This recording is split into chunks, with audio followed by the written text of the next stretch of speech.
Hi guys. So, a brief story before we begin. I had recorded a very, sizable portion of this audio. I think a couple weeks ago at this point, a week and a half, something. And when I stopped that file and saved it and went to go back to it later to then finish this up, the file had gotten corrupted and I lost all my progress. So,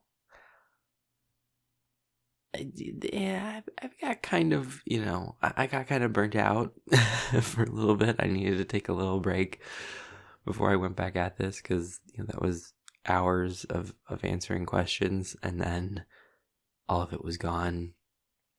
So I needed a little time away. So I'm sorry that this has taken so long to get to. It really wasn't supposed to. I mean, now I'm almost at 30K now when this was a 25K Q&A, which is amazing, but it speaks more to me putting this off than to the actual channel growth. So, so I am sorry that it took so long, but let's get into it because this is going to take a while. Like I said, well, no, I didn't say. Like I had planned to say, I'm going to try to go through this one maybe a little bit faster than the last one, just because there are a lot of questions, and after having worked on it for 3 hours or something, I was still honestly not that far into the question. So for my own sanity's sake, I gotta go a little bit faster. I'm sorry. So I am going to try to answer every question. Not try, I will. I'll answer every question that I pulled. If I did miss a question, I'm really, really sorry. But I think I got all of them.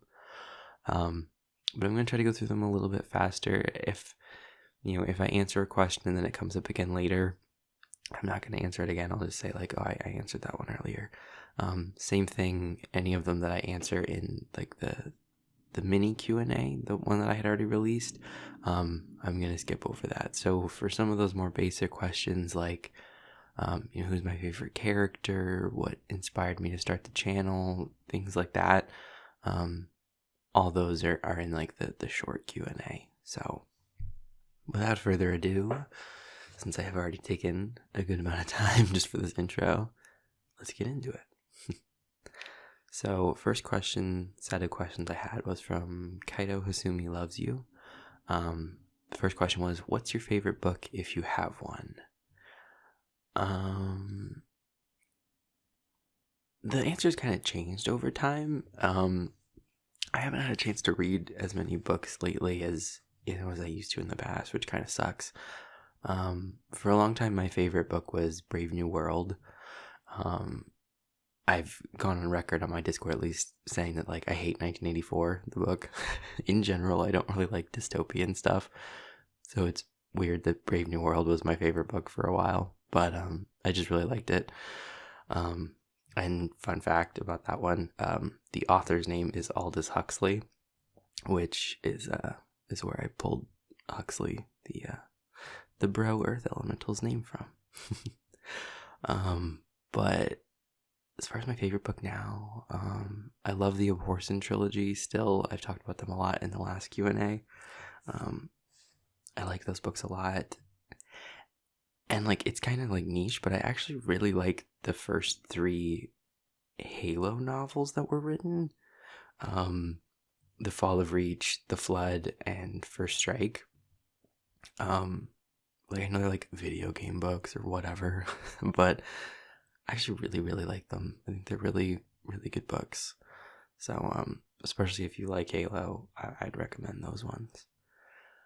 Number 2, have you ever broken a bone? And if so, what happened? Yes, I have. So, although it technically never got diagnosed, but I'm sure I did. I broke my pinky. I can't remember if it was my left or my right one. I broke one of them when I was actually gonna go play tennis with my cousins, which is weird because I don't play tennis, but for whatever reason they were like, hey, do you want to play tennis? So me and my sister met up with my two cousins to go play tennis, and we were getting out of my my cousin's Jeep, and I managed to like stumble on the way out, and I reached out to like grab something to like not fall, and my cousin was standing there, and so like I tried to like grab onto him and then like slipped, and somehow in doing so I like slid down and then hit my like it like bent my finger back like too far because I like pitched forward and I like caught on his, I think it was like his arm, and just like snapped my finger back basically. That was kind of graphic. It really wasn't that bad. It hurt a lot, but like it wasn't. That makes it sound like way more horrific than it was. But yeah, so I like broke the knuckle, but like I didn't want to say it because like I didn't want to like, I don't know, cause a problem.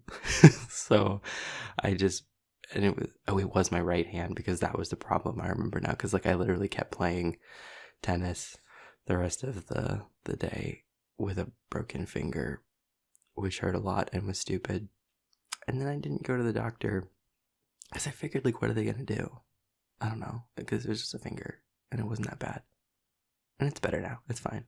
I still have like full motion. Like it didn't like it didn't get too messed up. But yeah, so I broke my pinky. Number 3, if you could become any animal in the world, which one would you be? I think I'd be a whale, just because like, even though I don't like, I feel like everyone says like a bird or something because they're like, I want to fly, and like I don't know, I just don't really care about that. The water, like the idea of the open ocean is like scary to me, but like if you were a whale and you're literally like if you're like a blue whale and you're literally like the biggest, you know, animal, like, I mean, I feel like the ocean wouldn't be that scary, and there's so much we haven't explored there, and it'd be really cool. Plus, like, if you're a sperm whale, you can like dive super low, so I don't know what whale I'd be. I don't know, but I think I'd be a whale. Let's see. Okay, so next person, Ghoul X40, asks, what's your favorite game to play if you play games? I touched on that a lot in the mini Q&A in terms of like video games, like Halo, Destiny, Dragon Age Inquisition, Dead Space, Prey.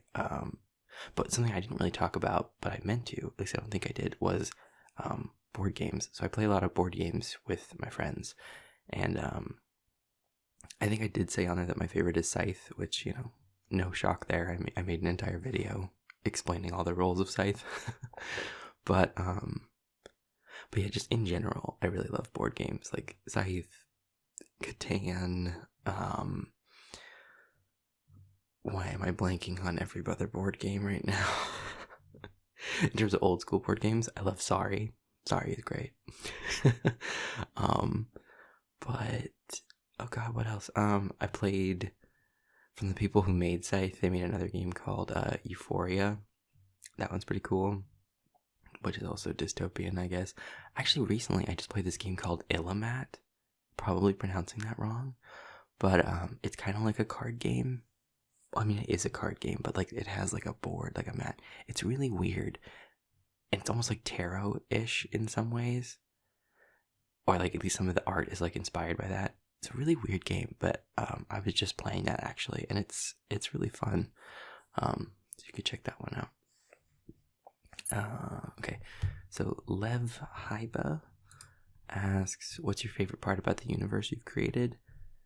I mostly touched on that in the short Q&A. If I had to like kind of, you know, tailor it to something, because I don't think I touched on that exactly in the Q&A, probably the system of magic, like, and the way that all works, and the meridian, and that it's coming from this other plane and stuff, like. And I'm excited to explore more of that, because there's a lot more to that. So I'm excited to continue to reveal parts about that as these stories go on. So probably that. That one Athena Kid asked, how do I start with a channel? Like, what do I use to record and edit the stuff that I post? So that one I did answer in the short Q&A. But thank you for asking. Jalen Jackson, will everybody be connected to each other at one point? So they'll be connected to each other in the sense that they all take place in the same universe. Like, all of my videos take place in the same universe, for now anyway. So in that regard, they're connected. Will each of them have like call outs to the other ones? Not necessarily. I like that there are multiple threads going, at once, and they can live in the same world, but they don't all have to, be talking to each other, because that would almost make it preposterously small of a world, if that makes sense. That everything in the world happens in this one tiny spot. Already a lot is happening in Dahlia, and there are reasons for that, but like in general, like, I want to have multiple things going that, hint at and connect to each other, but don't inherently like have to show up in each other's videos necessarily. Abby asks, who are some of my favorite characters to voice? I touched about that one in the little Q&A. Willow is Ordinary asks, what's your opinion on cats? I have 2, and they are both fluffy demonic balls of joy. I like cats a lot.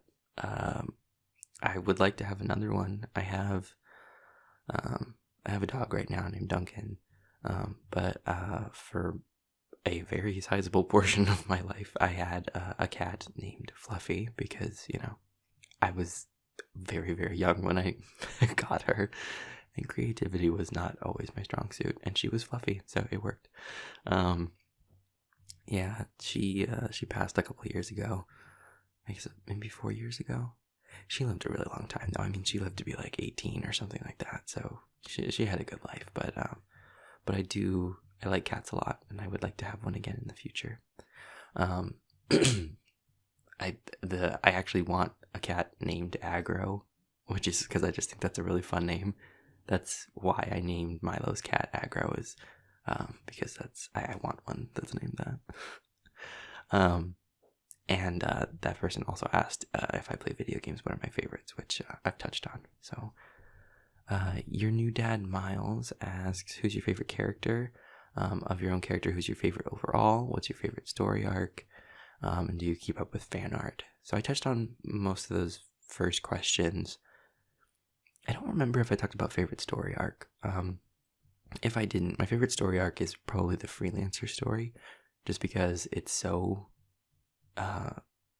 it's had so much development, and it's gone through so many different things. Like I feel like it's touched on a lot of different topics and stuff, and I'm really proud of how that one's turned out. So that one's probably my favorite story arc. I can't remember if I had said that one or not. As for the last question, do I keep up with the fan art on Discord? There are so many amazing artists on there, and would love to know how many are accurate to your image. I try to.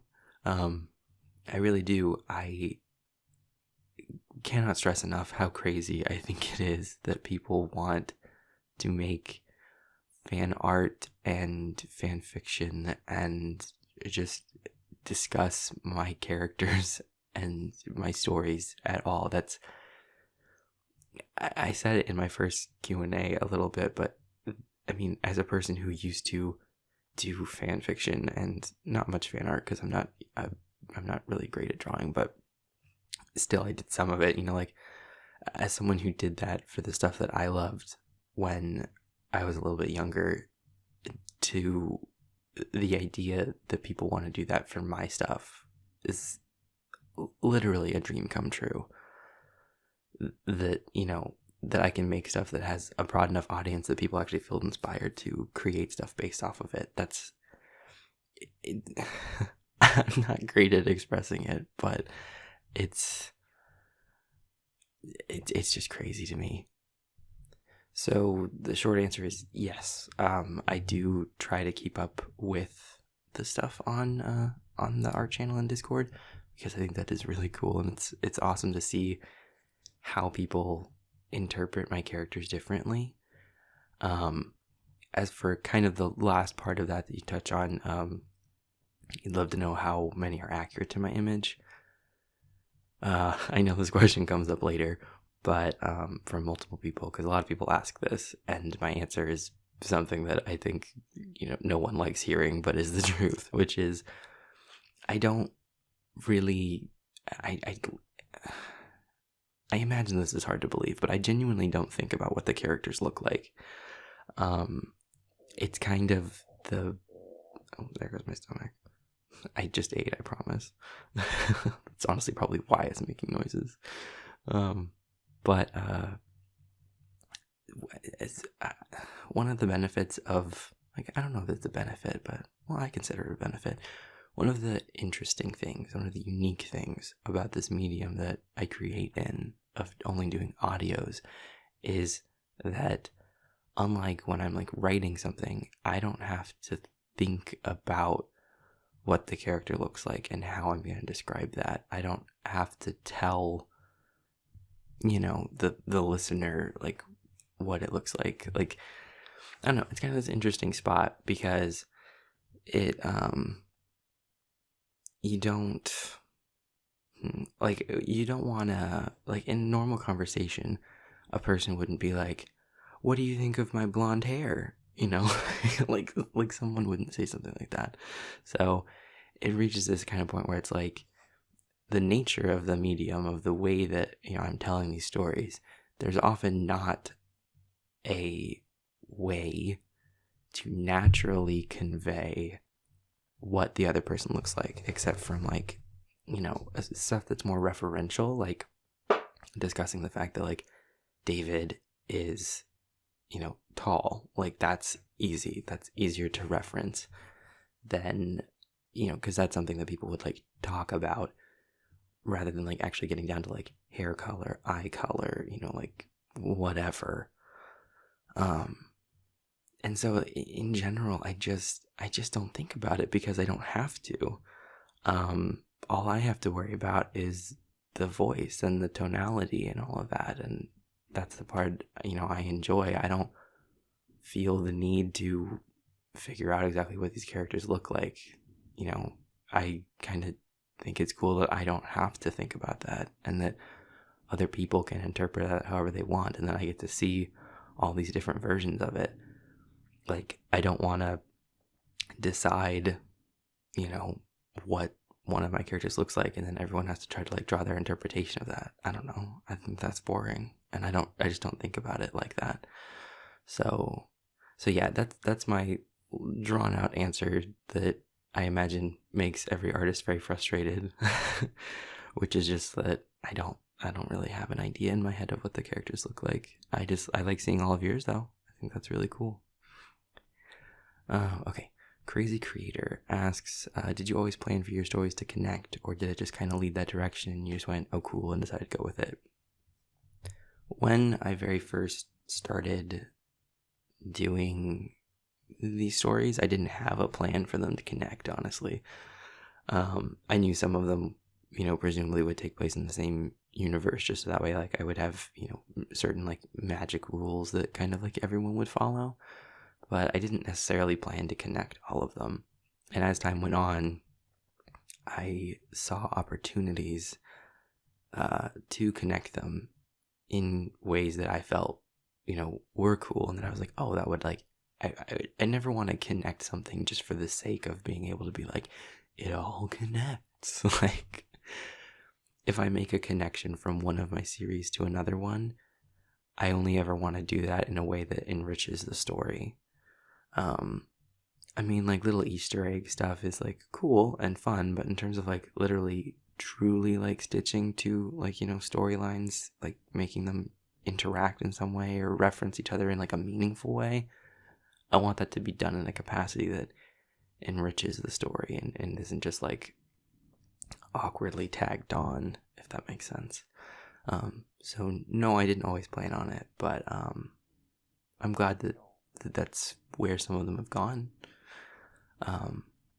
And this part isn't a question, but a Crazy Creator also says, P.S. I love how you keep all your videos gender neutral. It's hard to find someone who does that and does it good. I just want to say thank you. I appreciate that you think I do a good job of that. It was important to me to make content like that was gender neutral from the beginning. That was one thing that, from my very first video, that was my intent going into this channel, was that I wanted all of my content to be gender neutral, because, I mean, there were a couple of reasons, not least of which is that I agree that it's hard to find gender neutral content on YouTube that really feels like it was intended to be gender neutral. I mean, I've definitely run into some where I was like, this kind of feels like it's definitely leaning in one direction or the other, and then you just kind of realized, oh, I didn't actually state the gender, so we can say it's gender neutral, which is fine, and it's not, I don't begrudge anyone for what they choose to make their videos in the style of. Like, if you make your stuff positioned towards a particular gender or gender neutral, or you realize after the fact, oh, this is gender neutral, and you go with that, like, more power to you. I think it is always nice to have variety and breadth of content, and I think specificity isn't a bad thing as long as it comes with variety. So for me, it was important to provide that gender neutral content because I felt like we could always use more of it. Because even if you're a channel that, like if you're a male roleplay person, and so you make M for whatever content, if you make M for F or M for M, I feel like there definitely are channels that make both of those, and that kind of satisfies certain groups, and that's great. But that's also then dismissive to this entire other group of people who don't conform to a gender binary, and I want as many people as possible to be able to have content to enjoy, and to be able to partake in my content. So it was important to me to make sure that all my content was gender neutral, and that's something that I've believed in since when I was just thinking about the channel, before I ever even made anything. So I'm happy that that's been helpful for some people. So thank you for saying that. I appreciate that. Okay, so next up, Blue Sky asks a few questions, and they're all Star Trek, which I love. So Blue asks, which captain is your favorite? Not just from the two, from all of them. So I don't know who the two would be. Either way, you said from all of them. So, who's my favorite captain? I mean, I think it's gotta be Picard. He's just my favorite. I was raised on Star Trek Next Generation, and I don't know, I really love him. I really like what he brings to, being a captain. Like, I always admired that he can be both, kind of the borderline pedantic, like, talk an enemy into the ground kind of a thing, using his, like, wit, but then, when it comes to it, he also can, like, get down and dirty and fight with the best of them. But I really like that in general, he's kind of the most philosophical captain we've had, but not in a way that doesn't feel grounded. That said, I didn't love the new Picard series. It was good, but I definitely didn't love it. So when I say Captain Picard, I'm really thinking like Captain Picard, so like Next Gen in the movies. But yeah, probably Picard. Well, not probably. Yeah, it's Picard. But for what it's worth, I love damn near all of them. Next question, which AI is your favorite? Data or the EMH? So, unpopular opinion here, but I don't really like Data. Which is probably going to get me some hate. I don't know. Which is also funny because one of the only Star Trek references that like I've explicitly put into my content is Asher quotes Data. Like, I think Data's a good character. I think he's a great way to explore certain themes and everything. But I don't actually really like Data very much. But meanwhile, on the other side of the question, the Doctor, EMH from Voyager, I love him. I think Robert Picardo did an incredible job making him snarky and sarcastic and honestly unlikable at first, but then he grows on you. Like, I really, really love the EMH. I think he's a great character. And I think that one of the cool things about the Doctor is that he actually gets to evolve and grow on the show, where, one of the, just to put it all out there, I love Star Trek Voyager. I recognize all of the problems with it. Don't come at me. I know. Like, I get it. Believe me, I know the issues with Voyager, but I still enjoy it. I don't think something has to be perfect or, make sense all the time for you to enjoy it, and I enjoy Voyager.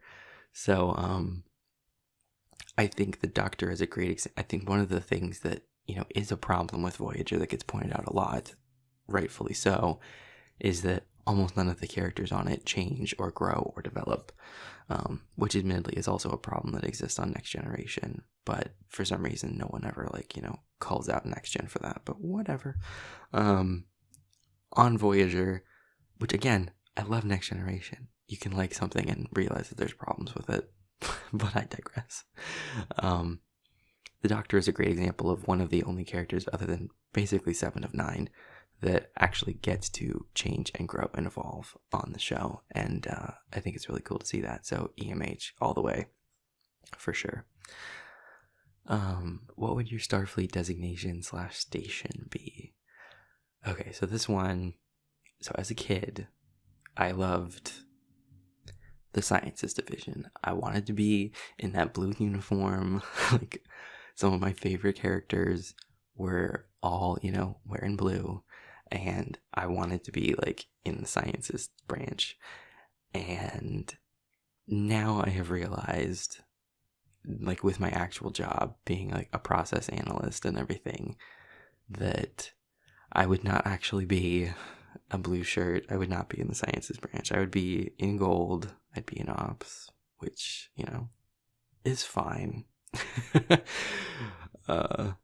Yeah, I'm sure I'd work in some sort of, I guess I don't know that they have process analysis stuff. I think they'd have to. I don't know. Maybe that would even be red. I still think it'd be gold because it's more like processes based stuff. It's I'm in a business realm, but I'm in much more boots on the ground, kind of looking at processes and changing them and, doing coding and stuff like that. So I would be gold, which is fine because, some of my other favorite characters are from engineering and gold and stuff. Like Geordi is probably my favorite character from Next Gen. So it's all right, I guess. If you could trade lives with one character, who would it be? Since you said they're all Star Trek, I'm assuming you mean which Star Trek character I would switch with.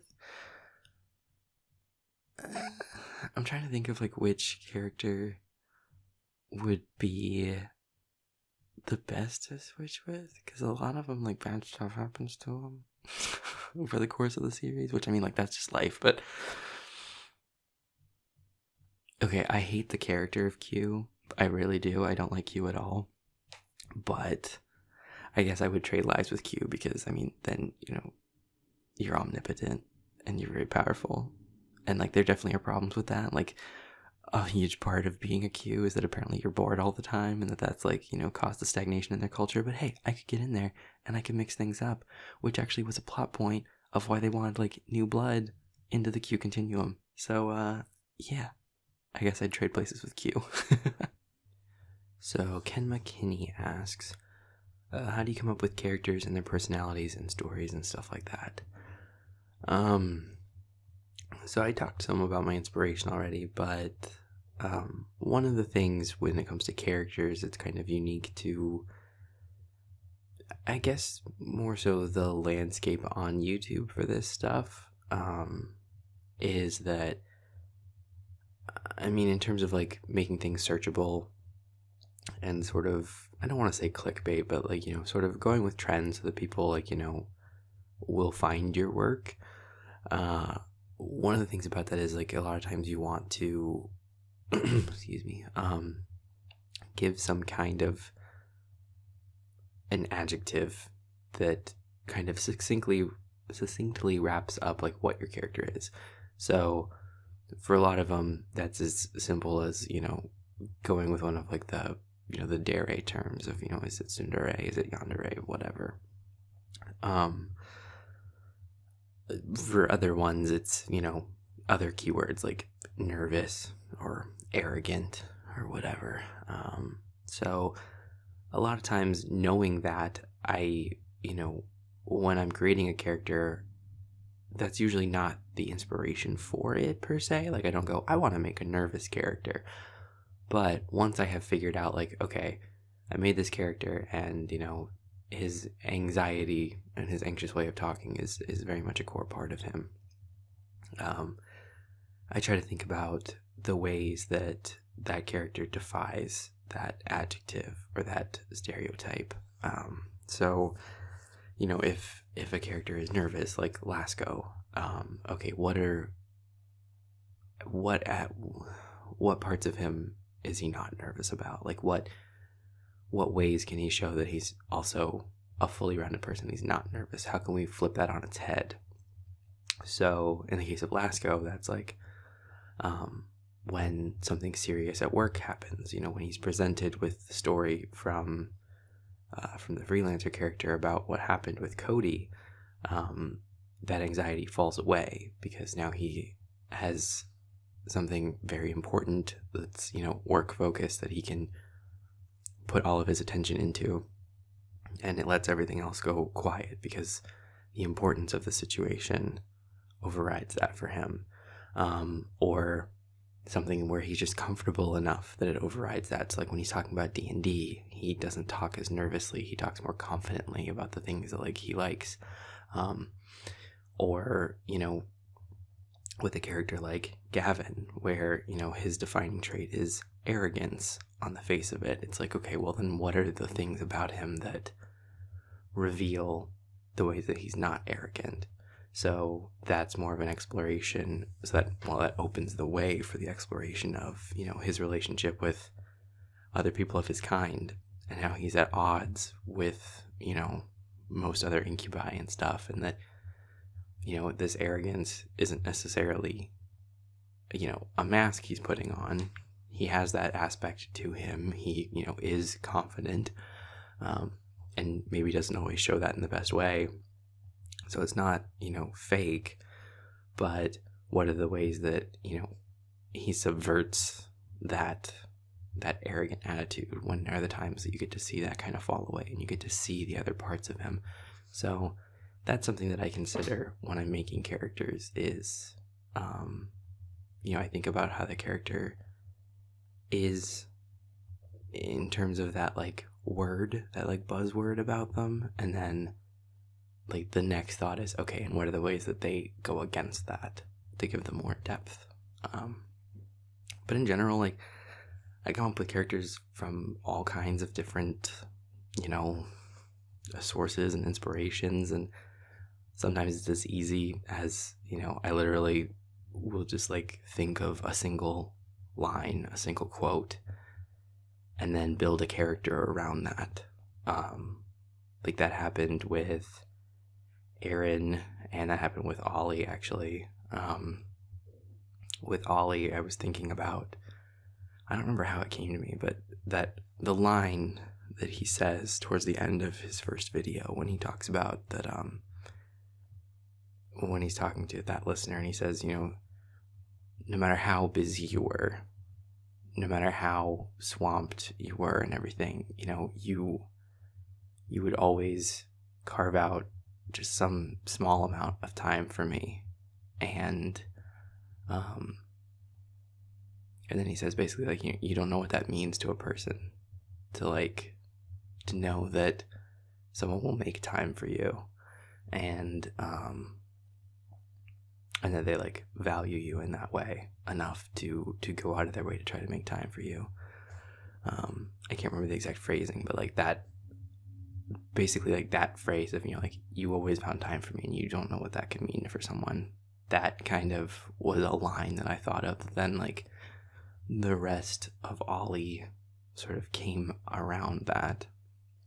And a similar thing with Aaron.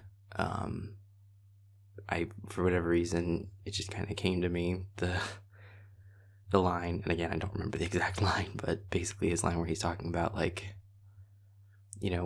yes, I am mad because I believe in the things that you want and I fight for them, and they don't get me anywhere. They don't, and they don't go anywhere, and I get talked down to and, like, beaten down about this, and then I go to tell you, that it's not going to work out, and then you yell at me because you care so much about it and I care about it too. And that's what's so frustrating. Like, that kind of, like, phrase, like, sort of informed a lot of things about his character, that, yeah, he's an asshole and they fight a lot, but the things that they're fighting about are because, like, they want the same things and they're looking at it from different perspectives. He's looking at it from the perspective of the person who has to, basically be up against this corporate machine to try to get anything done, and that's such a struggle, and that then the listener is kind of this idealist who comes up with this idea, and because they don't have to present those ideas to anyone but Aaron, he has become sort of this vision of everything that's wrong, when that's such a complete oversimplification. And in fact, he's one of their, like, biggest allies in the effort to get anything to go through. But in that moment when you're in it, you don't always see it like that. You just see this as the person who keeps telling you no. So that kind of informed, like, that character. So that's kind of a specific example, but I hope that answers the question. So Parker Dude, also known as Parky, on Discord anyway, asks, you know how much we love you. I see how kind and sweet all of you are to me all the time, and I appreciate it very, very much.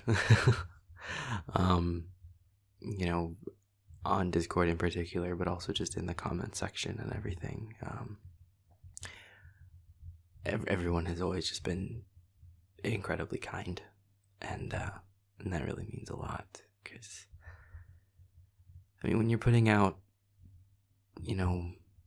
creative work, it's kind of you, like, if I do work at my job of trying to, like, improve a process, and someone comes back and says they don't like it, then that's a little, I don't know, there's kind of a wall there, because it's like, okay, well, it was just, work for the company that I was doing, versus, like, with this, where it's creative stuff that I came up with the idea, I wrote the script, I recorded it, it's my voice, it's me all the way down. So when people are so sweet about, the things that I've created, it really does mean a lot, because it's 100%, me in it. So I think I do. Yes, I do think I know, and I appreciate it very, very much. Number 2, least favorite part of your YouTube journey. I'd have to say there's definitely a phase that I went through in this journey, if you will, where I was very obsessed with the numbers on the channel. I think that's kind of unavoidable. I think that's just human nature. They give you all these metrics to judge yourself by, so it's natural to judge yourself by them. And I think they're worth watching. I don't think they're insignificant. I don't think they're, all bad. Like, I think you learn a lot from your numbers. Like, so I don't think you should necessarily avoid them. Like, I know that some people say, like, oh, I don't even look at any of that. I don't read the comments and everything. And I don't fully subscribe to that idea. I think that there's value in them, but I will say there was definitely a period where, especially after I had some pretty incredible growth and then that growth slowed down, I got really hung up on numbers. But I would like to think that I'm kind of out of that phase now, and I'm more at peace with everything about the channel. So that was probably my least favorite part. And number 3, could you please say Isle of Redacted Records? There you go.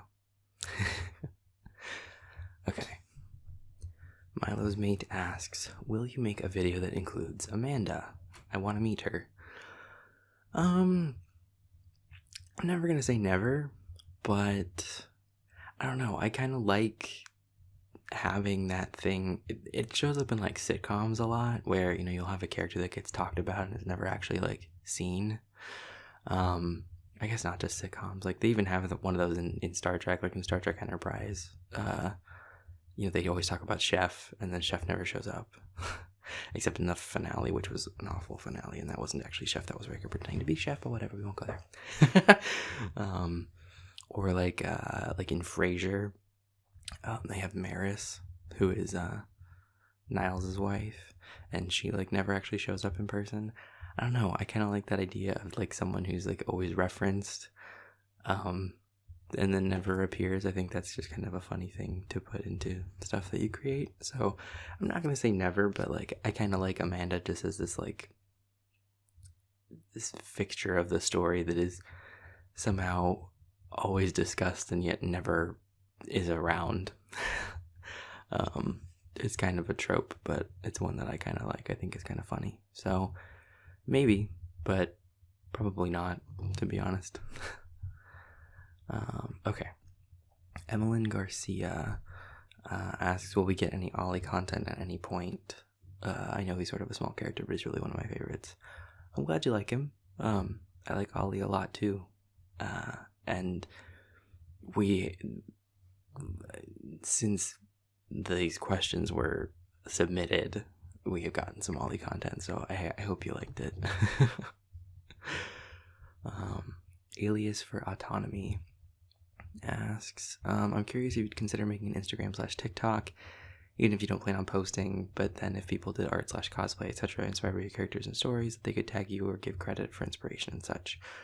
I don't think I will, only because, like, I just don't, I don't really plan on making any content that, like, would go on Instagram or TikTok. I don't really know what I would post. And if I'm not going to post, I don't see much value in having the account, I guess. Because then even if you, like, tagged me in it and people clicked it, it wouldn't take them anywhere because I wouldn't have anything there. So I don't think so. But again, never say never, maybe. I mean, like, if I thought there was enough value in it, then I might. I will say I haven't looked at anything on Instagram, but I have seen some of the TikToks of my stuff, which is crazy and really, really cool. Again, like I said, I can't believe people are interested enough to make those, so that's really cool to see. Jonathan Sports, who's your favorite character to voice and write for? I kind of touched on that one in the mini one. Fading Sketches from Discord. Hey, Fading. Where's the question? Okay, are you planning on doing are you planning on doing any work in voice acting or moving into bigger projects? Not really. Like I've said before, I actually like my day job. And among other things, I like the stability of it. Any kind of acting gig, voice acting or otherwise, like, I don't know, it just seems very unstable. Like it could, run out at any time, and that's worrisome. So I don't have any plan to do any work in voice acting. No, I mean, if some opportunity arose or somebody reached out or something, like, yeah, for sure, I would definitely be willing to pursue it, but I'm not actively seeking it, if that makes sense. What's your favorite thumbnail that you've edited so far? That's a good question. Not that the other questions are bad, but that's a unique question.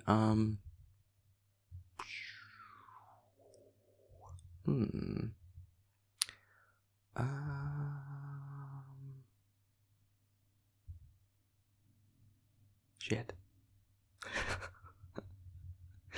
I like the most recent Vincent one. Oh, actually, I like the most recent Ivan one of all things. Like, I like I think the picture came out good, which is, that's part of it. But I also really like the font. I think I figured out a cool font to do with like the modifying it with like so I like drag the letters down for the Yandere boy part and then the addition part. So I like that one a lot.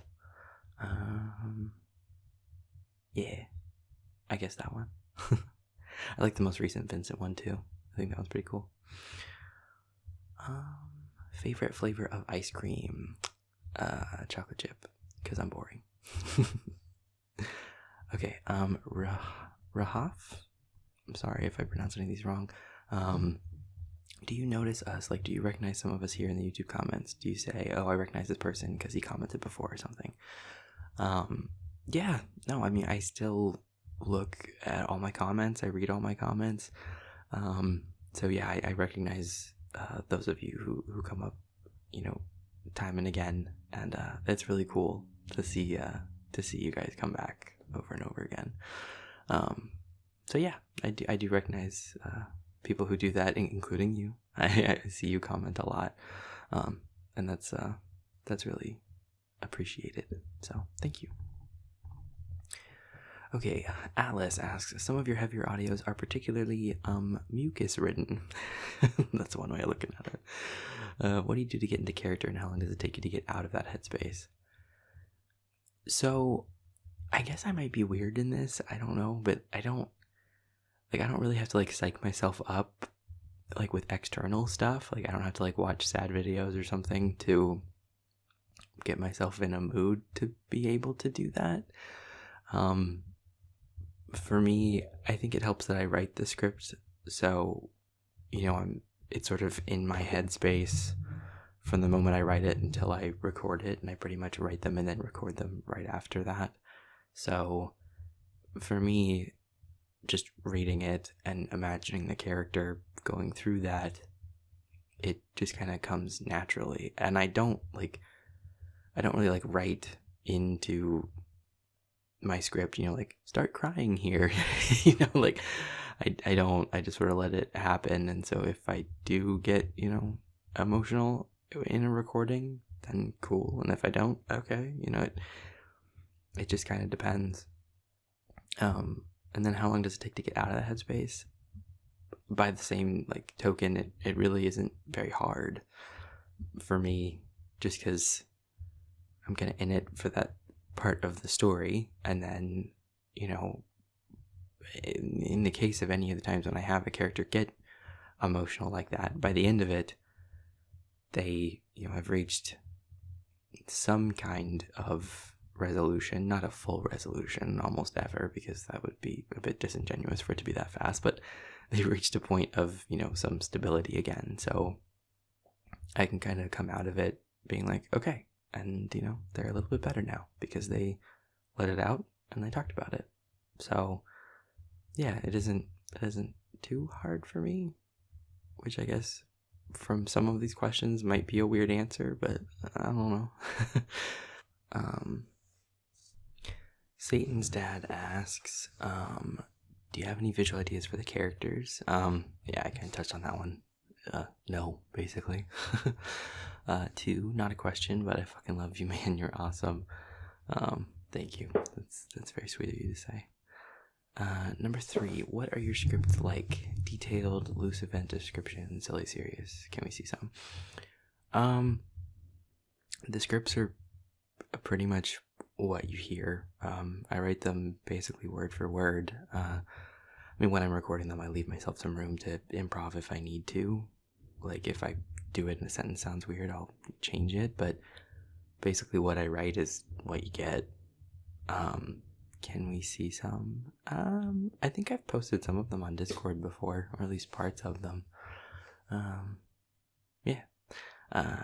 Number 4, you don't have to answer. Is episode 2 of Echo anything about your personal frustrations with your comments? All right. So I know that a couple people asked about Echo, so let's get into it. So Echo came from the idea that I was trying to think of things to do for Halloween, and one of the things that I thought of was I was playing around with one of the thumbnails and recoloring them, trying to find the color that I wanted, and it ended up in like the red spectrum and it looked cool, and I was like, oh, like that made me think of when I did, that kind of one of the only thumbnails I did that like really is like red emphasis is when Vincent loses control.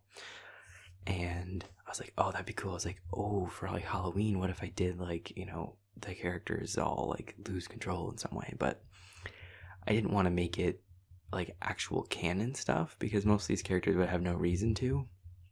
And I just didn't want to have like some contrived reason for that. So I thought of like, oh, what if there was like, nightmare versions of each of the characters, and so that would kind of explain, like why you get to see like an evil version of each of them.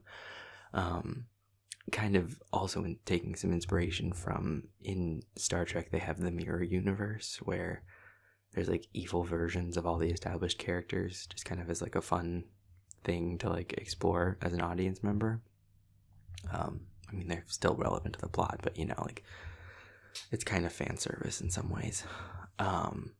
So I was thinking about like, okay, well, like how would I do my version of that? These like nightmare characters. And at first I was trying to figure out which characters I wanted to do. And I got together kind of a list of them, but I didn't want to do full videos for any of them. I didn't want that to like become what Halloween was like, nightmares of each of the characters, because I just didn't really want to do full videos of it. I just kind of wanted to give like teasers of, like these evil versions of characters. And that kind of got combined with this inspiration I'd had going on for a while about some kind of a character that would sort of like break the fourth wall.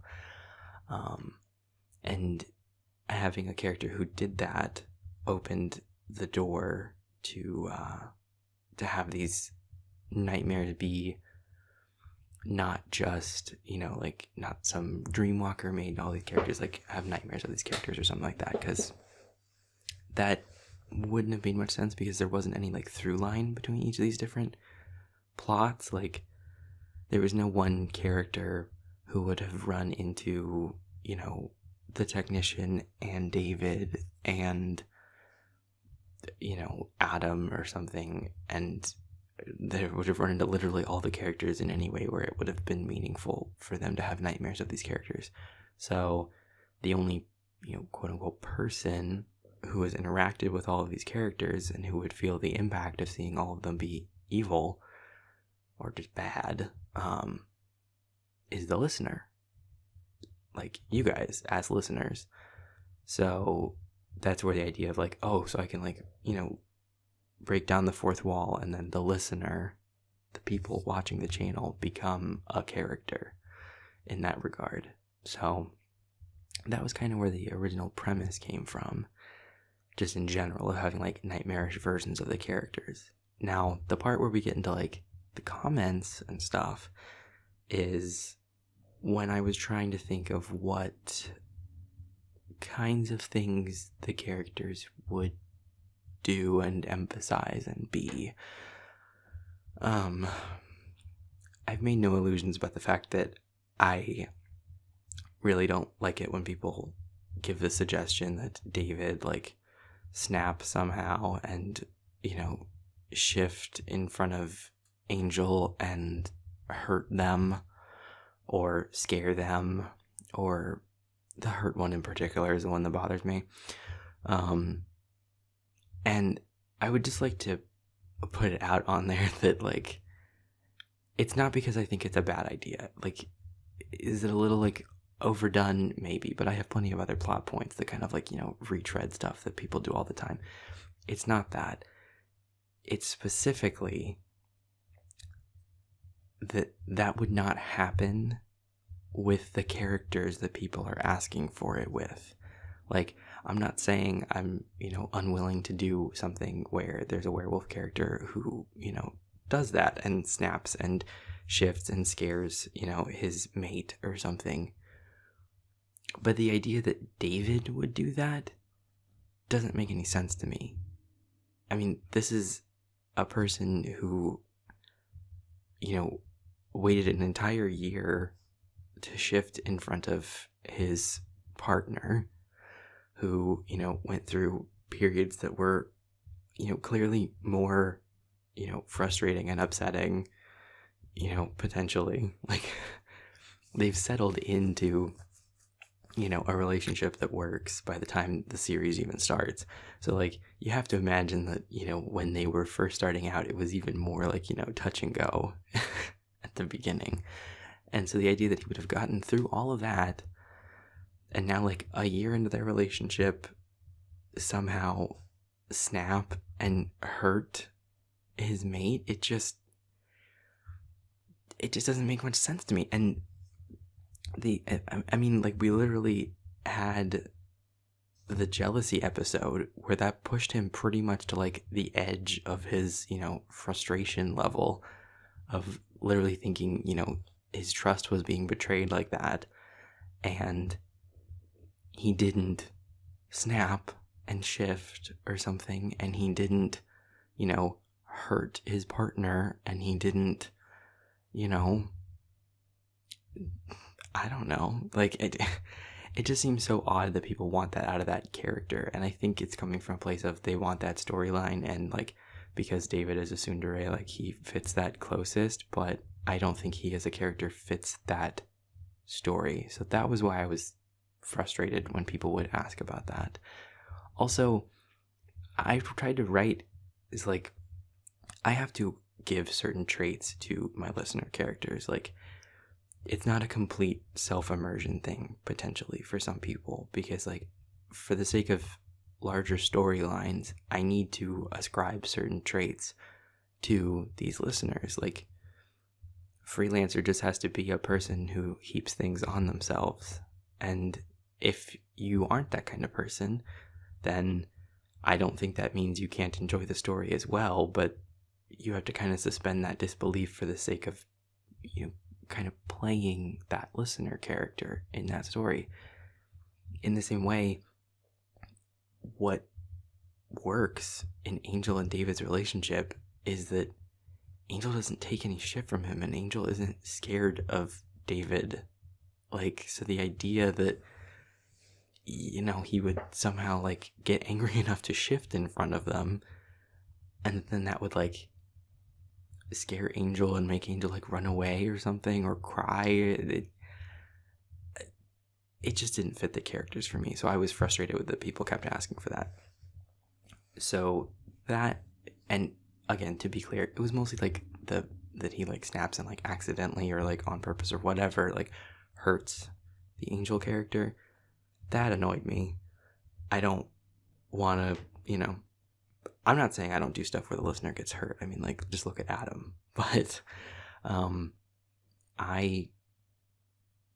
it's just not an area that I wanted to explore in terms of, like, people who are, supposed to be in a relationship, who are supposed to be, like, partners in my story.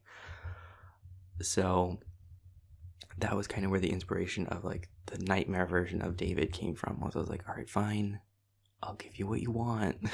Like, David, because, like I said, it's not a storyline that, I hated the premise of. It's just one that I didn't think matched the character. So I was like, okay, well, if I make, a dark version of David, then now it fits. So that's why I did include those personality.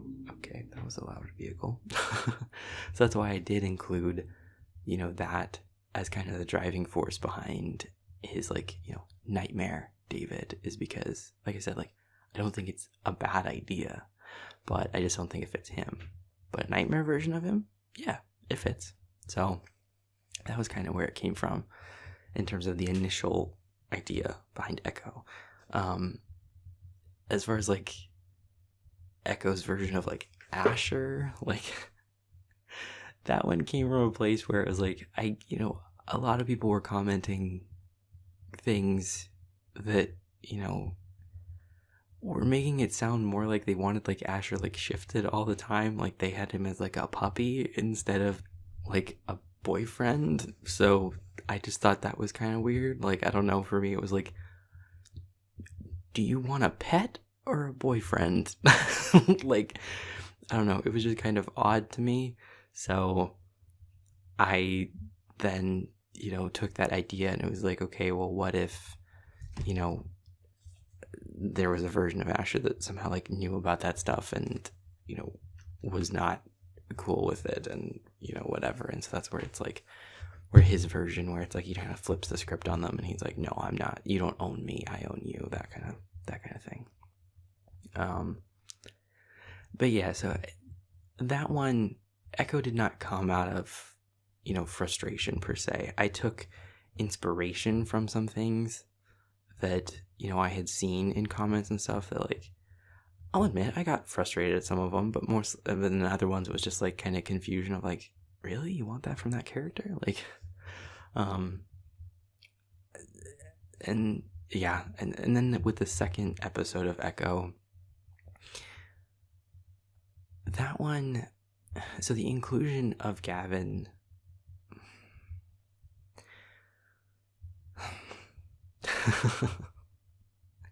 so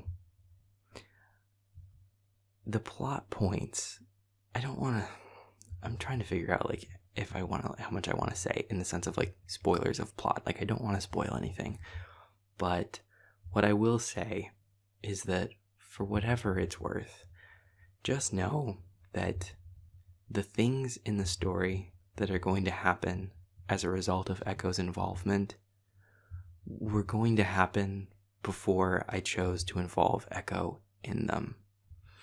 So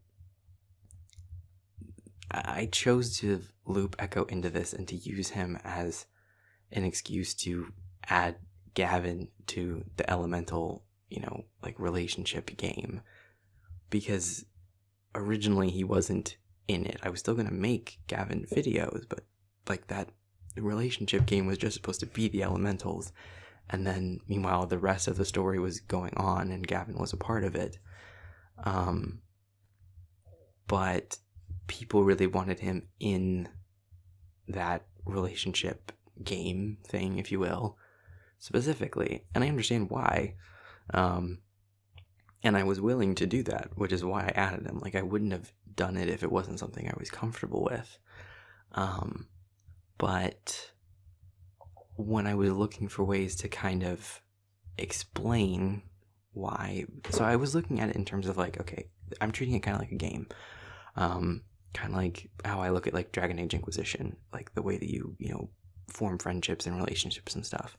So I thought it would be cool that like people wanted Gavin, and I hadn't included him in the beginning, to have it as sort of like an Easter egg kind of a thing. And so I was trying to think of ways to frame that, because like, I'd already kind of framed the relationship thing as a game of sorts, like those games that you can play. So I was like, oh, well, like, how can I integrate Gavin into it without it feeling like an afterthought, and with it still sort of like playing to that theme that this is all like a game sort of a thing.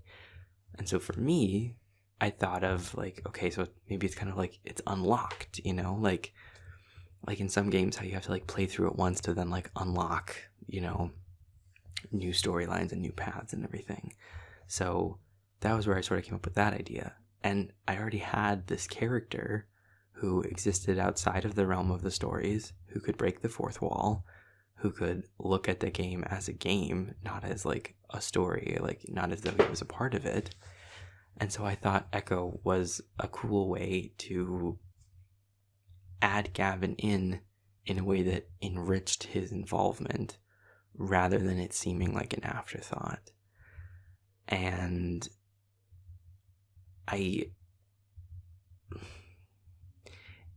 if I made anyone feel like I was mad about that and that I was trying to, like, you know, now do the rest of this plot as some kind of, you know, punishment or something for my frustration, that was not my intention at all. And I'm sorry if that's how it came across. It's this weird space where I created Echo as this character who is, you know, mean to to the listener, to you guys, because I think that can be, you know, interesting and funny in some cases and things like that.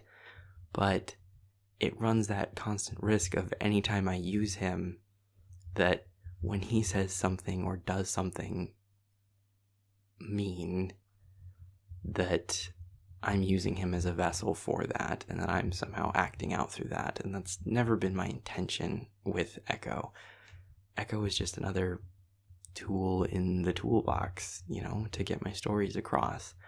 And he's not something that I'm like trying to like wield against you guys or something. And I hope it doesn't come off that way. And I feel like it, you know, maybe it has in the past, especially with this Gavin situation. And also, for what it's worth,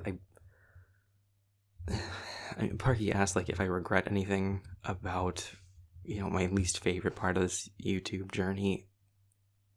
Probably part of it is the way that I did this second Echo plot, because not that I don't believe in what it is and where it's going to go, because like I said, where it's going to end up was always going to happen whether Echo was a part of it or not. I just want to put that out there. But I wish I had done it in a way that wasn't dragged out so long, because I've seen the comments and everything, and I know that it's like weighing on some people really heavily, and I didn't think that it would, but I understand why it does and why it impacts the way that they can listen to other parts of my content, because they're sort of on high alert, and that not everyone is great at separating their experiences of the rest of my content from that, you know, looming threat. And I get that. I understand why that would be difficult. So in that sense, I wish maybe I had done it differently. I wish maybe it had been a faster timeline, but it'll be wrapping up soon, so I guess it's kind of a moot point. But in closing, this has already been a huge ramble. Just know that I am human. Yes, I get frustrated with some of the comments and everything. Like, that's just life. But I'm not trying to use Echo as some way to act out against you guys or anything like that. So if anyone has felt that way, I'm sorry. I still plan on using Echo, I will say, because I think he is a fun aspect of this channel. Not for everybody. I readily recognize that a lot of people don't like him, and I totally get that. So I don't plan to overuse him in any way, but yeah, it's nothing. It's nothing personal. I'm not trying to, you know, hurt anybody's feelings or, you know, be hurtful with him. He's just another way of telling a story. So, and that was a very long and drawn out answer. So I'm going to try to hurry through the rest of them. Okay, this is weird, but what kind of shoes do you wear? I simply would like to know. I wear a lot of different kind of shoes. I have a lot of Converse. I tend to prefer like the high top fancy leather ones, but I have a lot of pairs of them. I like boots too. Can we please have more dog pics? Yeah, maybe. I can post some more on Discord. 7, have you ever been heavily uncomfortable with your own characters, like Ivan or Adam or Cody, just generally uncomfortable with recording them because of what they're like? Yes and no. Yes, because like to say some of those things that they say and to try to say them in a way that I feel is realistic is that can be tough because they're saying horrible things. um so that can be tough, but in the same way that it's pretty easy for me to kind of get in, do it, and get out in terms of like emotional stuff, it's kind of the same for me for like the darker stuff too. So it doesn't like linger with me too much, really. Number 8, how do you think it would go if you met your characters in real life? I think it would depend on the character. I'm sure I'd get along with some, and some of them, like Cody or Vega, like I would not get along with. 9, do you like skulls? Yeah, skulls are cool. Are you interested in any kind of mythology, magic, paganism? I used to be really big into mythology when I was younger. I liked Greek mythology. I really liked like Egyptology, like Egypt history. I mean, I'm no expert on any of it by any means. It's really just been, a personal interest that has never gone too deep. But yeah, I'm interested in it. What if someone was aggressive or rude to an empathy demon? I think the empathy demon would be sad. Honestly, they'd probably just try to help. Try to figure out why they were being that way and see if they could help them. What would happen to Vega or any sadism demon if someone didn't have any negative energy, managed to keep themselves calm, but like just bitch slapped him? Perfectly calm, regulated breathing, slow approach, and then bam, fucking slap. I think he would do very bad things. To be fair, even if they had negative emotions, I think he still would do very bad things if anyone tried to actually slap him. 13. Okay, so lore. Can you confirm or deny that Sunshine and Elliot will interact with the other storylines, like Davy and Angel, because the magic in the latest episode was in Dahlia? You'll just have to wait and see. 14. What does your door look like? It's nice. It's kind of like dark gray, black-ish, mid-century modern-ish. There's like a long rectangular tall glass panel in it. Will you do live streams in the future, such as Script with Me or Media Share? Yeah, I would do live streams. I've been looking into doing it. I should be getting my new nicer PC soon, so that would be cool to use because then I can maybe play some games and stuff. I would never do a Script with Me. I'll just say that. I know I've said never say never, but on that I'll say never. I don't know. It's just kind of a private thing for me. I wouldn't even really want to do that around people, much less in a live stream. Plus it would kind of spoil it, then people would know the script. Please, what is Echo's catch to the deal? It's killing me. You're gonna have to wait to find out. 17. What are your roommates like, and do they know about the channel? So, when I started the channel, I did have roommates. I don't anymore. Now I live alone.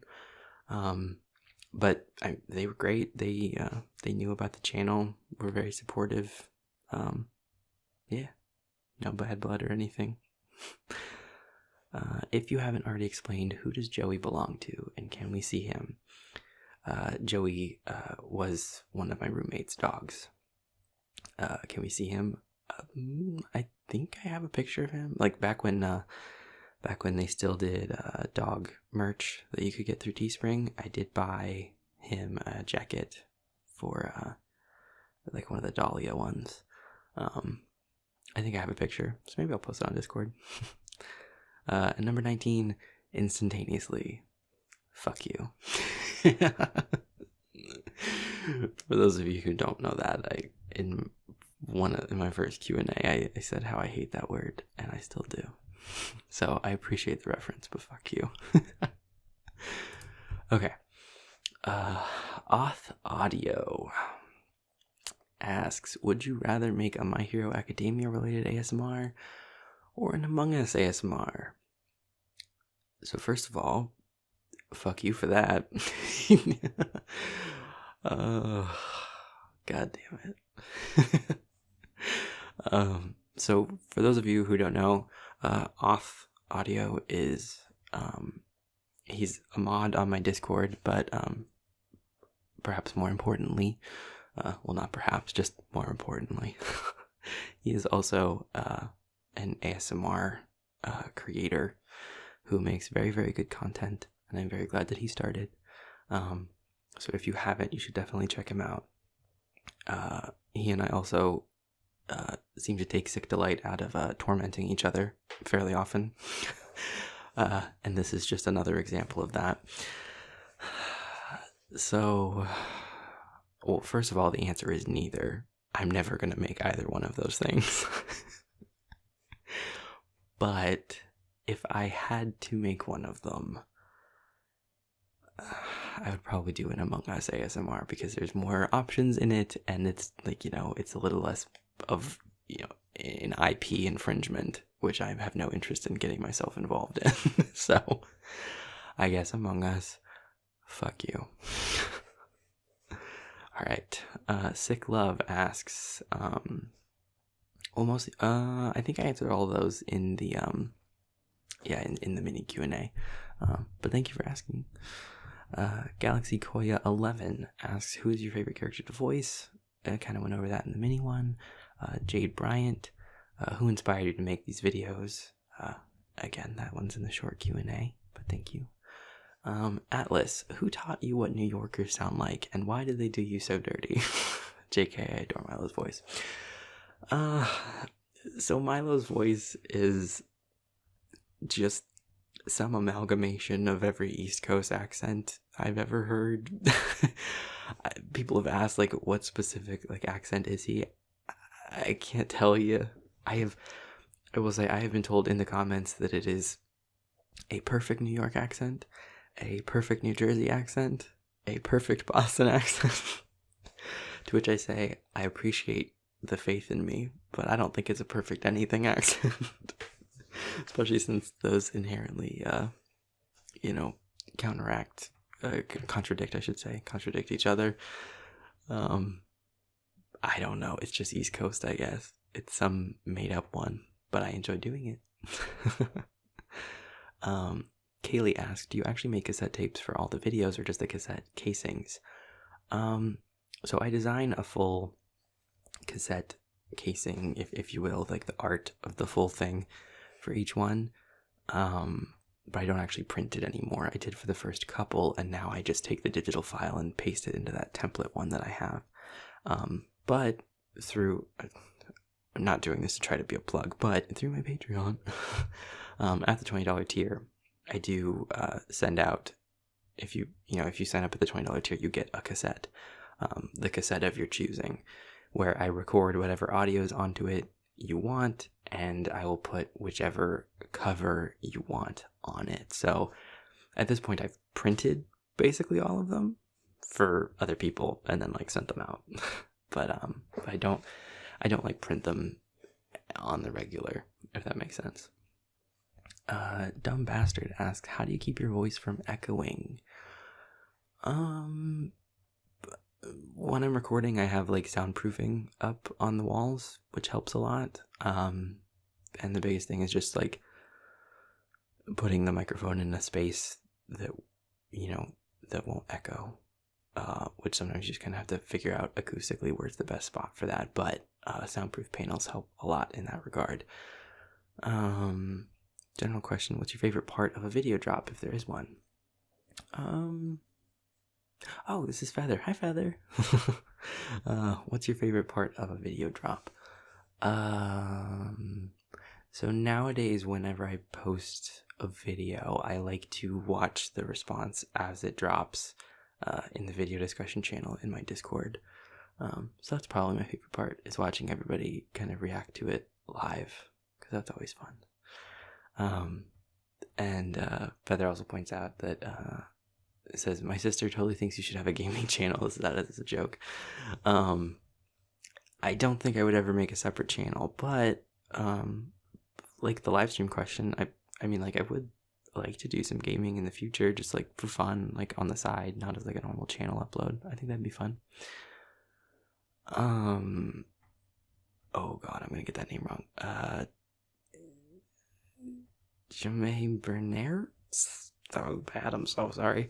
Did you ever think you'd do this and have us all follow you? Also, what would you want to do if you didn't do this? I mean, short answer, no. No, I did not ever think I would do this, much less that this many people would follow me. It still shocks me every day. And I'm very grateful for it, though. What would you want to do if you didn't do this? Probably just my day job, which I still do at the same time. So, yeah, pretty much what I did before this. Sunday smoothie. Let's see. Do you ever look back at your first video and then at your latest video to see how much you've grown? What I mean by grown is like quality and script.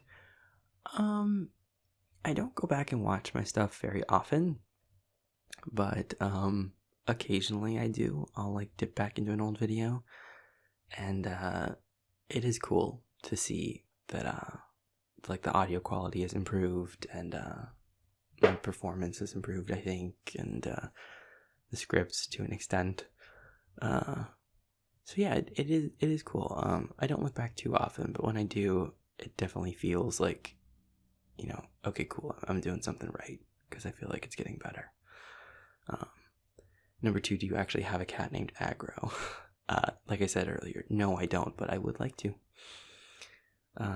Ash asks, what made you start doing these videos and who's your favorite character to voice?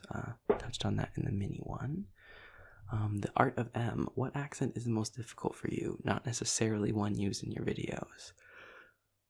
I mean, there's a lot of accents I've never tried.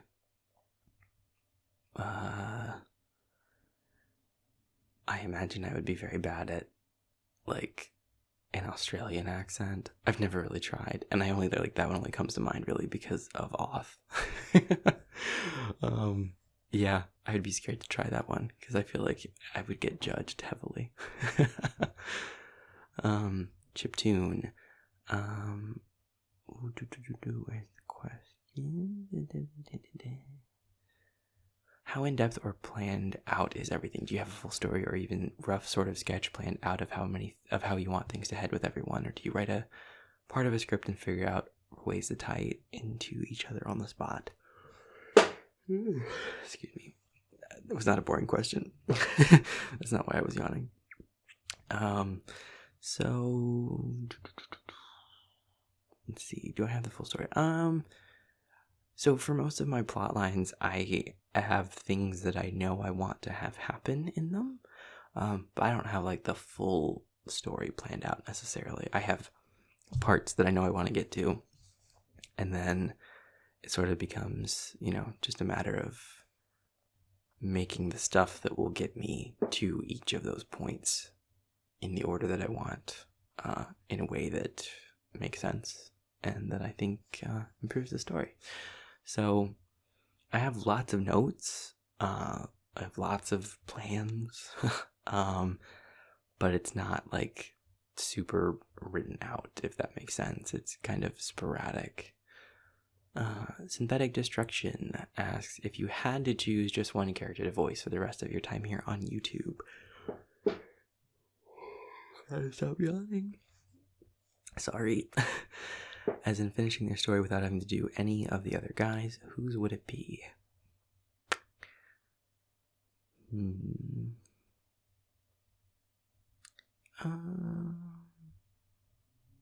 I guess Vincent? Maybe? I don't know. That's a really hard question. I guess I'll go with Vincent, because he's pretty easy to voice, and I've still got a lot of story, you know, that he's got to get through, which is fun. So that would, if he's the only one I'm ever allowed to do again, I would get to stick around for a while, which is cool. Okay, so Stan, Twice, BTS, Stray Kids, TXT, Mamamoo, IU, and Astro asks, what's your favorite thing to do and favorite food? Favorite food, touched on in the short one. Favorite thing to do, probably just play board games with my friends and video games. Just play games with my friends. Kiwi Jones, is that you in your PFP? Yes, it is. It's me in any of the thumbnails where there's a person. That's me. Simon Brunzel, if you could be any magical being from your universe, what would you be?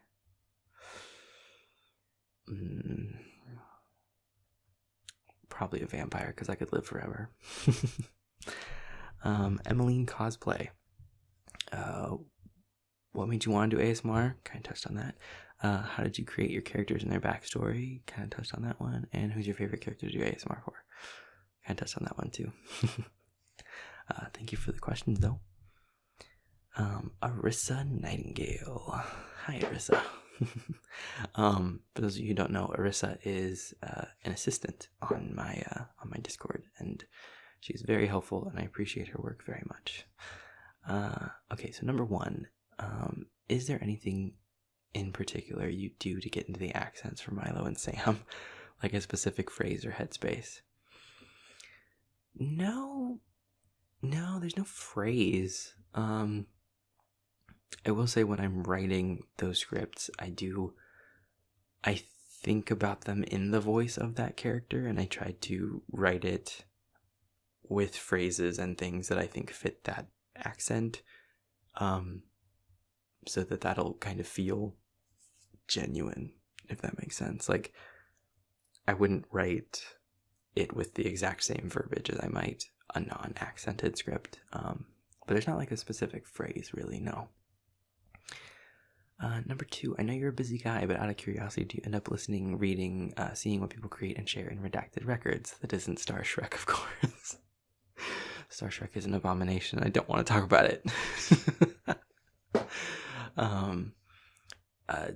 Short answer, yes. I try to look at the art and read and listen to the other stuff that people share on redacted records. Like I said, I think it's crazy and incredible that people even want to make stuff about my stuff.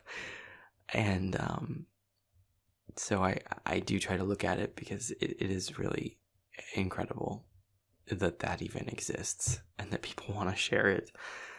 So yeah, it is busy, so I don't always have time to catch all of them or to see everything, but I really do make a concerted effort to check it out. Number three, can you call Asian a puppy at least once? Okay, so I've seen this one going around a little bit, and I will say I don't know the context, and I already torture Asian enough, so I think I'm gonna skip it, just because I don't know why you all want me to, and it makes me suspicious, because you're devious. Number four, what kind of magic would you compare dreamwalking to? Also, are we going to get more lore on dreamwalking? Oh, that's interesting. What would I compare it to? I don't know. To answer the easier part, yes, you'll get more lore on dreamwalking as time goes on. But in general, what kind of magic would I compare it to? I don't know. I think one of the things that to me is kind of a standout of being a dreamwalker is that I think they have like a different kind of headspace, or at least like kind of like the way that their brain works, where they have to balance so many things at once, like to like make a compelling dream, there would be so many variables. Like, if you're managing literally an entire world simultaneously, even the parts of it that are kind of happening subconsciously, I feel like that would take a lot of action in your brain, which isn't to say that I think dreamwalkers are magically like smarter, but I think it's a very detail oriented kind of magic. So I think I would expect dreamwalkers to be, have more of a head that can kind of handle that kind of a thing, because there'd be a lot, to be managing all at once. So I don't know what kind of magic I would compare it to per se, other than just like kind of like creation, like illusion kind of creation kind of a thing, with a certain aspect of like telepathy-ish. I mean, it's not telepathy, but you're kind of in someone's head, so it's kind of like that. Yeah, not a great answer to a very good question, so I'm sorry for that. But yeah, the lore of dreamwalking will be explored more later. Chaos Beam says, you're so talented when it comes to voice acting. Thank you. That's very sweet of you to say. Do you have a process when it comes to creating a voice for a character, or is it more of an instinct? I think it's more of an instinct, I guess. I'll be the first one to admit that, I don't have the broadest range of voices. That was never really my goal in all of this. A lot of my characters, sound pretty similar, and I'll own up to that. But what's important to me is getting, like, it's not just, the voice per se, it's also like the tone and the vocab and the manner of speaking, even more so than like the pitch or something, or the accent. Like, for me, what's most important to me when I'm doing a character is to speak in a way that feels like it fits that character. So not thinking about it in terms of, like I said, like accent or pitch or something, but more of like the tonality and the word choice and things like that. Atlas, again, asks, are we going to be seeing Eric again, or was that just a one-time masterpiece? Yes, you will be seeing Eric again. There's lots more to learn from the department. JPEG the Gremlin / Lucy asks, is there a method you use when you create a character? Do you take bits of the personalities of people you know? I kind of touched on this before, but no, I don't really take bits of the personalities of people I know. Not really.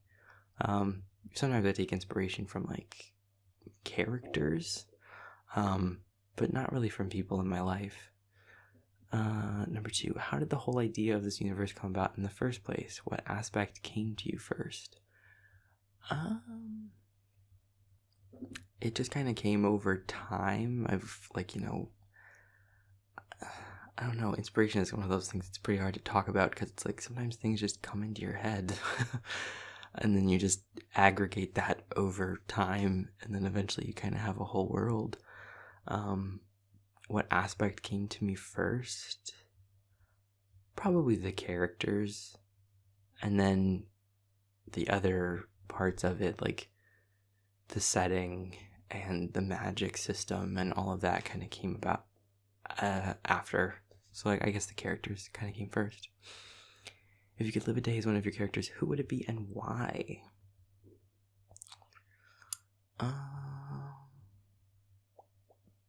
Who would I want to be?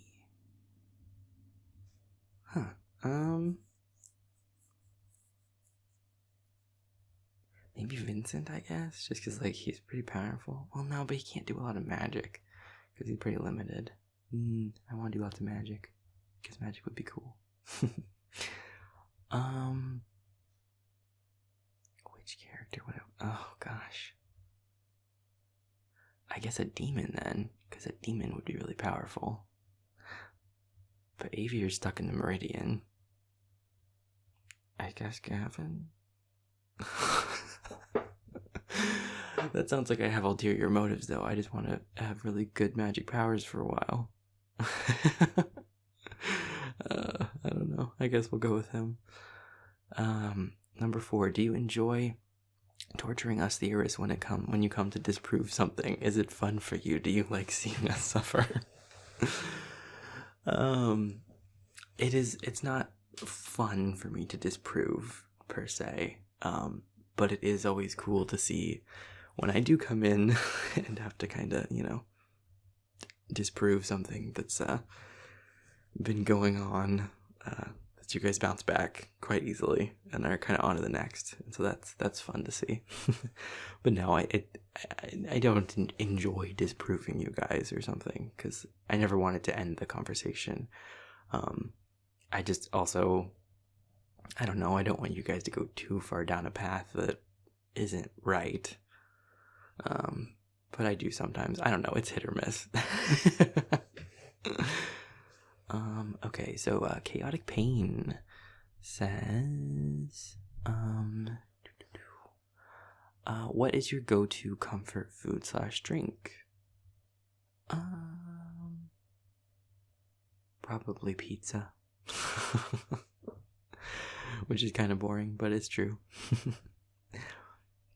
Chorus Songs ASMR asks, for my lovely werewolf boys, do you think of a random plot for a vid, or do you have an order for them?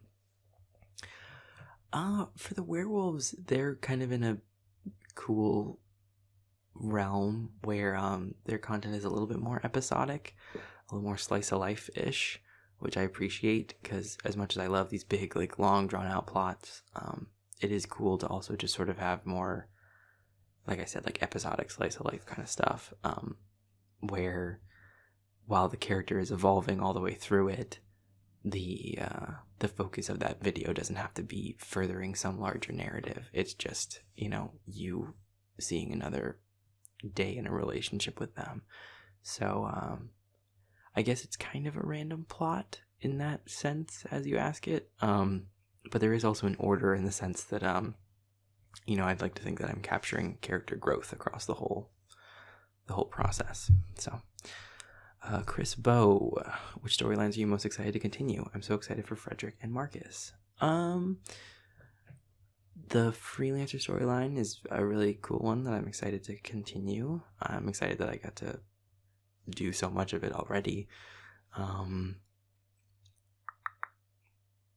Frederick one, I think, will be fun. Those are probably two of my ones I'm most excited about. If you could be any elemental, which would you choose? Air. I think that would be cool. I think you could do some cool stuff with air. Do you have a favorite video game world? That's a good question. Because Prey is my favorite video game, but it would not. It's also a really cool world. I just wouldn't want to live in it.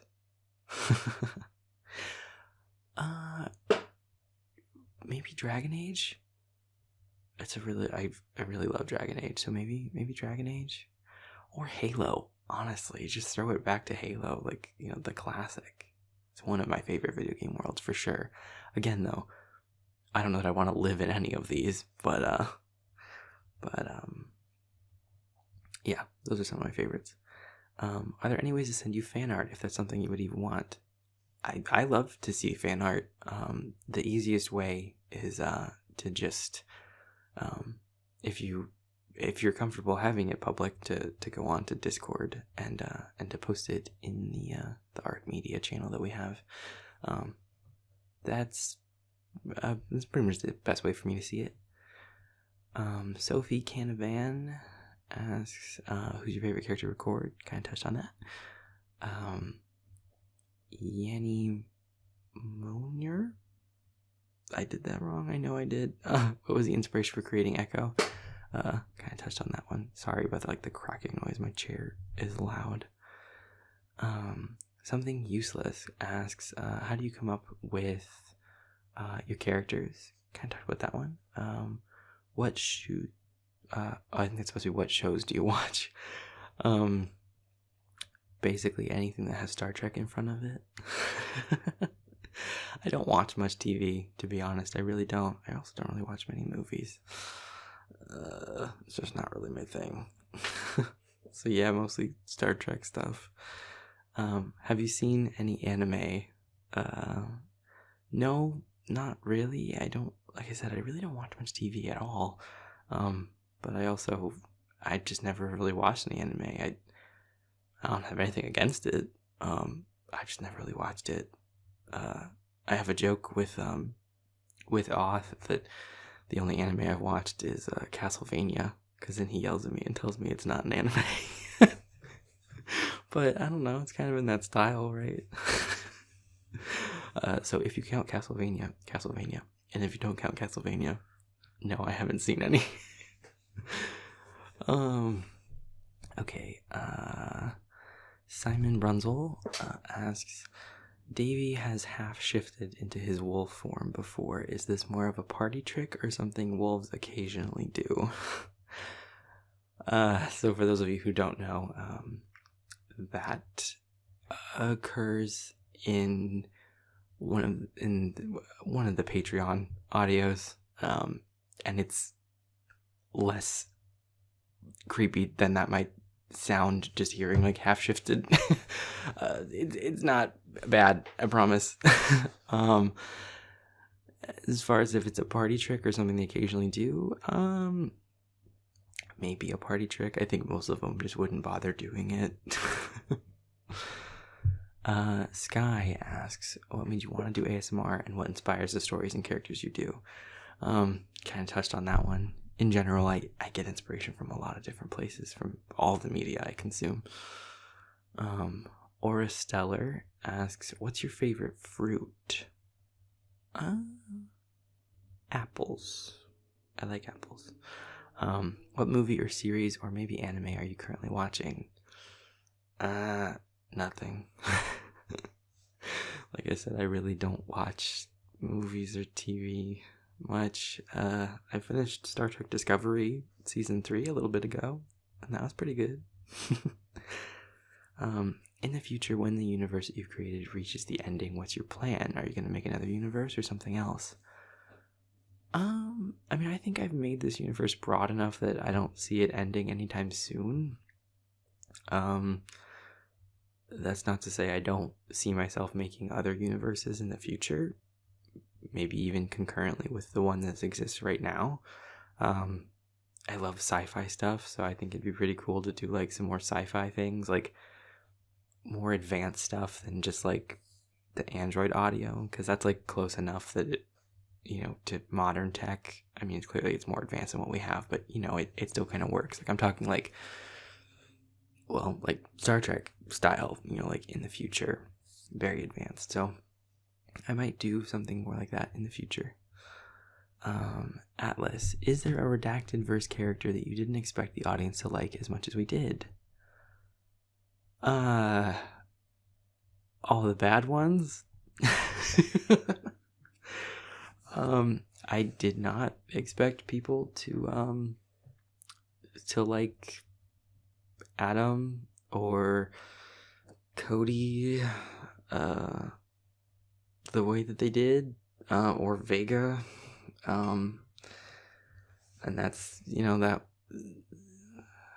so that was something to see. Yeah, pretty much the interest in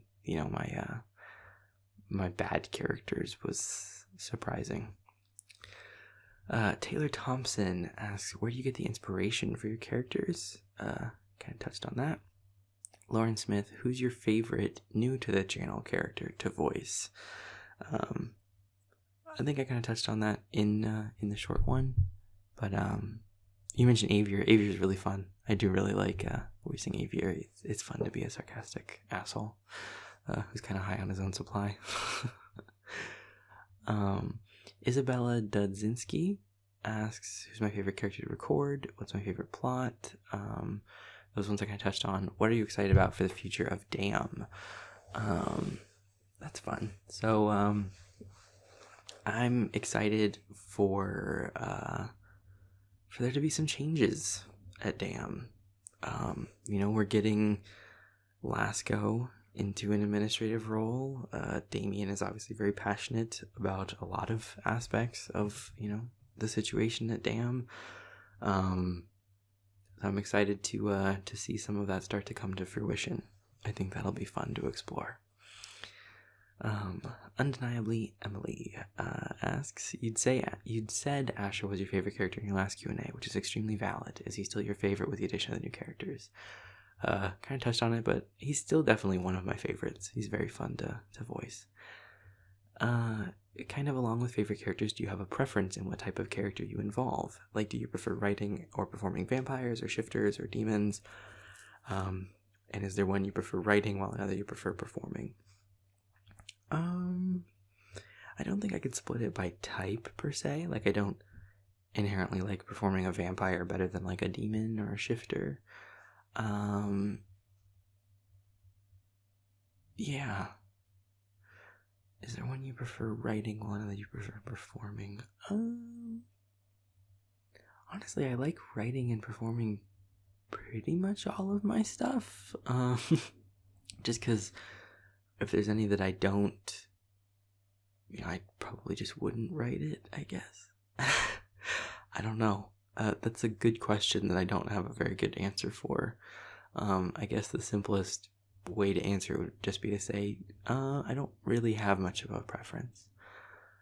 3, how far ahead do you plot your stories and their arcs? The connections are just so well done and so thought out. I'm envisioning you with an entire wall of plot points and characters represented as different colored pins with yarn going between them, but in a good way.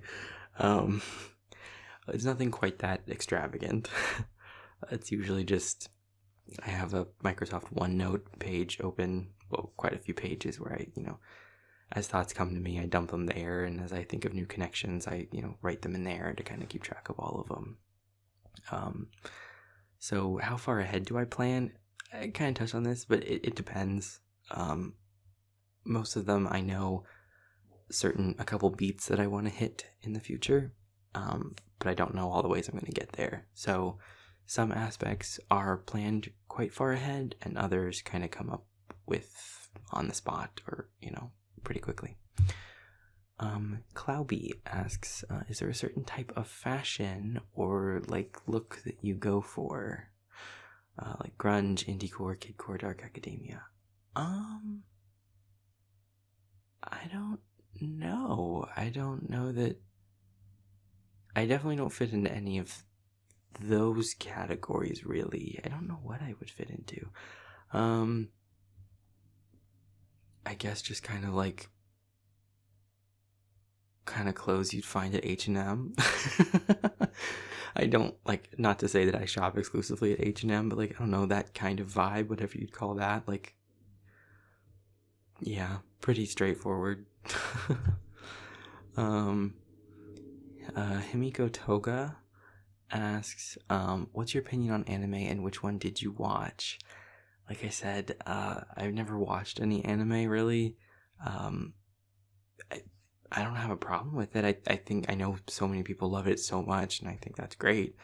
I don't have anything against it. I've just never really watched it. But like I said, I also just don't really watch much television or movies, so it's nothing personal. I just don't watch much at all. Sydney asks, did Duncan fit in the sweater you bought him? I need to follow up on this one, man. Duncan did fit, but it was very tight. He's a hefty boy. Yeah. Number 2, what's your opinion on bees?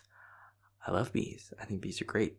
Bees are very, very important. And, they don't sting you unless, you really piss them off. So a lot of people freak out when they see bees, but I don't freak out when I see a bee. If a bee lands on me, cool, we're good. He's not doing anything. He's just chilling. Wasps can fuck right off, though. They're nasty. Nasty boys. But bees are pretty cool.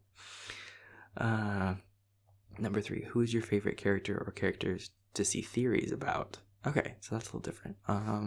see theories about.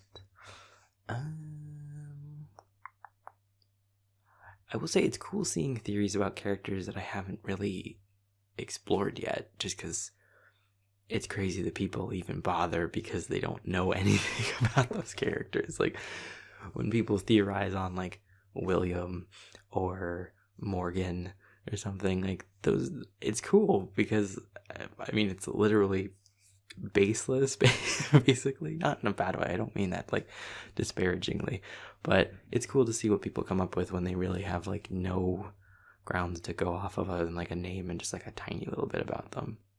So that's always cool to see.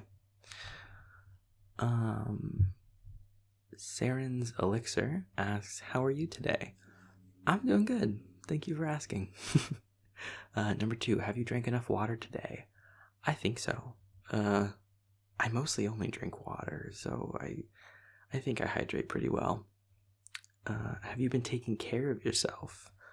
I would say I have, especially lately. I've gotten into a good rhythm with the channel.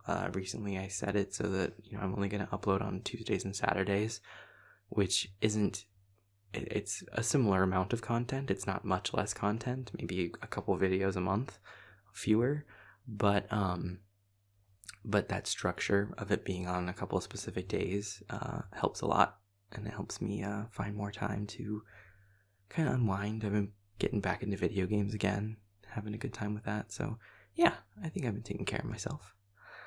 4, for the characters we don't know how we met them, how do you imagine them and the listener met? So this is funny because this question was asked before Valen Week, so I guess those videos are kind of your answer. Number 5, if you were a viewer of the channel rather than the creator, who do you think your favorite and least favorite characters would be? Okay, so that's a little different. So that's, as a viewer, kind of what content do I like? I think Asher would probably be my favorite then, just because, like, I like that, he's a goofball and he's playful and he's funny, but especially lately you've got to see some more depth to him. So probably Asher. My least favorite characters, Adam. That was kind of unequivocal. Yeah, Adam. Okay, so Crystal, aka Bakugo's wife, who's my favorite character, kind of touched on that one. Atlas, again, do you ever feel intimidated by just how large your audience has grown in such a short amount of time?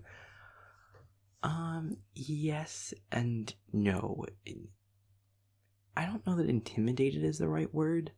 Shocked is definitely an apt word. For whatever it's worth, I will say in some ways having a larger audience is a little,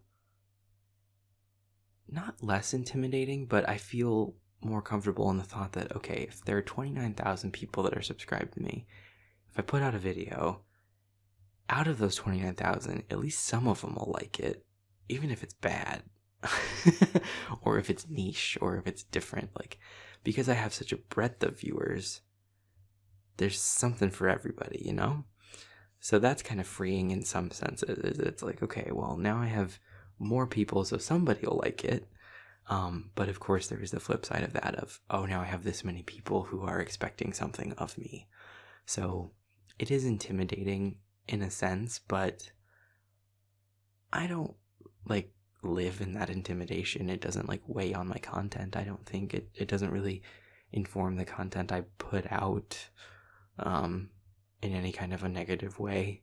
So yes and no, I guess. Laura Alves asks, how do you feel knowing that people listen to your audios internationally? Love from Brazil. I think that's crazy and very, very cool. I think that's really cool that people in other countries care about my stuff. Then it's just another example of craziness that I never thought anyone, even in my local community, would care about stuff that I make, much less people on an international scale. So I think that's amazing. And to any international fans I have, thank you for listening, and to my quote unquote local fans as well. Thank everyone for listening. But that is really, really cool that the international people want to hear my stuff too. It's May asks, who is your favorite werewolf boyfriend and why? Okay, so if we're specifically going to ask about my favorite werewolf, I guess I haven't touched on that.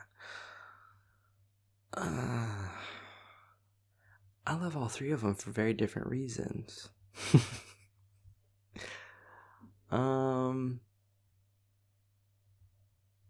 Asher. We'll go with Asher. Yeah. But I really do love all three of them. As for why, like I said, like I just like his attitude and his like view on life, and especially now that, you know, I've been able to show some of the seriousness to him as well. I like his story, and I think it's one that I haven't really run into much as a listener of other stuff, of that kind of finding his place in life.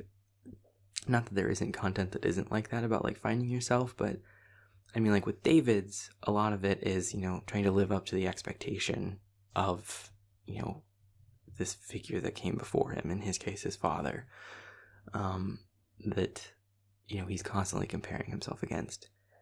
Asher's is a little bit different because he's constantly comparing himself to what people think of him rather than like another person.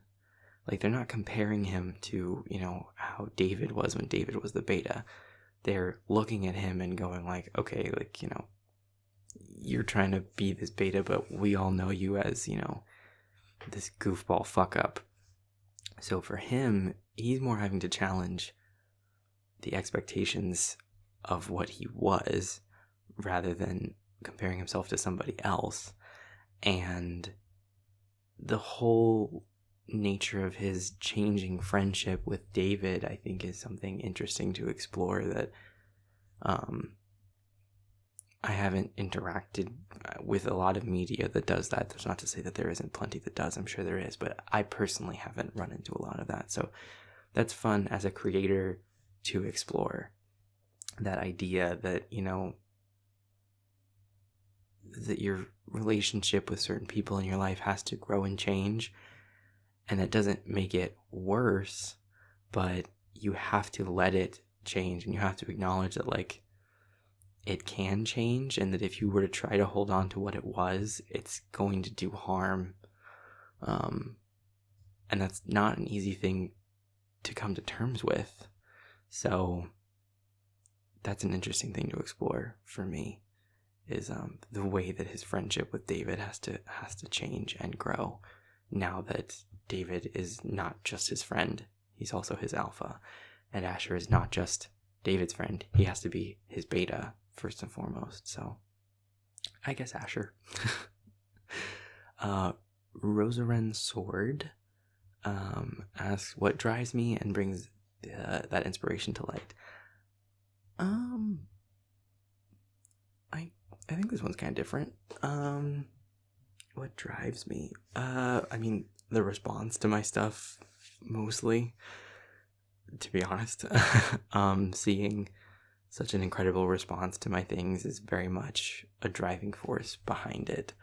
You know, I didn't have that at first because my channel was smaller, but now that I have this many people watching and saying such kind things, that is kind of become the driving force, is seeing people enjoy it and seeing people be inspired by it.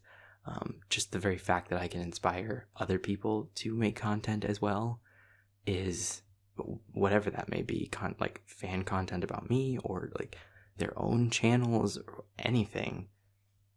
That is so cool, and that is a constant source of inspiration. Like when I say like the response to my stuff, it's not just like comments. I mean stuff like that, like the effects that my work has had on other people.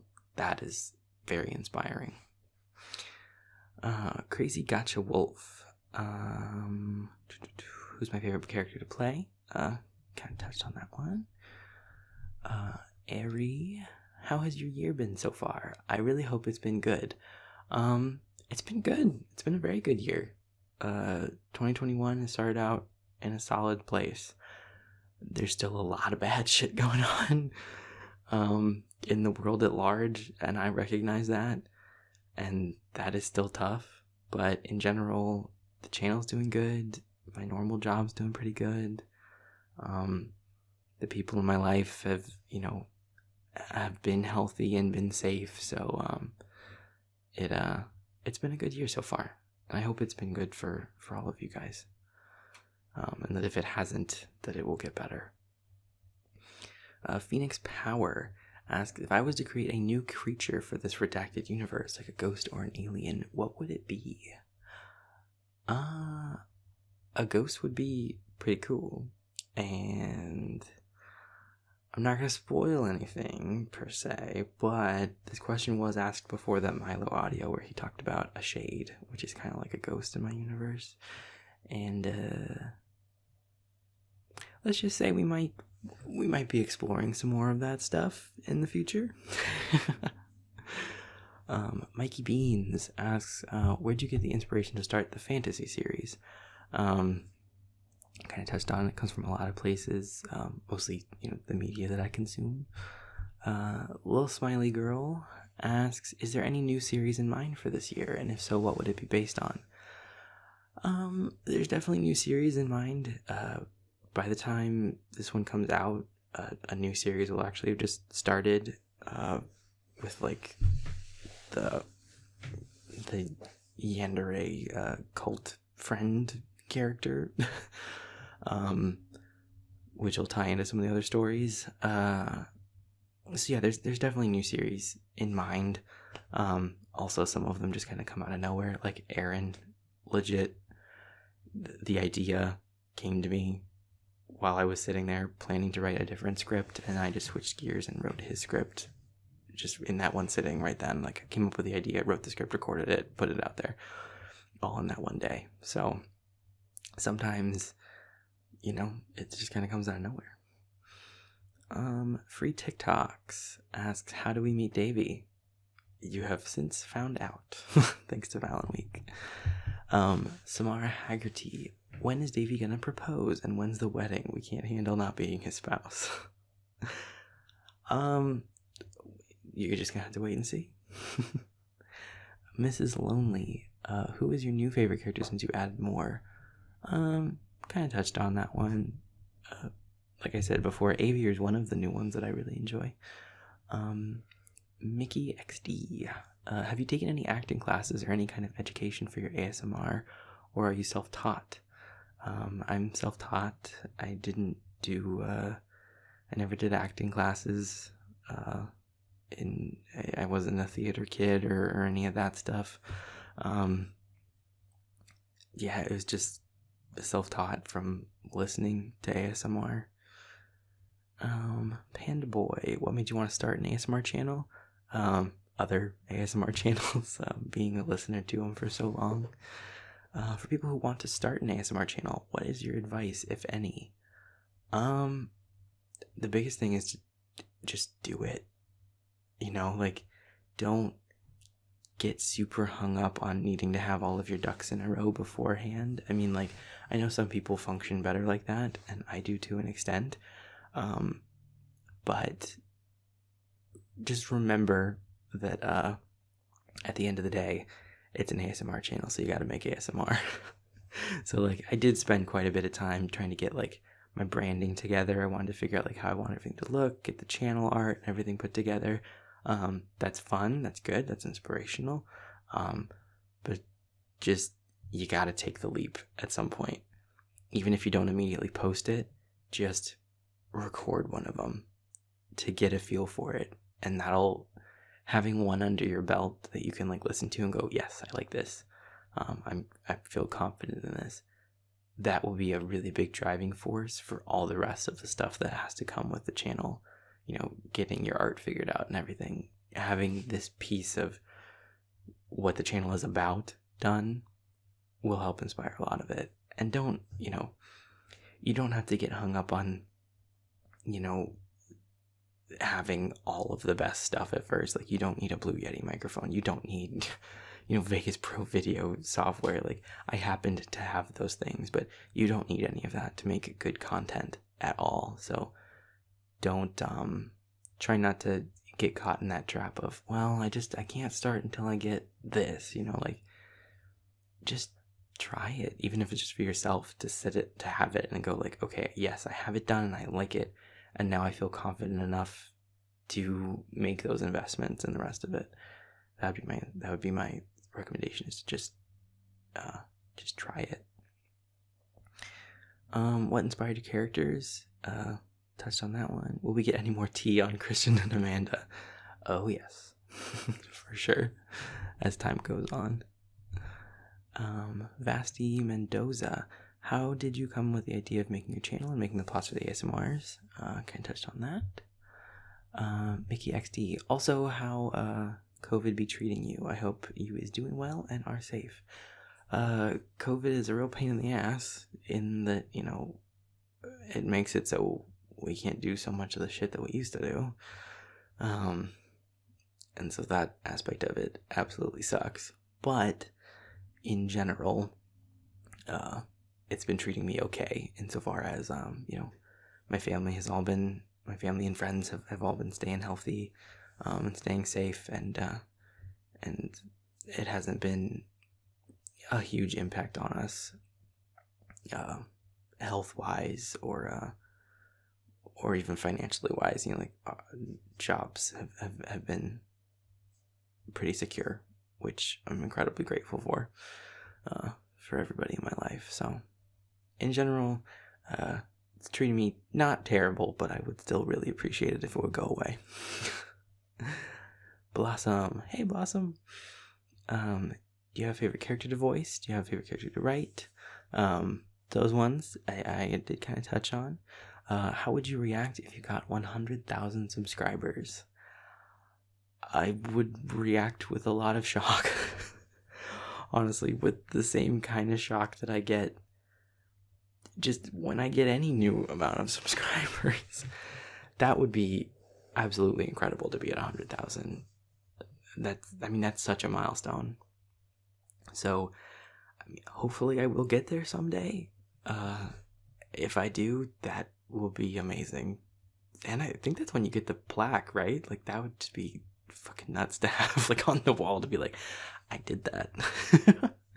So that would be, it would be absolutely insane. Okay, Ren asks, what audio equipment programs do I use? I kind of talk about that in the little Q&A. Atlas asks, what would you do if when you okay so he said yes would go?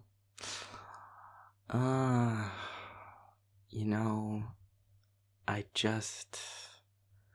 not sure.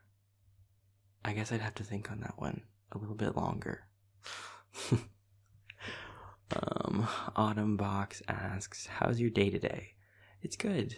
It's going really well. Thank you for asking. I like bread, yes.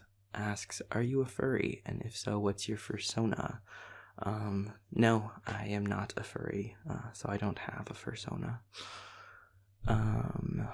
Chivy III asks, how big are the vampire fangs in your universe? Are they like True Blood Season 1 ridiculously big, or just bigger versions of K9 mildly big?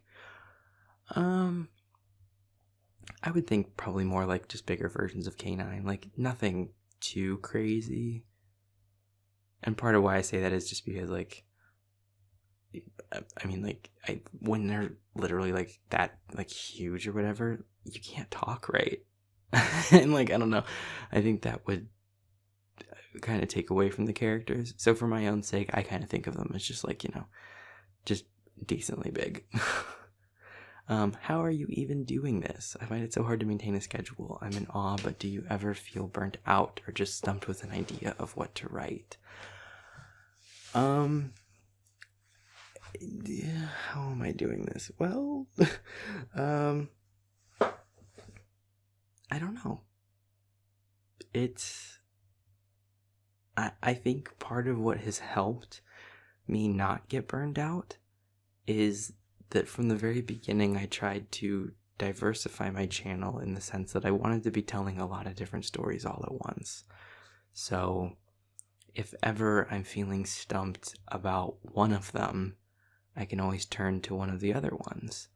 And I tried to give myself leeway to have series that are very, plot driven versus other ones that are more episodic and, ones that touch on different emotions, so that way the variety is what helps keep me from ever burning out. Because if I am getting burnt out on like lore heavy content, then I can just switch it up and do like a Milo audio or a Davey audio and do something that's a little bit more like slice of life. And in terms of you mentioned a schedule, like I said, it has helped some. Like I've kind of just did it pretty recently, but having a set schedule has definitely helped. Has helped me kind of like keep everything in order. So yeah, just kind of giving myself time away from the channel and giving myself grace with like my timelines and everything, and holding myself to a schedule in the sense of like I will release a video on X day because that's when it's due, but that I don't stress too much of when I need to be working on it beforehand. I give myself flexibility in that so that I don't come to resent the work, if that makes sense. Number 3, I know Dahlia is a college type school, but is it standard American college vibes or does it have a dark academia feel to it? Honestly, I think it's more of a standard American college kind of a vibe. Like, don't get me wrong, I like dark academia kind of like storyline plot stuff. I think that's really cool. But one of the things that I wanted with my world and with DAM and the department and stuff is that I want it to feel realistic and grounded in like our day-to-day experience. Like, even though we're in this incredible magical world, I love the thought that like for all the magic that they have, there's still so much like stupid bureaucracy. Like the government is still like tied up in red tape and is often redundant and behind the times, and that there's like all of these just like very realistic problems that they're facing, because I don't think that magic would for lack of a better word, magically fix all of those problems. I think you're still going to have to deal with the day-to-day, realistic parts of being a government or being a university. Like, just because it's a world full of magic doesn't mean you get to just, hand wave away all of those issues of actually operating large-scale infrastructure. So while I enjoy consuming media that has like dark academia feels to it, I wanted mine to be grounded in almost painfully like real stuff, and that there's real inefficiencies and stupid shit. It's like not fantastical at all. Because I don't know, I like that dichotomy. I think that's funny.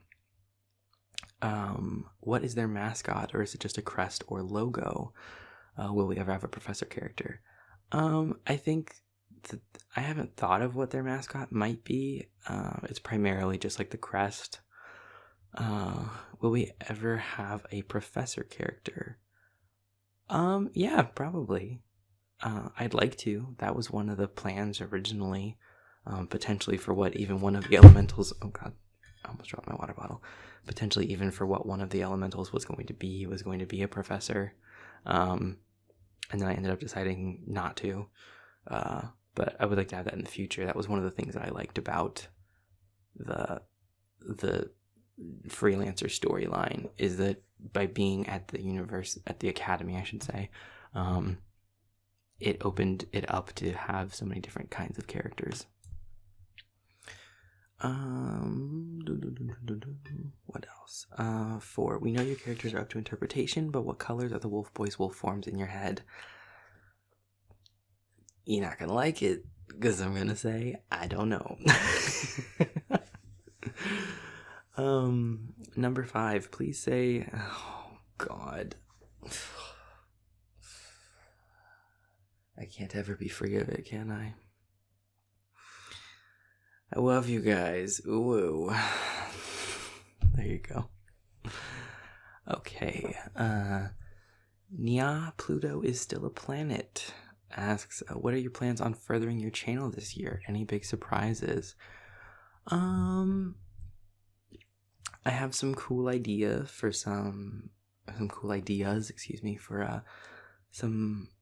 more like events I want to do. Valen Week was one of them. Yeah, I've got some cool stuff planned for the channel. Some more collaborative work, potentially. Yeah, there's some cool stuff on the horizon. Chico Bun asks, are you the type of person interested in history? And if yes, which events, centuries, cultures, fashion, etc.?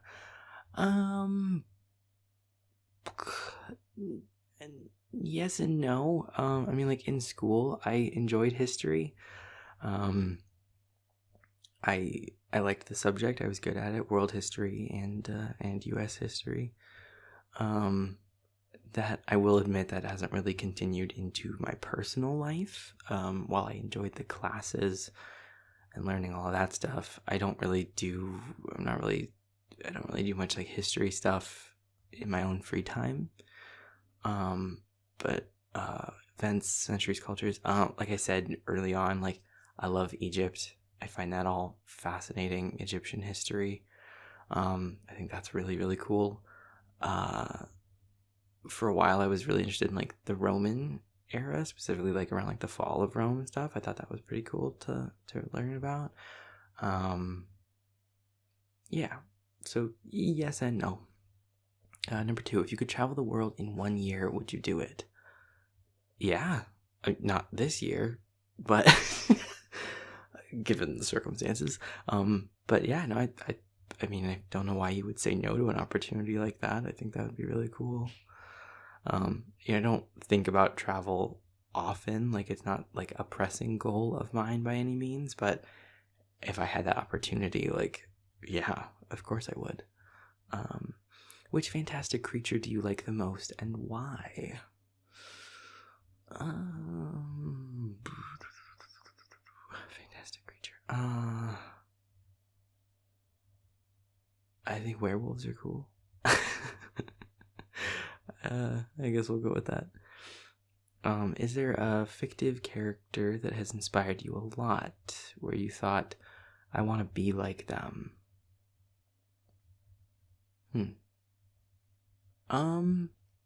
Like inspired like me personally?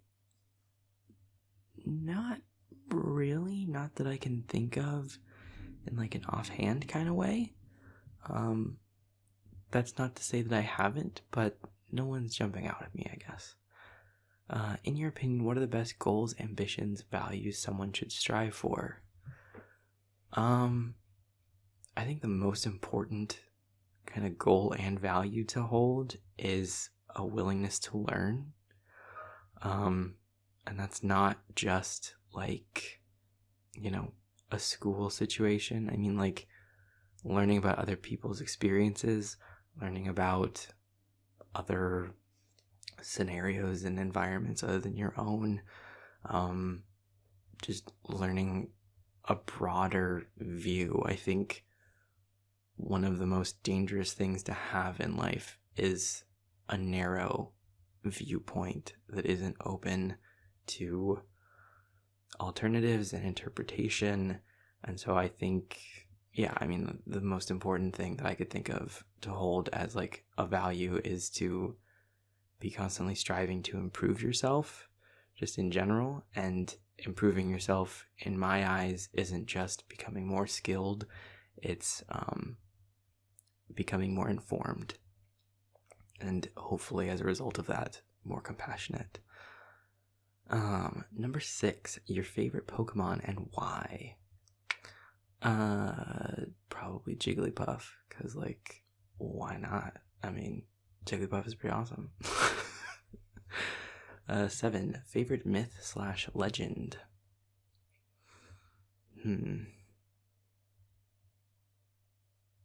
Favorite myth? Oh, I don't know. What are some myths?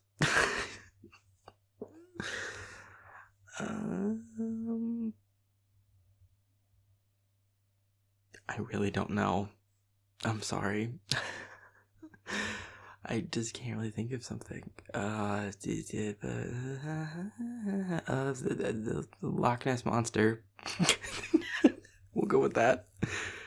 Number 8, an aspect of society that really annoys you.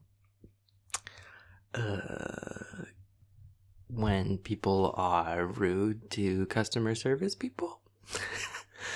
I think that's really awful. I was a customer service person for a long time, and I think everyone should have to be, because then maybe who would be a little less fucking awful to, people who are literally their job is just to, be there to try and help you, and, meanwhile you're being a fucking asshole to them.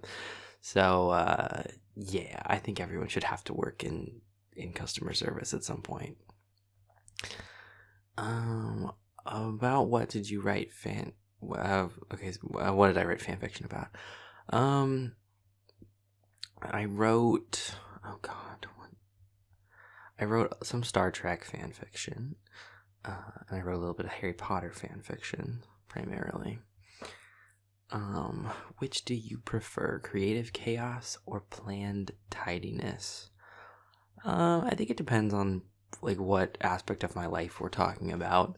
Like, I do like for my, house to generally be tidy, not perfect. I'm not, like, super hung up about it, but, like, I definitely prefer it when it's, like, tidy. Yeah, I guess creative chaos. Yeah, I don't know. I guess generally I like things a little more organized. Questions about the characters. Would Asher dress up as a maid? Okay, I just have to ask, like, what is this whole, like, maid thing, like, maid boy situation? Like, I don't get it. Like, is it a reference? I'm sorry, like, I guess my, unawareness is showing, but, like, I don't really get that whole thing. No, he wouldn't. Yeah.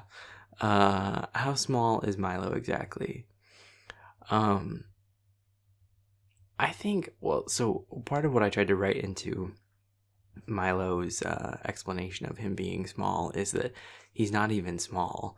He's normal sized, but he just happens to, he's on the lower end of normal, but he's not, like, tiny or anything.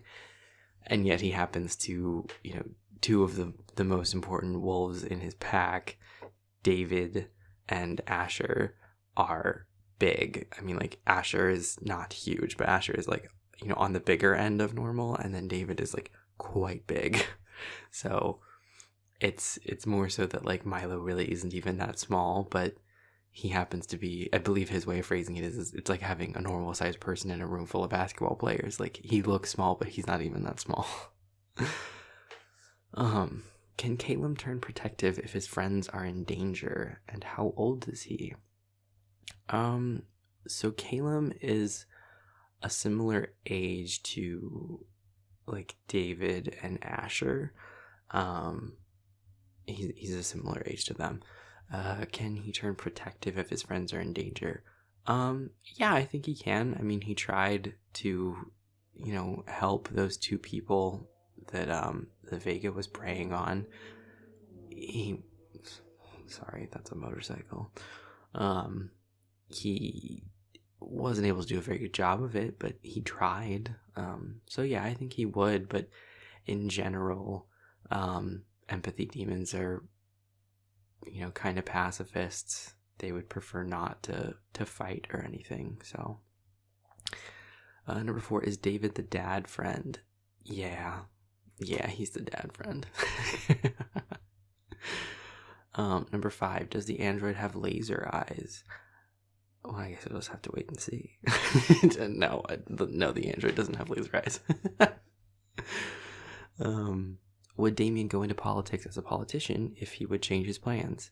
Yeah, I think he would. I think if he saw an opportunity to make good change at that level and he thought he could succeed at it, that, he might pivot to doing that.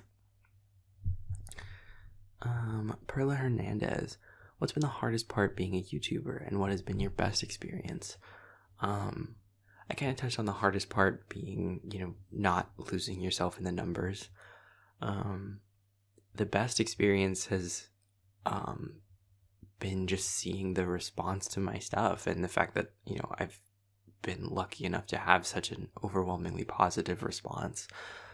To hear positive and constructive things about my work and to see that my work has inspired other people to create things in all kinds of different realms, that has definitely been the best part, is seeing that my work can be an inspiration for people. That's been incredible to see.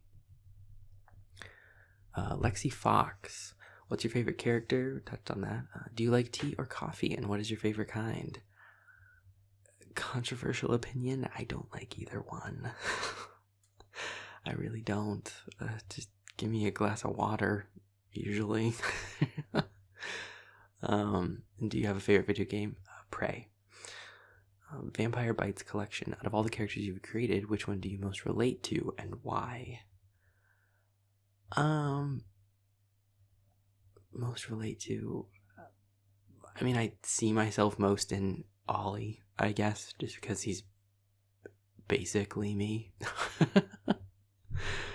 In some ways, he's kind of becoming his own character, especially with his new, now that I made that video where you kind of get to see him meeting, his listener for the first time. I'd like to think I'm not quite that, I don't know, nerve-wracked, at least in that. Or at least I definitely would be that anxious, but I wouldn't express it in the same ways that he does. So, yeah, but probably Ollie. Louise asks, what's your favorite smell? That's a good question. Probably chocolate chip cookies baking.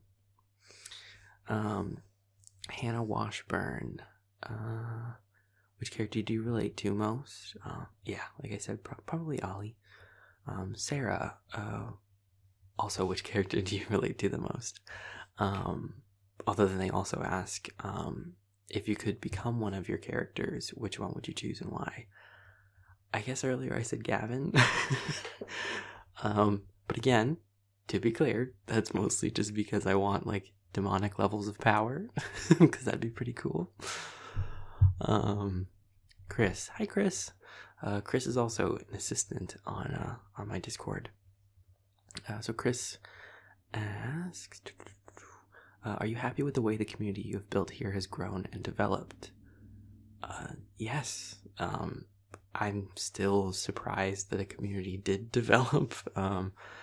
It's no big secret that I had no idea what to do with Discord and stuff, and I kind of made it on a whim just because people were asking for it, and I didn't think I would have to be involved with it at all. I would just kind of set it and walk away. But to see this community, and I don't mean to say that my community only exists on Discord. Of course it does on YouTube as well, but the sense of community is definitely strongest on Discord. Yes, I am quite happy with it. It's so cool to see people come together, and they may be coming together because of a shared interest in my content, but my content doesn't inform their formation of a friendship at all. They find other things in common, and so usually that's the cool thing, is that people are making friends on my Discord, and it really doesn't even have anything to do with my work. It's just that's what got them there. But then they find that they like each other for any number of reasons. And that's really cool to see that, you know, even in some small way, that my work can foster that sort of a thing. I just think that's kind of cool. What's your favorite flower if you have one? Probably, I like the name ranunculus. I think that's a really fun name, and it's kind of a cool looking flower. What's your go-to brownie? Just a plain fudgy one, or do you like to add things? Okay, here's the deal. So I like homemade stuff as much as the next person. Like when it comes to like cookies, like they gotta be homemade. I don't want like some tube of cookie dough. But I love box brownies. Like I don't need to make brownies from scratch. Like if you get me a triple fudge Ghirardelli box of brownies, it's got the blue label. Those are incredible brownies that are delicious, and I love them. But I love almost any kind of brownie. Like I love plain fudgy ones. I like ones with walnuts. I like ones with caramel on top. I like ones with chocolate chips in them. Yeah, you can't really fuck up a brownie for me. I mean, of course you could, you know what I mean. But like, I like basically all kinds of brownies. How much wood could a woodchuck chuck if a woodchuck could chuck wood? I think he'd chuck as much as he wants. And I think that's the more important question, is how much does he want to chuck? And who's asking him to chuck it? Have you ever just stalked the tweets we post on a whim? I don't have a Twitter, but I have seen some of your guys' tweets. Yes, every now and then I'll take a dip in those tepid waters to see what's going on. But not too much. But yes, I have occasionally gone to look at the tweets about my stuff. Do the questions and theories in the theory channel ever make you rewrite a script to answer the burning questions? It's never made me rewrite a script. It has informed some of the decisions I make in the future. Not usually in a redirection of the plot at all, but I'll sometimes kind of go out of my way to explain things that maybe people have like asked about, that I thought I could convey in a way that was still natural to the story and meaningful. So it's never made me do any rewrites, but it has made me include answers in future scripts that I otherwise might not have. And just in general, having the theorists around asking all the questions has made me think more critically about the way that I phrase things. Just to make sure that like I want things to make sense and be clear. And, you know, I still want there to be mysteries and everything, but I want those to be intentional mysteries. So it's informed some of my decisions in scripting, but never like a rewrite. Can we get some more Duncan pics, mayhaps? Yeah, maybe I'll post some more on the Discord. How does it feel knowing that you're going to keep growing and you have us in your corner every step of the way? It is a very good feeling. For as large as this channel gets, knowing that I have, you know, a group of people who care about my stuff and want to partake in it and want to support it and want to see me do well, it really means a lot. So it feels really good knowing that, to answer the question. Emerald Kitty, will there be a proposal or a wedding part of the Yandere or Werewolf series? Just gonna have to wait and see. I'm sorry, I know that's not the answer people want to hear, but in the interest of spoilers, it's the answer I gotta give. Okay, Wiz221B, is there reasoning behind the names of your characters? If so, what are they?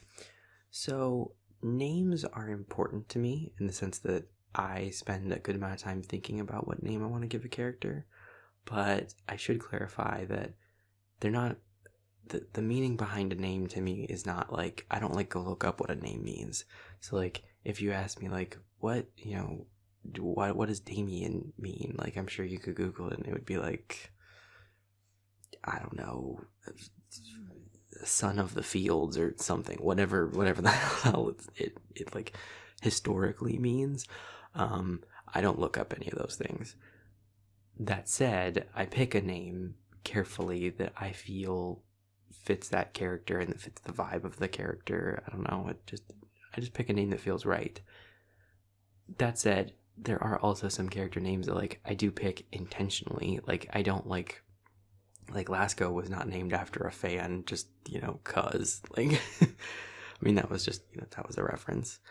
And with the demon names, there's sometimes more meaning behind it. It depends. Like usually there's not, and I only say that because like I don't want people to like read too much into it. Like Calum, which also I found out, has been pronounced, I've been pronouncing wrong, but that's how I pronounce his name, so it's not wrong. But the constellation he's named after, it doesn't have greater meaning. That constellation means like chisel.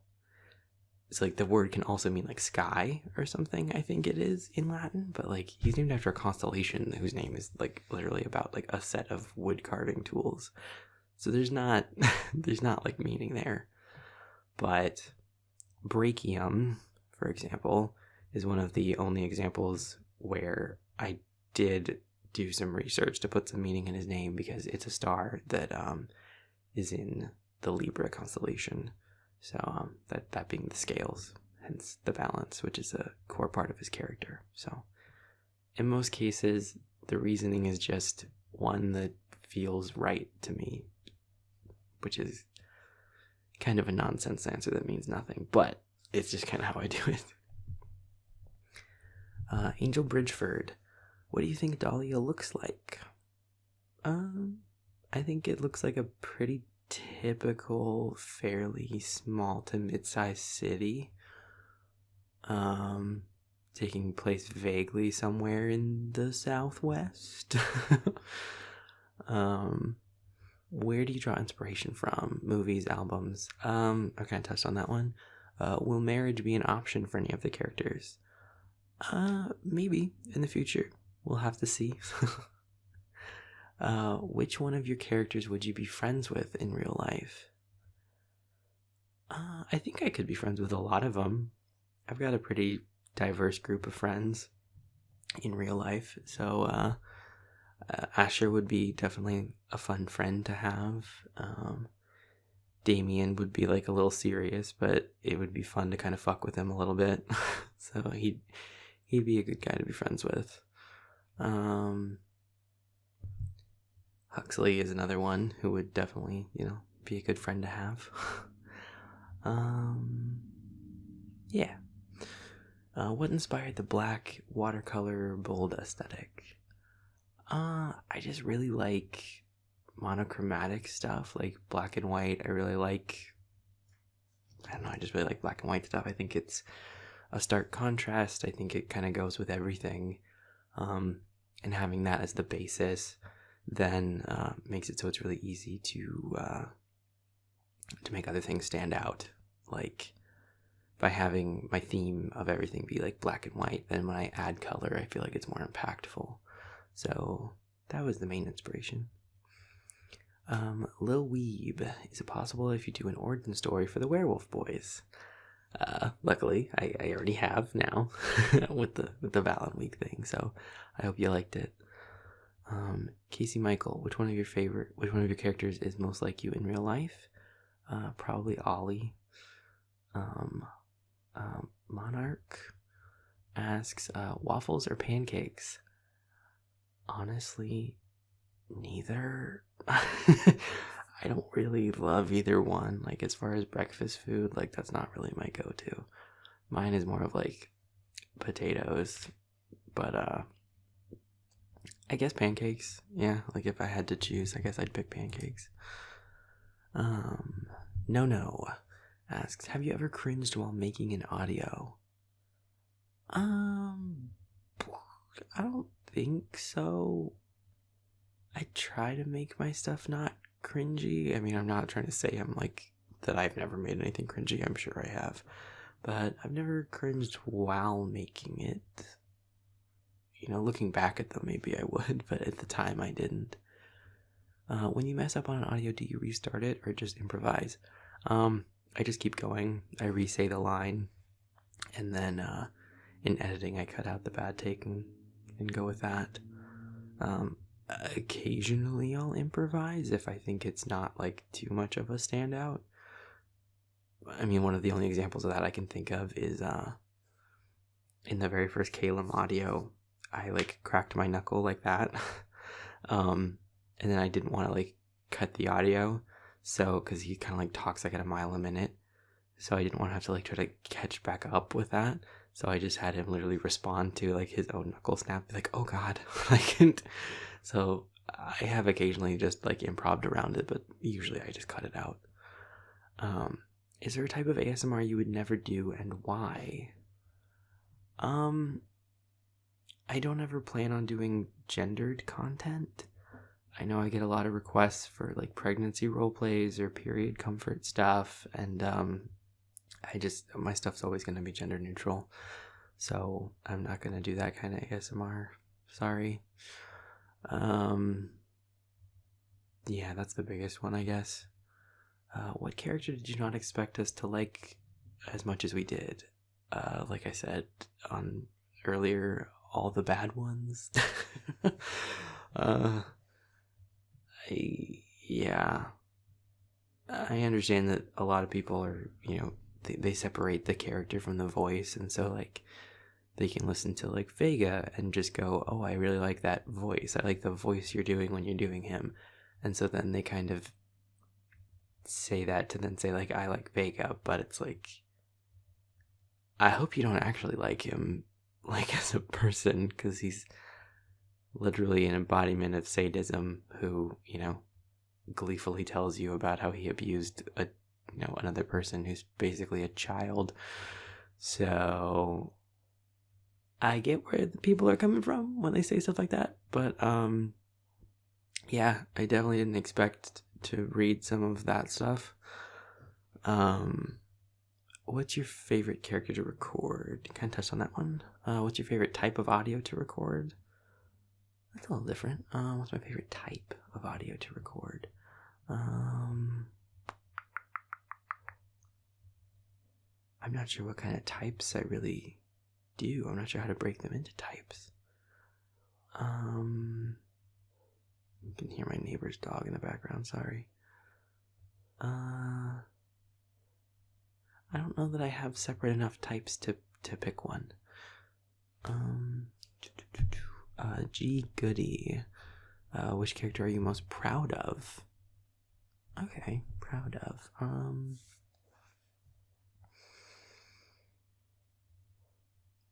Probably Vincent, I guess.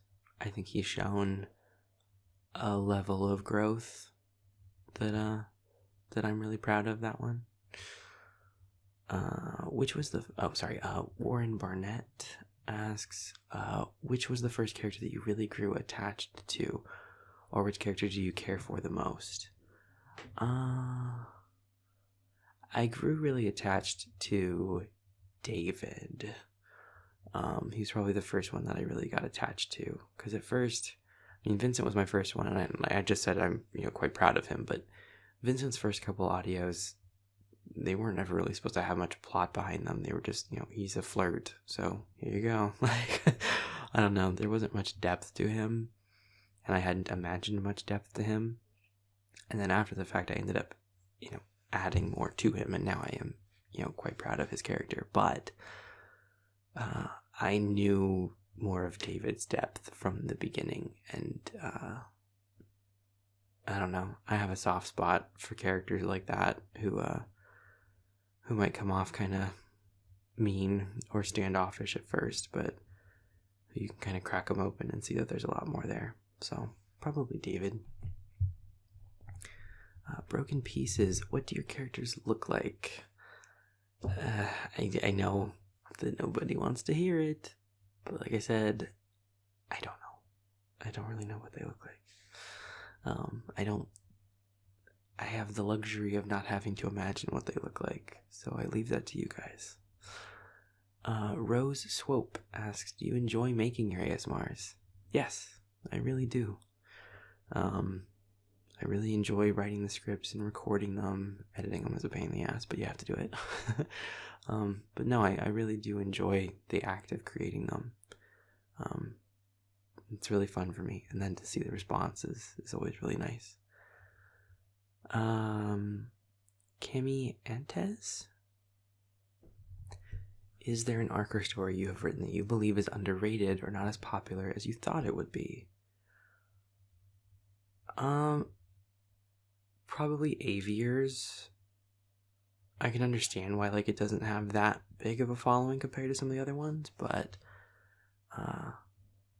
I kind of know where that story is going to go, and I'm really excited about it, so I think it's a little underrated. From all the theories and headcanons, can be either or both that you've seen on Discord, which ones are your favorites, if you have any? I'll be honest, I don't really look at the headcanons.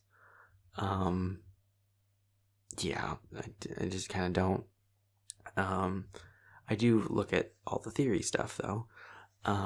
Which ones are my favorite? I don't really have any specific favorite. Just the fact that they exist is honestly just incredible. Like I said, I still remember back when people started asking for a theories chat on my Discord, and I thought that was crazy that they even wanted one. So it's just incredible to read all of them, honestly. Number 3, are there characters that you've written so far that are hard to get into or it takes a while to get into? If so, who are they and what do you do to try to make the process a little easier? There aren't any that it's really hard to get into in terms of performing them. Some of them it takes a little longer to kind of get into the headspace to write a script for it. Some of some of the darker ones, they take a little bit to kind of psych myself up for being okay, yeah, I gotta write this one. But in general, they're all pretty easy for me to get into. Number 4, will we ever have a name reveal for Flyboy? Yes. That's all I'll say. Number 5, how do you go about choosing nicknames for the listeners? Well, the big thing is to make it gender neutral, so that automatically puts some limits on things. The other big consideration is it has to be something that I don't hate saying.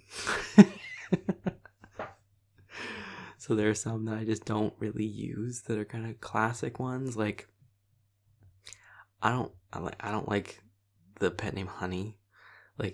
Not that there's a problem with it in the sense of I don't care if other people say it or even call me it or whatever, but I just would absolutely never say that one as a person myself. So, except as a joke. So that one hasn't been used, even though that's kind of a classic one. So to an extent, some of them they have a lot of meaning behind it. Some of them it says something more about the listener, and some of it says a lot about the character who's saying it. Asher going babe, that pet name really tells you more about Asher than about the babe listener.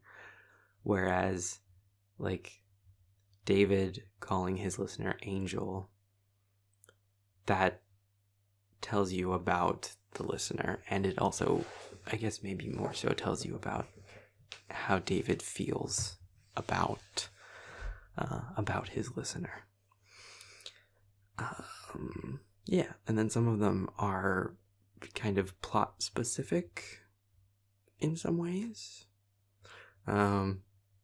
Not plot specific, I shouldn't say it that way, but pet names that maybe you wouldn't hear day to day, but that work for that story, like Starlight is one of my kind of examples of that one. So I enjoy choosing the nicknames, but it can be hard sometimes. 6, what were some of the hardest audios to record? It could be physically / range or something to do with the content. I mean, some of like the darker ones are definitely hard. The old Adam ones were difficult. Yeah, the Vega one was kind of tough. The darker ones, yeah, they're kind of hard. Oh, another one that was hard was Caleb's breakdown episode. Not because it was hard to get into that headspace, that was easy, but you asked like physically, like range, like if we're talking like that, like trying to maintain like Caleb's kind of voice while crying, I honestly don't think I did a very good job of it. Because those two things kind of go against each other, like the way that so much of his voice is like literally in the way that he's talking, and so like when you're crying you don't talk like fast and excited. So that one was hard to record in terms of like just the actual act of trying to stay in that voice. Number 7, since you are our great demon king. That's a Discord reference for any of you who aren't on the Discord, from back in Halloween. Which demon that you've created so far do you think you are most like? Avier, Caleb, Cam, or Gavin? I'm probably most like Avier.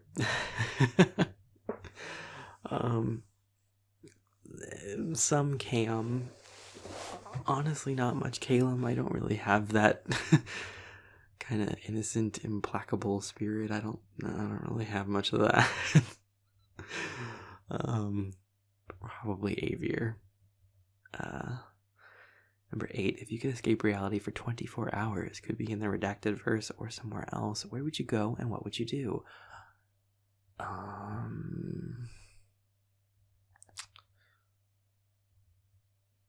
don't know. Take me to Star Trek. I want to see the future. I want to see an optimistic future. That would be nice, with cool advanced technology. Number 9, what's the most random thought you have had of a part of the Redacted verse of your characters that occurred to you when you weren't scripting? And you were like, I could use this will work well with the story I'm trying to tell, but definitely wasn't expecting that.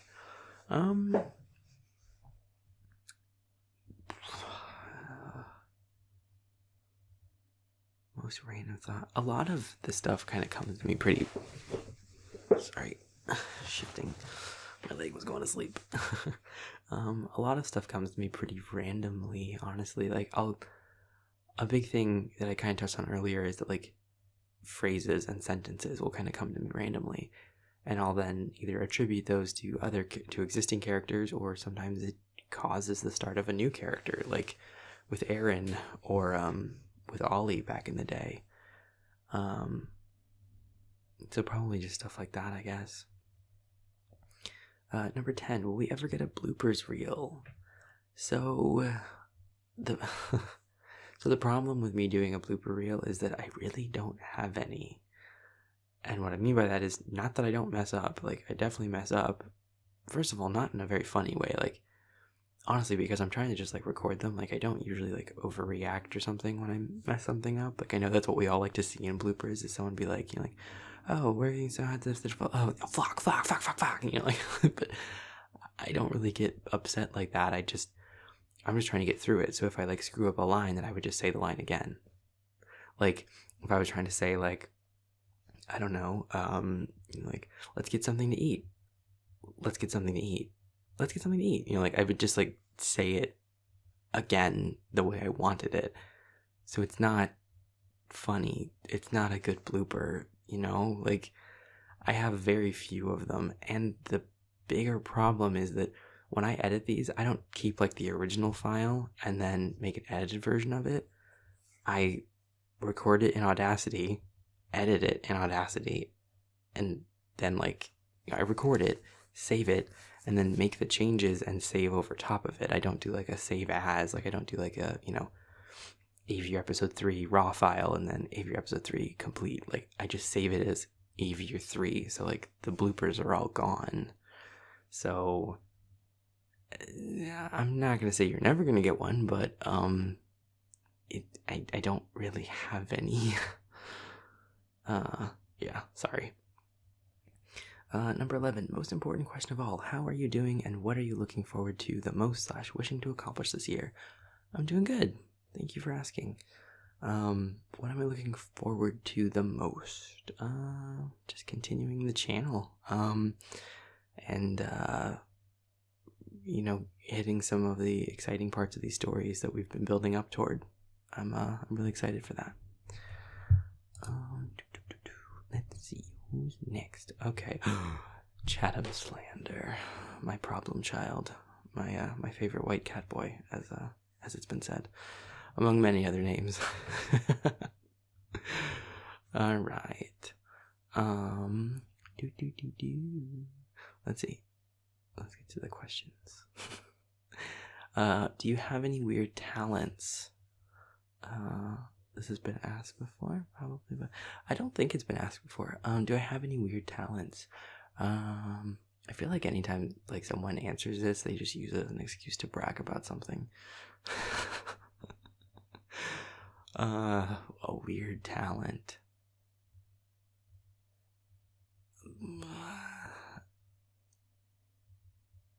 I don't know. Even though I'm not super flexible, I'm really good at doing a runner's lunge. There you go.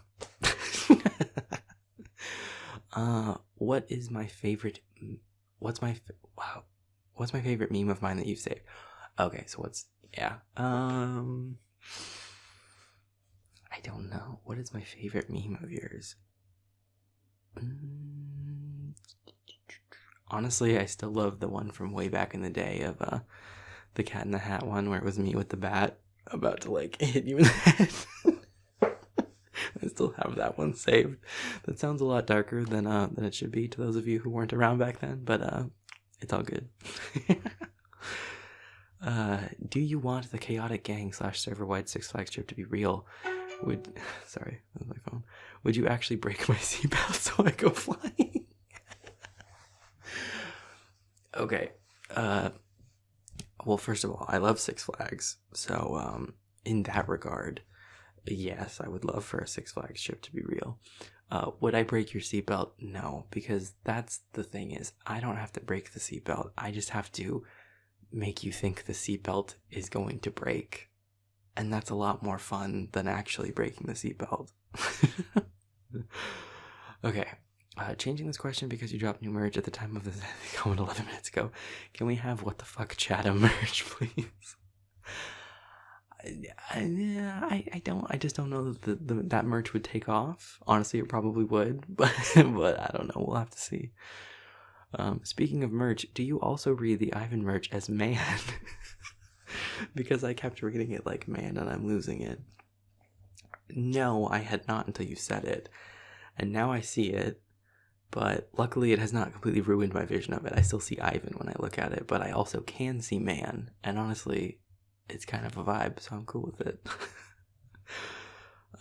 Have you been keeping up with the pulling a Chatham definitions? And if so, what's your favorite? I'm going to be honest with you. I have not. Mostly because there's, like 20 of them now? It's really hard to keep up with them. I mean, I think my favorite is still what I believe was the original pulling a Chatham, which was, the one where you called me hot. That was funny just because of the fallout of that. Sorry, having some water. Do you find enjoyment in scaring you? Yes, I absolutely do. Why are you still hiding in my closet? It's really cramped in there. Are you stuck, sir? Are you okay?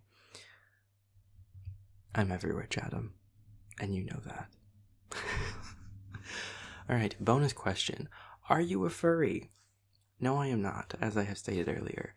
However, I think you and I both might know one. And, I think his name, I think it rhymes with the word moth. Oh, he's gonna be mad about that one. Okay, second bonus question that is not a question but a threat. If you come close to my ASMR channel, I will get you. Well, I wish you very good luck with your channel, Chatham. And yes, we are friends, much as your brain tries to tell you otherwise, and I appreciate you very much. Moving on. Vincent's immortality. Since we have demons, is there a possibility of having an angel character? It's a never say never situation, but I don't think I ever will. Yeah, I don't think I will.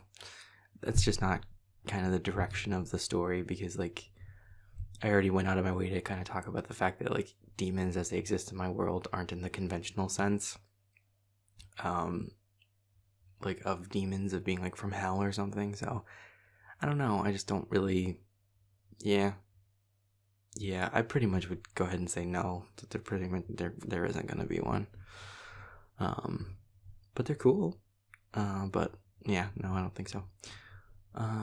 Indigo Icy. Or Indigo Ice. Either Indigo. This serial format allows you to hear our reactions after each installment. If you were to write a novel, do you think the long game would be better, worse, or just different? I'd probably say just different, but I will say I appreciate being able to get the responses in real time. Because it helps me know maybe what I need to clarify and what I need to expound on, and I wouldn't really know that otherwise. So, yeah. Just different, I guess. Is there an element of writing that you miss using when scripting? Or, for example, just focusing on dialogue over physical character setting descriptions feel freeing? It does feel freeing in a lot of ways. I don't have to worry about describing the location or the area or what a person looks like. I don't even have to really think about those things, which is freeing and kind of cool. But it comes with its own challenges, of course. In order to, get across certain actions, I have to rely, more heavily on implying them, which can be difficult. So I guess I miss being able to be more explicit in that regard, but in the interest of making it sound realistic, I have to avoid doing some of that. Has the evolving shape of any one plotline surprised you, or do you always feel in control of the characters in the narrative? If that makes sense. It does make sense. The evolution of the Freelancer series has absolutely surprised me in a very good way, and I really like how it has gone. I think that's a really cool thing that can happen in creation, is when it kind of takes on a mind of its own and pulls you in places you didn't expect. So even though that technically is out of control, I guess, it's out of control in a way that I find cool and enriching. So yeah. At what point did you suddenly realize this channel was going to be a thing with considerable interest? I guess when I hit 1,000 subscribers, but also when I hit like 100 subscribers, I felt like I was the one, like on top of the world, could not tell me otherwise. Like in shock about the fact that like, people cared, but I was like, oh my gosh, this is a thing. Like to me, like literally like 100 was like, oh my God, this is like huge. This is incredible. And honestly, it is. Like, it is very difficult to reach that first 100, much less that first 1,000 or anything. So like, I don't mean to discredit anyone who, thinks that is a big thing, because it is a big thing, and it was. Yeah, I guess it wasn't even so much a sudden realization. It was just kind of a, oh, this is just going to keep going. Okay, wow. But it was a very cool realization. What bop has been most recently stuck in your head? It doesn't have to be a good one. Let me look. What have I been listening to lately?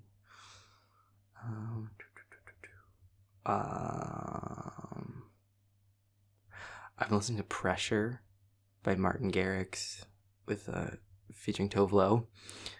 I really like that song. That song's been stuck in my head a lot, and I enjoy that one. Also, it like ends very similar to how it began. Like you can literally put that song on repeat and it flows into itself really well, like on a loop. in a way that feels like natural. So that song has definitely been stuck in my head, and I really like that song. Have you chuckled evilly aloud while reading our comments and theories? Not evilly. I don't think I really chuckled aloud either. It's fun to see where you guys take things, but no, I'm not some evil mastermind. I don't try to be anyway. I just enjoy reading what you guys come up with. It's cool. Have you ever used your tonal jujitsu in person? For example, to negotiate with or calm someone? I feel like you unlocked a superpower here. Not intentionally, any more so than anyone would.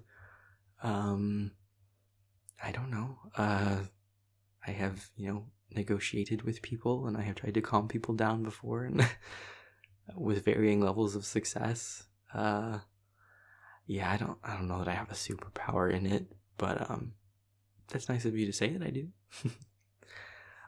Do the sports teams at DAM play against unempowered schools or only other empowered schools? Only other empowered schools, because otherwise it would be complicated to have to admit that DAM exists to unempowered people. Is there a movie that has brought you to tears? I'm sure there is, but I can't think of one right now. I don't watch many movies, and I don't usually watch ones that would make me cry. I'm sure one has, but I can't think of one. I'm sorry. Is there an activity you find particularly conducive to... Nope, that's not true. I know what movie made me cry. I watched that that Mr. Rogers movie that came out a while ago. Not the one where Tom Hanks was pretending to be Mr. Rogers. The documentary style movie about Mr. Rogers. And I'm pretty sure I cried at one point during that, because that was a lot. Okay. Is there an activity you find particularly conducive to brainstorming / problem solving? Showering. I come up with a lot of good ideas in the shower. Or driving. Driving and showering are the two things when I come up with the most ideas, I would say. When I used to, have to drive into work every day, that was when I would come up with loads of stuff, was in the car. Jay, is there a misconception about you or your universe that you wanted to clear up?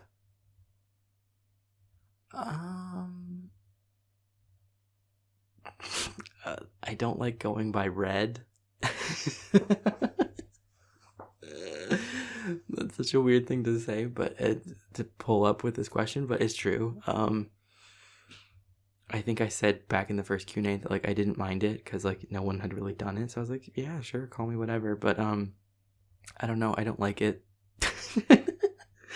Because when I read red, I think of the color, and I like the color red, but I don't associate anything about the channel with the color red. Yeah, I don't know. I don't like being called red. I'd rather it was just redacted, the full word, or you can just call me Eric. As far as stuff about my universe, I think I tend to clear up any misconceptions that really bother me in the theories chat. So, yeah, you can always check that to see. I mean, I know you're on Discord, so you would have seen it, but just in general to other people, in my Discord, in the theories chat, I pin a lot of the stuff that I say that kind of is meant to clarify stuff. So if you have questions, it might be worth taking a look there on the Discord to kind of see an answer.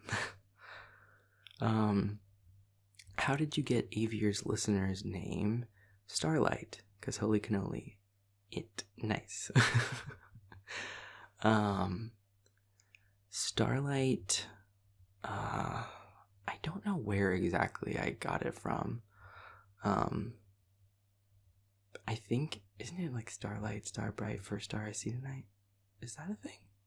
That's a thing, right? Wish I may, wish I might, that whole thing. That's not where I got it from, but now thinking of it, I think that's in there, right? I don't really know. That one just kind of came to mind, and it fit really well with the character in a way that might not be clear yet.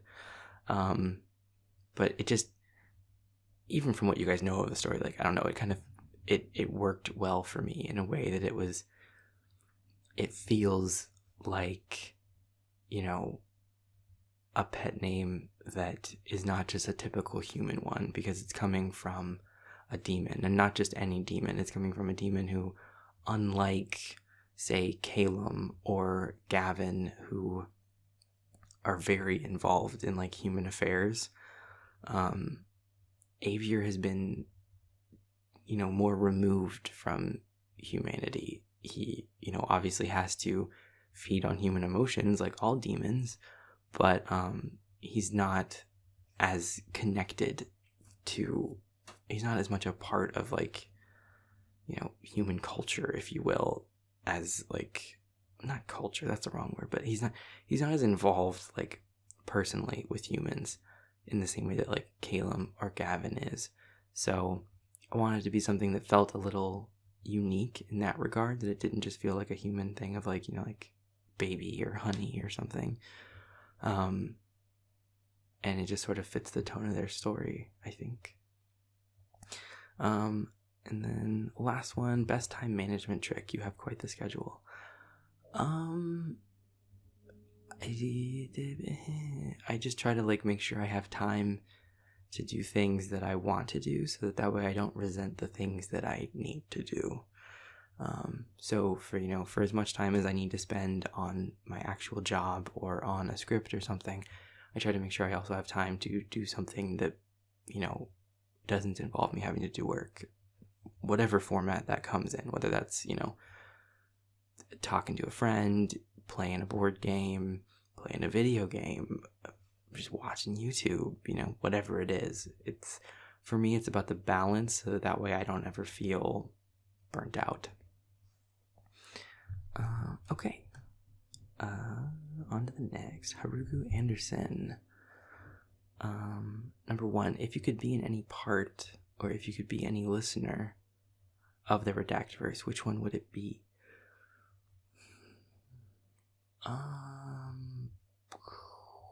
If I could be any listener, who is my strongest listener with the least trauma? Because Freelancer has been dragged through the mud. Lovely went through some shit.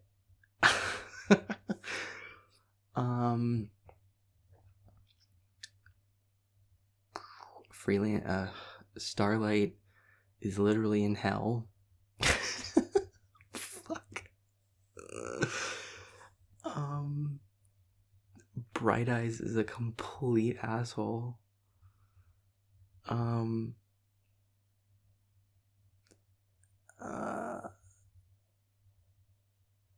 This is a great question that I don't have a good answer for. I'm also realizing I'm horribly mean to my listeners, apparently. Nope, I know who I want to be. I want to be Sweetheart, because you get to be with Milo, and Milo's pretty great. And also, you're a stealth, which is so fucking cool. That's one of my favorite races that I created, which obviously I didn't invent the idea of, being able to turn invisible and stuff, but I love stealth. I think that's such a cool, like, the phase cloak thing, which, by the way, I took from Star Trek, from, that's a technology that they explored briefly as a way around the Treaty of Algernon, but then they got busted in an otherwise not great episode called Pegasus. But the technology is really cool. So, yeah, that's my answer. I would hands down be Sweetheart, because you're really powerful. You're regarded as being very good at your job. You're with Milo, who's, like, a pretty great guy. I think it's the right answer. What has been your favorite or most fun crossover to do, or one you look forward to doing? I mean, the solstice audio, the Moonbound Solstice audio was a lot of fun. It was really fun to write. It was fun to get to work with my mods, who are each very talented in their own regard, and just elevated it that much more. It was really, really, really fun to do and to make and to see the response to. So that was definitely my favorite, was the Moonbound Solstice. Number 3, what's the hardest or trickiest plot to write?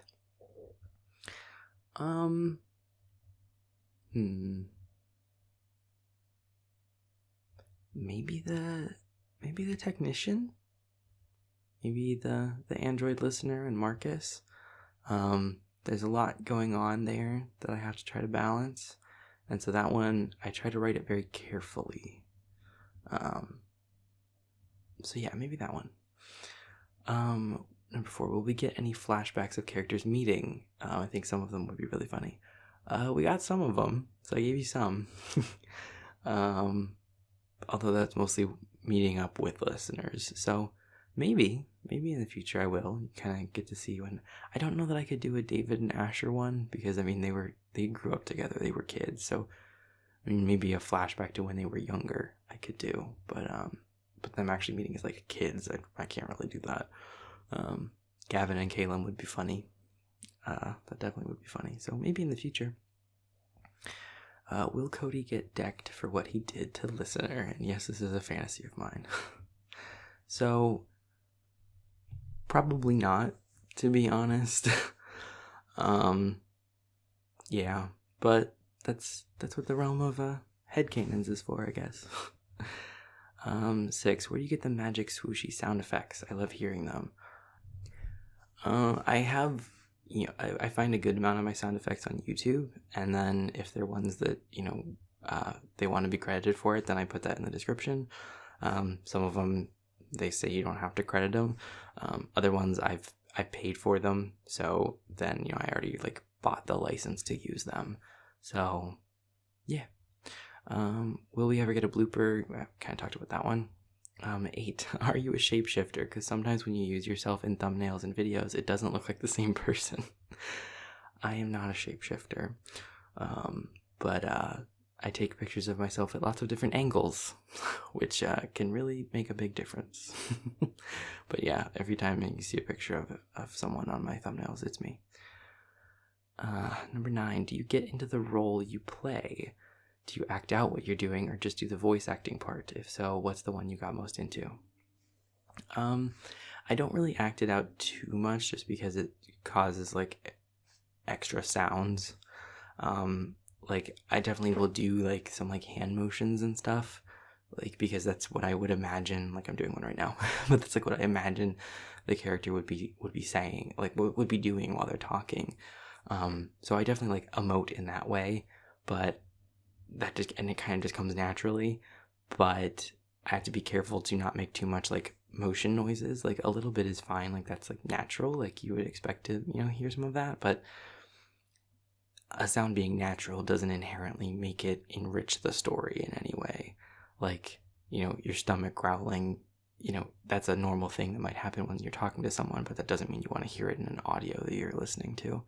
So I don't really act out anything other than occasional hand motions, but even that I try to keep it kind of muted. Let's see. Kylie Inman asks who's my favorite character voice. Kind of touched on that. Bloody Ghoul, who would be a top or a bottom in the audios? I think it depends on the audio, on the character. But at risk of doing a shameless plug, if you want to find out if some of my characters are tops or bottoms, you can listen to my Patreon. I'm just kidding.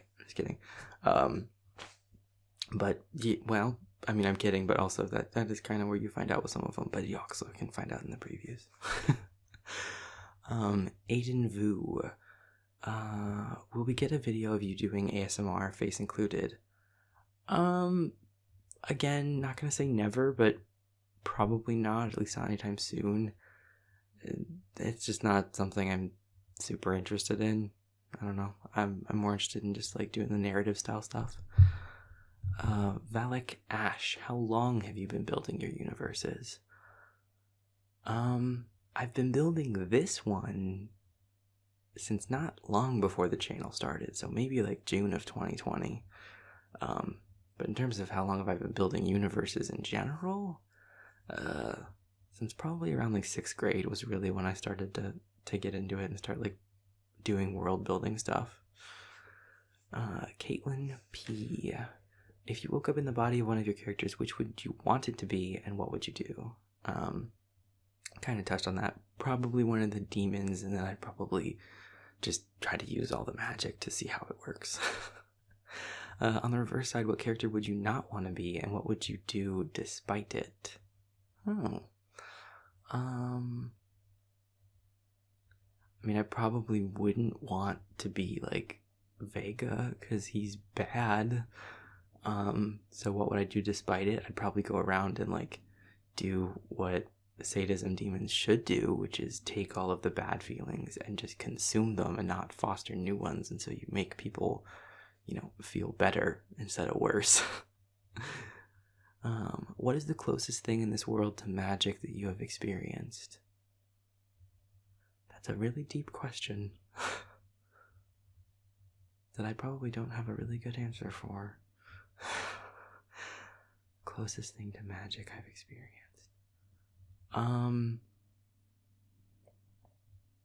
I guess just the power of what people can do when they come together.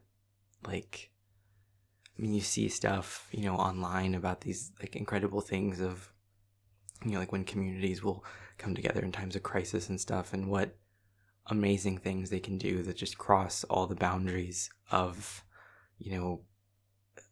beliefs and ideologies and opinions and everything. And in those moments of like disasters and stuff, they really rise above it. And, in that moment, for a while at least, we're all just people who are trying to, do something for one another. And I think that action, that ability of a time of crisis to really bring people together in such an honest, raw way, even if just for a little bit, I think that's pretty close to magic. What is something your head is often telling you to do and you have to force yourself not to do so? Eat even worse food than I already do. Like eat pizza and Sour Patch Kids all the time instead of just some of the time like I already do. Honestly, that probably, that sounds like a joke, but it really is. Like, I love food that's bad for me. I love fast food so much, and I actively have to try to make sure I don't have too much of it because it's not good, but God, do I love it. Crystal Shores, kind of talked about my favorite character to voice act. If I could spend a day with one of my characters, who would it be? Probably Asher. I think he'd be really fun to hang out with. BowsBucks375. After a hard day, what do you like to do to unwind? Video games, work out, enjoy a candlelit bubble bath while eating pizza and wings. Well, I don't like baths. I think, I don't know, baths kind of creep me out. I think you're just like floating in your own like, ugh. But I do love long hot showers. I like to work out. That really does help me unwind. That gets me out of my head. So I try to do that a lot. And I do like video games a lot. So yeah, you kind of hit the nail on the head with a lot of those. Will we get another video from Eric, the host from My Magic and Me? He seems like an excellent framing device. Yes, you will. Vintage Chaos. If you could become one of your characters for a week, including flaws, attributes, and the whole shebang, which character would you be and why? So if it was just for a week, some of them have been like for a day, and some have said like if you could just be that character. If it was just for a week, I still think I'd go with Gavin. Just because like he's very powerful. He's come to terms with, a good amount of the stuff about him. And he's in a good place in terms of like where he is in life. Like literally like physically like where he is. I will say I maybe prefer to be Avier because Avier can like feed on anything, but I wouldn't want to be stuck in that like hell. So if I could move him out of there, it'd be Avier. Dragon Bun. It's Hydra. Hi, Hydra. How do you feel about pineapples on pizza? I don't want them on my pizza, but if you want them on your pizza, more power to you. You know, that's on you, but don't you dare put them on my pizza. What's your favorite mythical creature, and is there a reason? I think I answered this one. I guess vampires, just because, immortality is really cool. I think, I think they got some cool abilities and stuff, so maybe vampires. Do you ever question the chaos that you see in the server, or are you just used to it? Honestly, at this point, I'm pretty used to it. I kind of gave up on questioning it a long time ago. I just sort of live in it and watch it happen. Ibara Shiozaki. Can Echo be my boyfriend? Not a serious question, I just love him. I don't think that that's what Echo is looking for. I don't think Echo's looking for a relationship.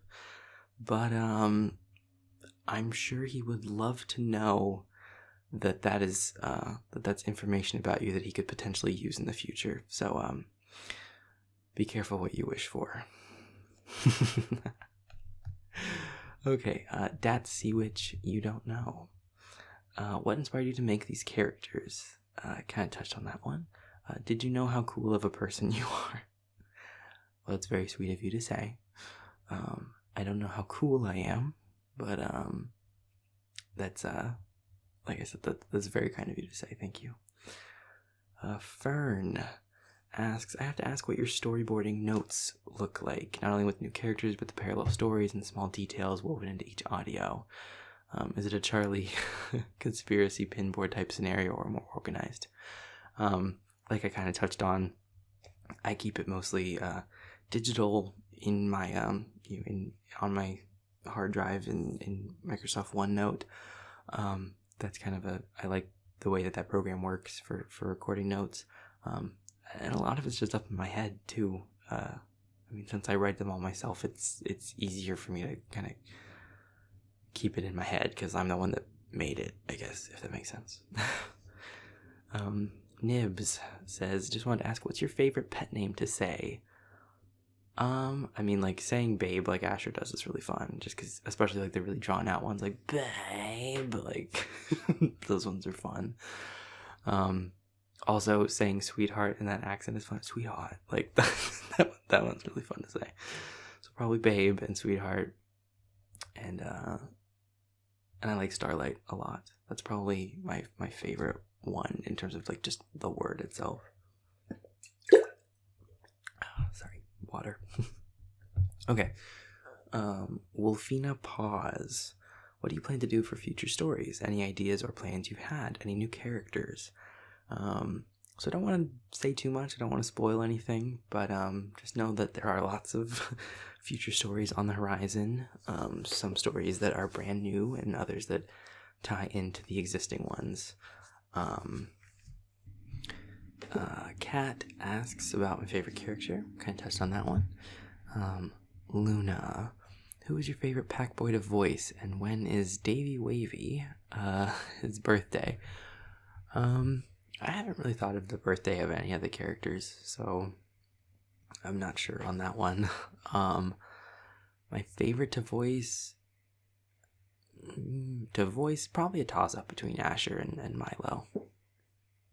Probably Asher. Girl with Love asks, what is the most memorable dream you've had? I don't know. I had a dream one time where it was back when I was working at a grocery store, and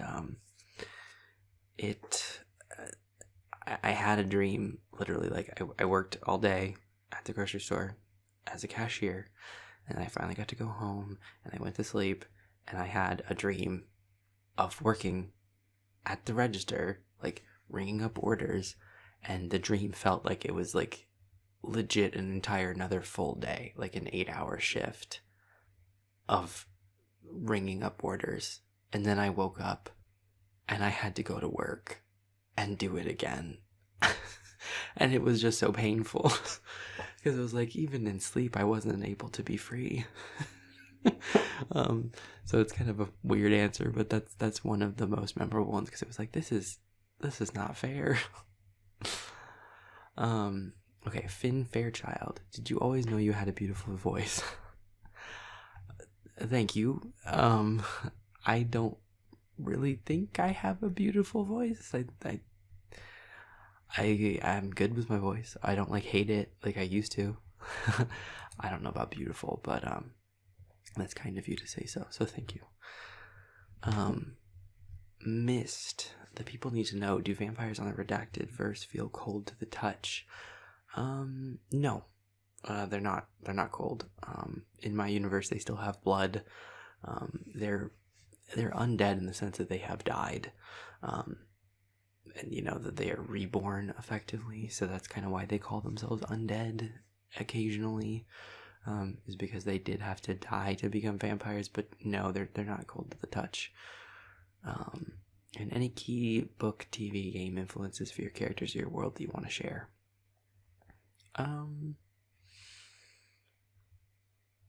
The nature of the friendship into relationship kind of game that's taking place with the elementals and Gavin is based on the relationship system in Dragon Age Inquisition.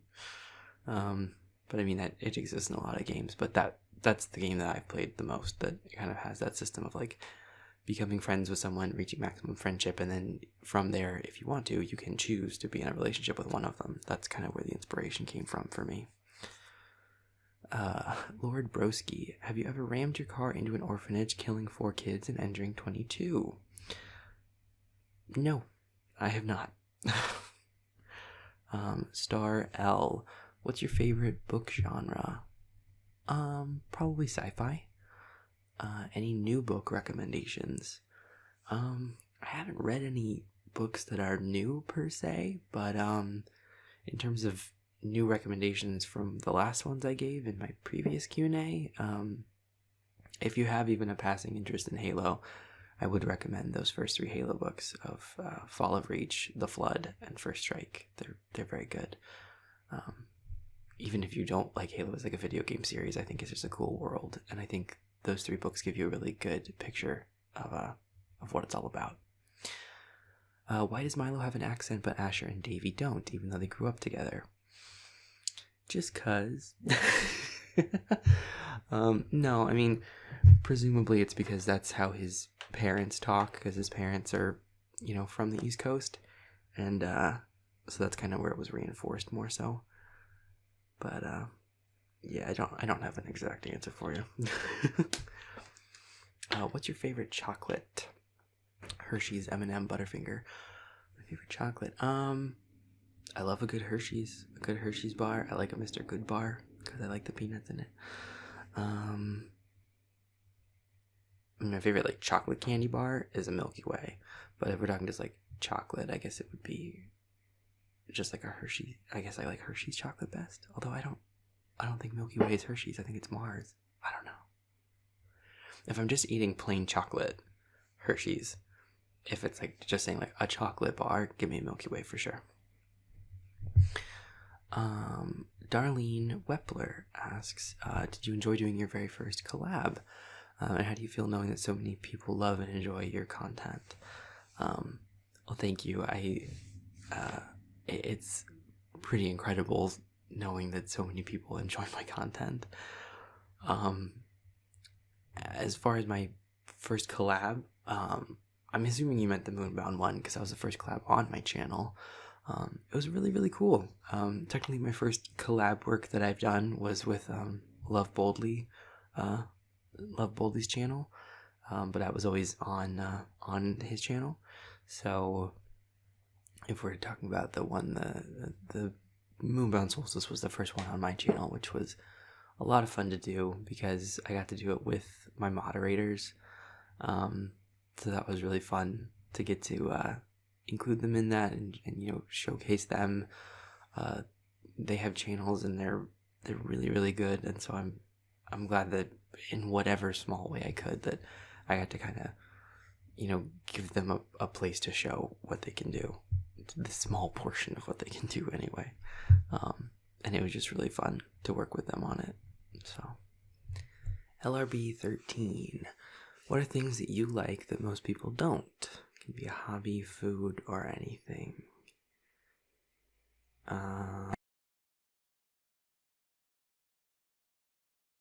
In Super Smash Brothers, and a lot of people hate him. Do you have a routine that you do before you record your audios, or do you just go for it? I just go for it. As soon as the script is written, I pretty much just record it. What is a moment in your life that mostly defines who you are? Oh wow, that's big. A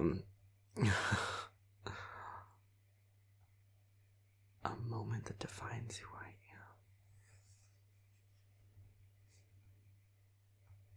I really couldn't tell you. Yeah, I don't know. That's a really deep question. Name 3 things that make you really happy.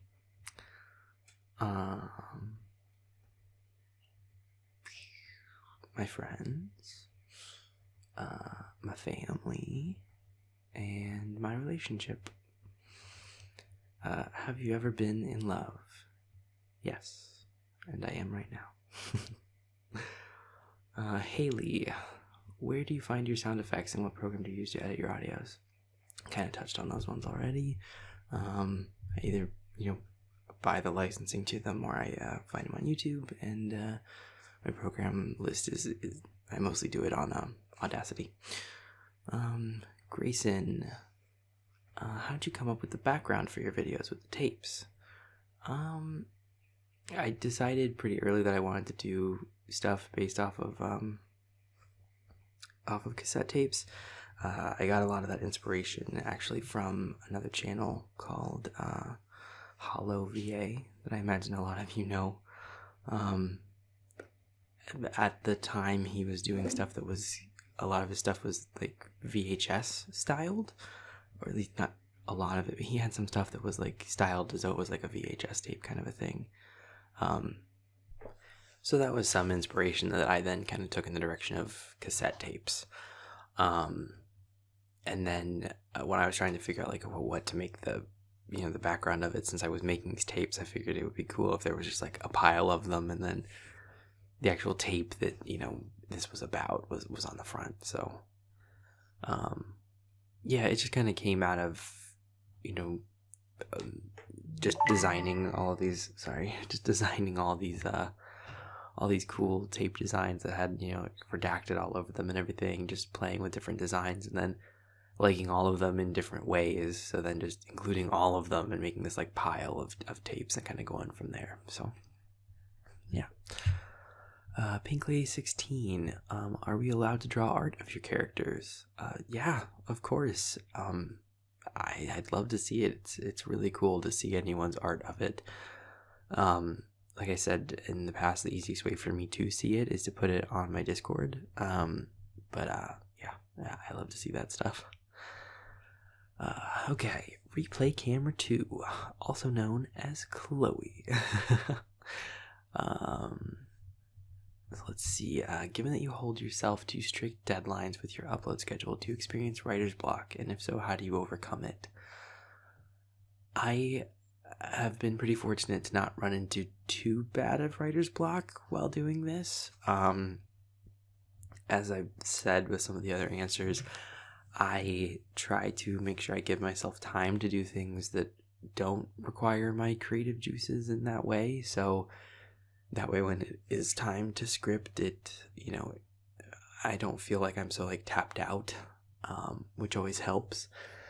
And like I also said, I benefit from having lots of different storylines. So if one of them is just kind of not coming, I can pivot to a different one. So if, I was trying to write a Vincent one and it's just not coming out right this second, I can switch it up and, write an Asher one or something like that. So giving myself lease to, explore the variety of the work that I have helps. Giving myself options helps. So if it has, how has this experience of YouTube, Patreon, Discord changed your personal outlook on both yourself and your writing? It's definitely given me more confidence in my writing to an extent. I mean, without trying to sound arrogant, like I was already, confident in my writing ability. I write well, I think, and I don't think it's, I don't think there's any point in pretending, like I don't think false modesty is really the way to do it. If you know you're good at something, I don't think it's arrogant to say that. In fact, I think it's really important for you to be able to see your, the value and the worth in your own abilities, and to, take ownership of those. If there's something that you're good at, you don't have to deprecate yourself for other people. Like, you can just be proud of yourself and your abilities. So, like I said, without trying to sound arrogant, I was already pretty confident in my writing ability, but there definitely were other parts that I wasn't confident in, like my ability to voice any of these in a decent way, my ability to set up a channel. I'd never done any of that. To manage a timetable like this. I've had a job. I've had different jobs since I was like 16. So in that regard, and working full time and going to school full time and everything, like I had previous experience of having to manage a tight schedule, but this was kind of on a whole other level, because among other things, this was a schedule that involved creativity, which can be a bit harder to wrangle. So in general, the experience has definitely made me more confident in my own abilities, just even outside of writing, in terms of my ability to voice act and manage my time and meet expectations that I set for myself, and that I, timetables and stuff that I tell other people I'm going to do, I keep to, and that feels good and affirming. So, it's made me more confident in things that I didn't have much experience with before I started this. Do you still experience nervousness when you upload a new video that your audience may not connect with it the way you were hoping? Yeah. I've just waxed poetic about, being more confident in my work, but being confident in the quality of my work does not mean that I know or in any way am assured of an audience response to it. It is still kind of nerve-wracking, and especially depends on the video. In some ways, if it's in a video of an established character, that comes with nervousness of, I don't want to let anyone down, of their expectations of what this character is. But the flip side of that is it's someone that I've made content for, so I'm more familiar with them. So I know that people like things about that character, so that makes it less nerve-wracking. Meanwhile, with a new character, it's obviously, it makes me nervous in the sense that it's somebody new, it's a new thing, it's a new voice, it's a new story, and it might not go anywhere, or people might not like it, and that's just a reality of it. So that's scary, but the positive side of it is that it's brand new, so I get to set a new expectation for it. I'm not working against a body of work trying to make sure that it lines up with the character and the voice and the expectations. It's new, so that's exciting in its own way. So it definitely depends on the video, but yeah, I still get nervous when I upload a new video. How can we, your audience, help you best as a writer and a content creator? All of the, the positive comments and stuff really do mean the world to me. It helps drive me to continue seeing the incredible stuff that you guys create, that was in any way inspired by my work, like I said earlier, is a huge thing into making this feel like, oh wow, I'm really doing something here, something that matters. that's such a cool feeling to have. So, the support that I've already been given is honestly just incredible. And then in turn of like, Chloe is one of, she's part of the theorist crew on my Discord, for those of you who might not know.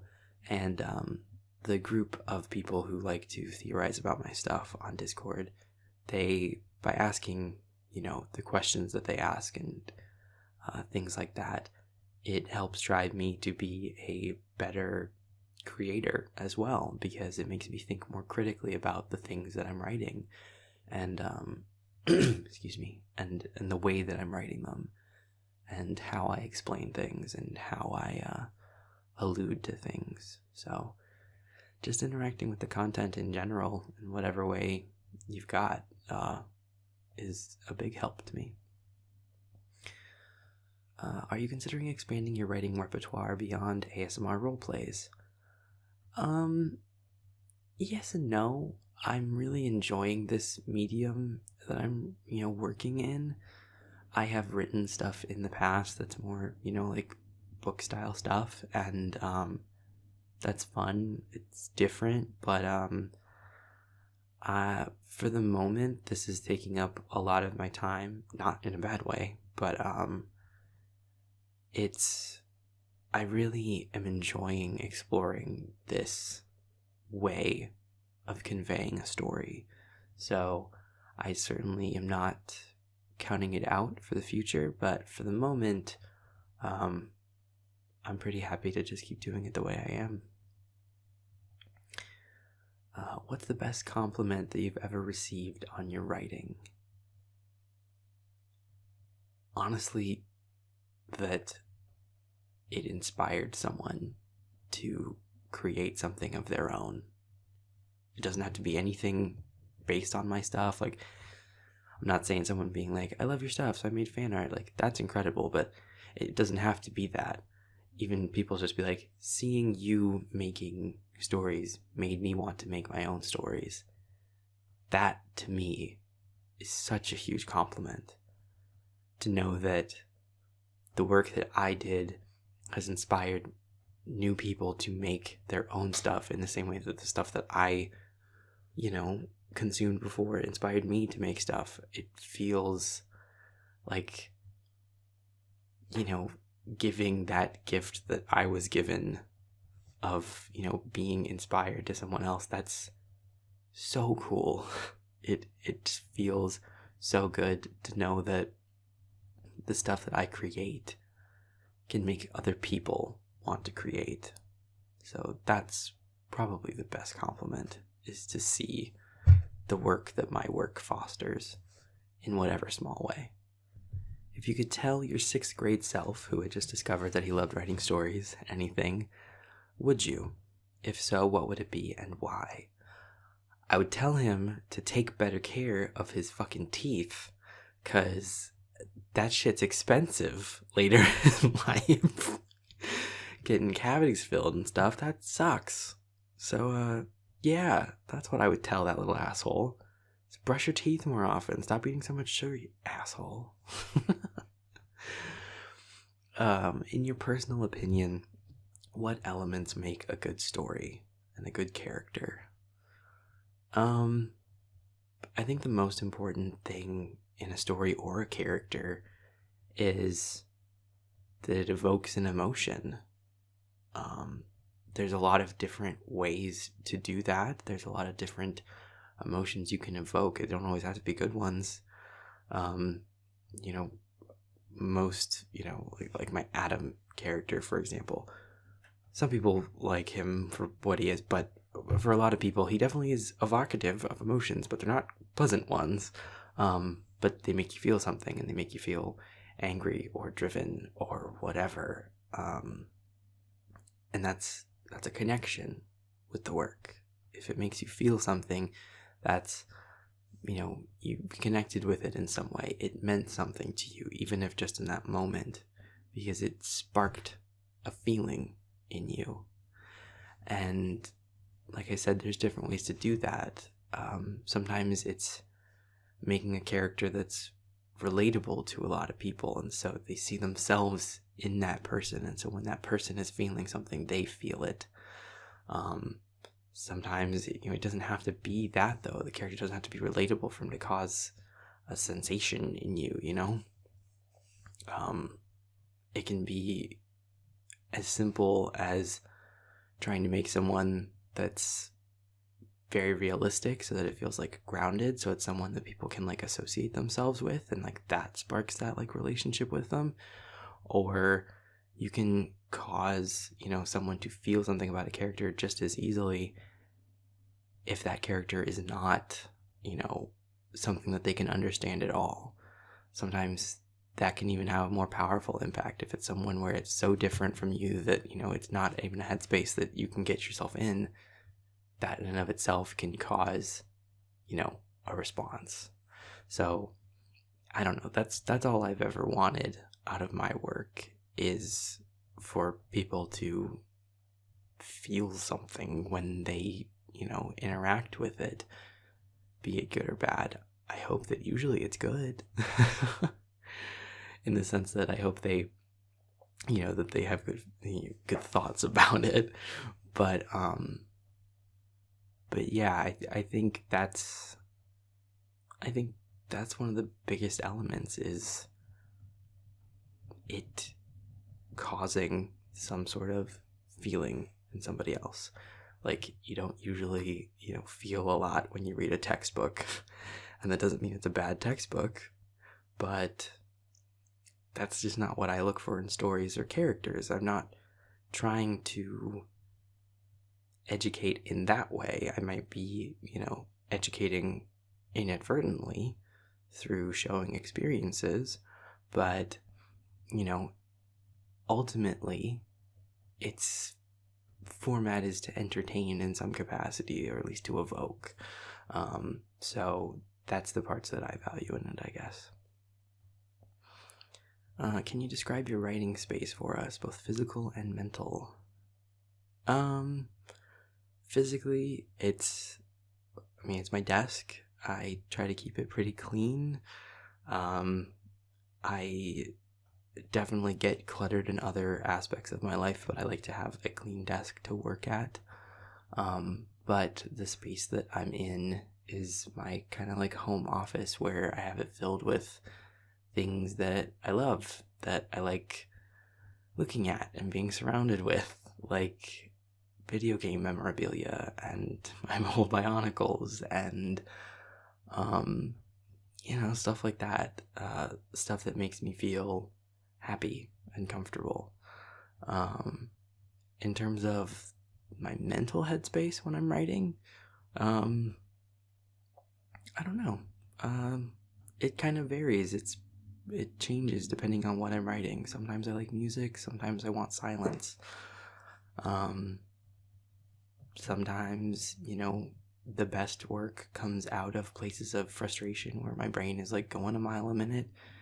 And some of my best work has come from times when I'm calm and at peace, and, I can sort of interact with the emotional aspects of a scene almost separately from it, as like a third party, just sort of like looking inward rather than, sort of letting the story come out of my own feelings. So while I like to keep my physical area pretty like kind of set in stone, my mental writing space is much more variable, I guess. As of recording, is there a particular audio you are most proud of in terms of both script and final product? I'm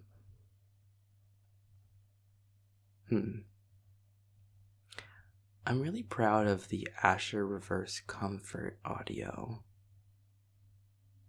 I really like that one. I think it adds a depth to his character that I've been wanting to convey, but haven't always given myself the opportunity to until that point. To really show the emotional intelligence behind his like kind of goofball nature. I'm really proud of how that one turned out. I really like the themes that one explores. I'm also actually really proud of the finale, quote unquote, like the level 3 videos for each of the elemental boys. I think each of them brings a real depth and clarity to their characters that have kind of been building up till now. And I'm just really proud of how those turned out. And they were kind of, it was a very busy time when I was trying to make them, with some late nights trying to get those ones done. And I worried that kind of being in that crunch time might make them not hit the mark that I was hoping for. And instead, I think just the opposite happened. And I think they rose above my own expectations. And I'm really proud of how each of those ones turned out. Even Cody's, even Gavin's, which is kind of a different direction. Like, the three main elementals, Huxley, Damien, and Lasco, each of them, it's kind of them confessing something to the freelancer and finally showing that they've reached a point where they're open enough to share something formative about themselves. And for each of them, it's something different, but it's still something very personal, and very important, and something that they wouldn't just trust with anyone. I really wanted those videos to convey the amount of friendship and trust that these people have reached. And I'd like to think I did a pretty good job of that. And then, Gavin's on the flip side is that while the other characters, a lot of it has been the freelancer is going through a problem and they're trying to help in their own way. And so now finally they cave and admit their own problem. Gavin's has been the inverse in a lot of ways. Gavin has been, kind of not the release valve, but, like something like that. Like he's been the place where freelancer doesn't have to think about their problems. They get to just be with this guy that they like, and, they are able to not have to think about all of the problems that are going on in their life right now. They can put those away for a little bit and just be with him. And doing that act of just being with him and showing that they value their time with him drove Gavin to, explore and explain parts of himself that he otherwise might not be inclined to. But over the course of it, he did. So in the other ones where freelancer was sharing a lot, and then in the finale, the other character shares a big thing. With this one, Gavin has been sharing a lot of himself. And then in the finale, freelancer finally opens up and just lets out everything that, they've had building up. So I liked that balance of that contradiction of those stories, that like with most of the elementals, it's freelancer admitting things and then they admit something. With Gavin, it was the opposite. And I think while it's certainly not the end of their stories, it was a really good spot, like a nice full circle moment of like, oh, okay, with each one of them, that's like, all right, we've now reached a certain point with them that feels meaningful, like it was an important step to reach. So I'm really proud of those ones. Emotional impact on the audience is a widely discussed topic, but how do your stories emotionally impact you?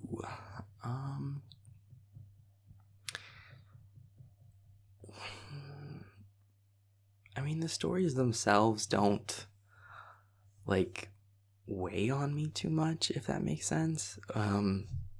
Like I don't, like I said earlier, I don't dwell much in the headspace of, the things that happen in the audios, like the bad things that happen in them. Those don't really linger with me. It's just a story I'm telling. And I guess I'm pretty good at putting myself into that headspace and then pulling myself out of it.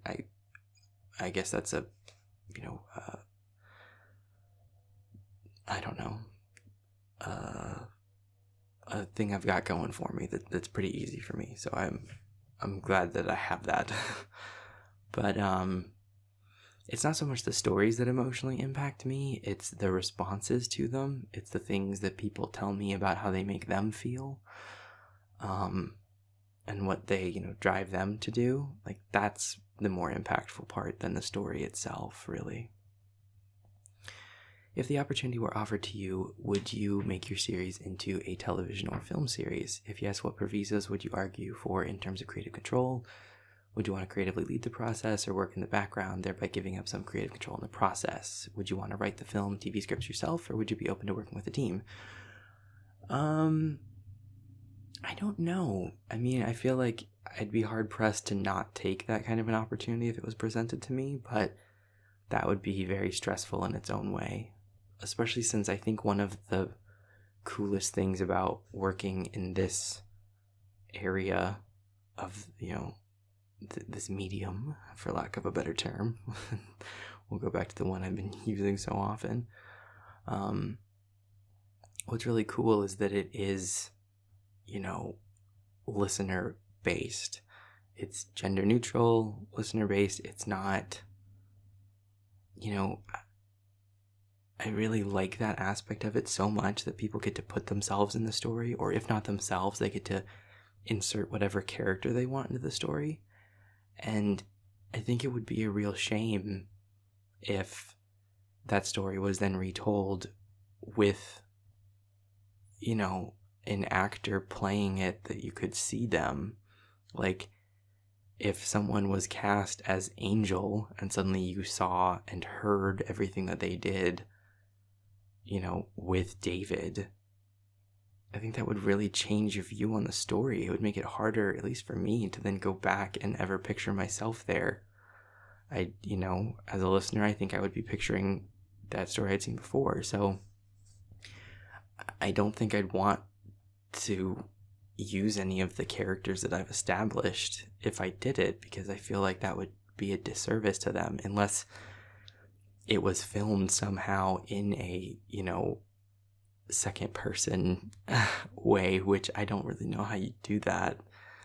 I guess that could be pretty experimental, but I don't know. It would definitely, I'd have to think about it a lot, and I'd be really interested to know what way, they wanted it to go, like in terms of like what kind of a series they would be wanting. Yeah. If you were given the opportunity to ask an author or creator you admire any questions, much in the same way we're all doing with you now, which author or creator would that be, and what would you ask and why? It's a great question. But honestly, I probably wouldn't take the opportunity. I get really nervous about, interacting with most people, much less people that I admire. I'm kind of a believer in the don't meet your heroes mentality, that, there's so much potential to be disappointed, and that would just suck. So in some ways it's better to, not know. Like, I don't know. I don't really, there are so many creators that I admire on like YouTube, for example. And I've had the opportunity to, start to get to know some of them, which has been really, really cool. But, like, I don't, and maybe I'm changing, but at least in the past, I never listened to any of the Q&As of creators that I liked. Just because, I don't know, I'd be worried that I might learn something about them that I wouldn't like, that would change the way I look at them or something. So I honestly don't think I would take that opportunity. Which probably isn't a great answer, but it's the truth. Okay, cool. Thank you, Chloe. Next up, we've got Mari S. Here's a question. Marry me? Thank you, but no thank you. Like I said, I am in a relationship. Michelle Rodriguez. How are you doing? It's been a crazy couple months, and I found so much comfort and excitement in your videos, so thank you for them. Well, I'm glad that they could be that comfort and excitement for you. That makes me happy. And I'm doing really well. Thank you for asking.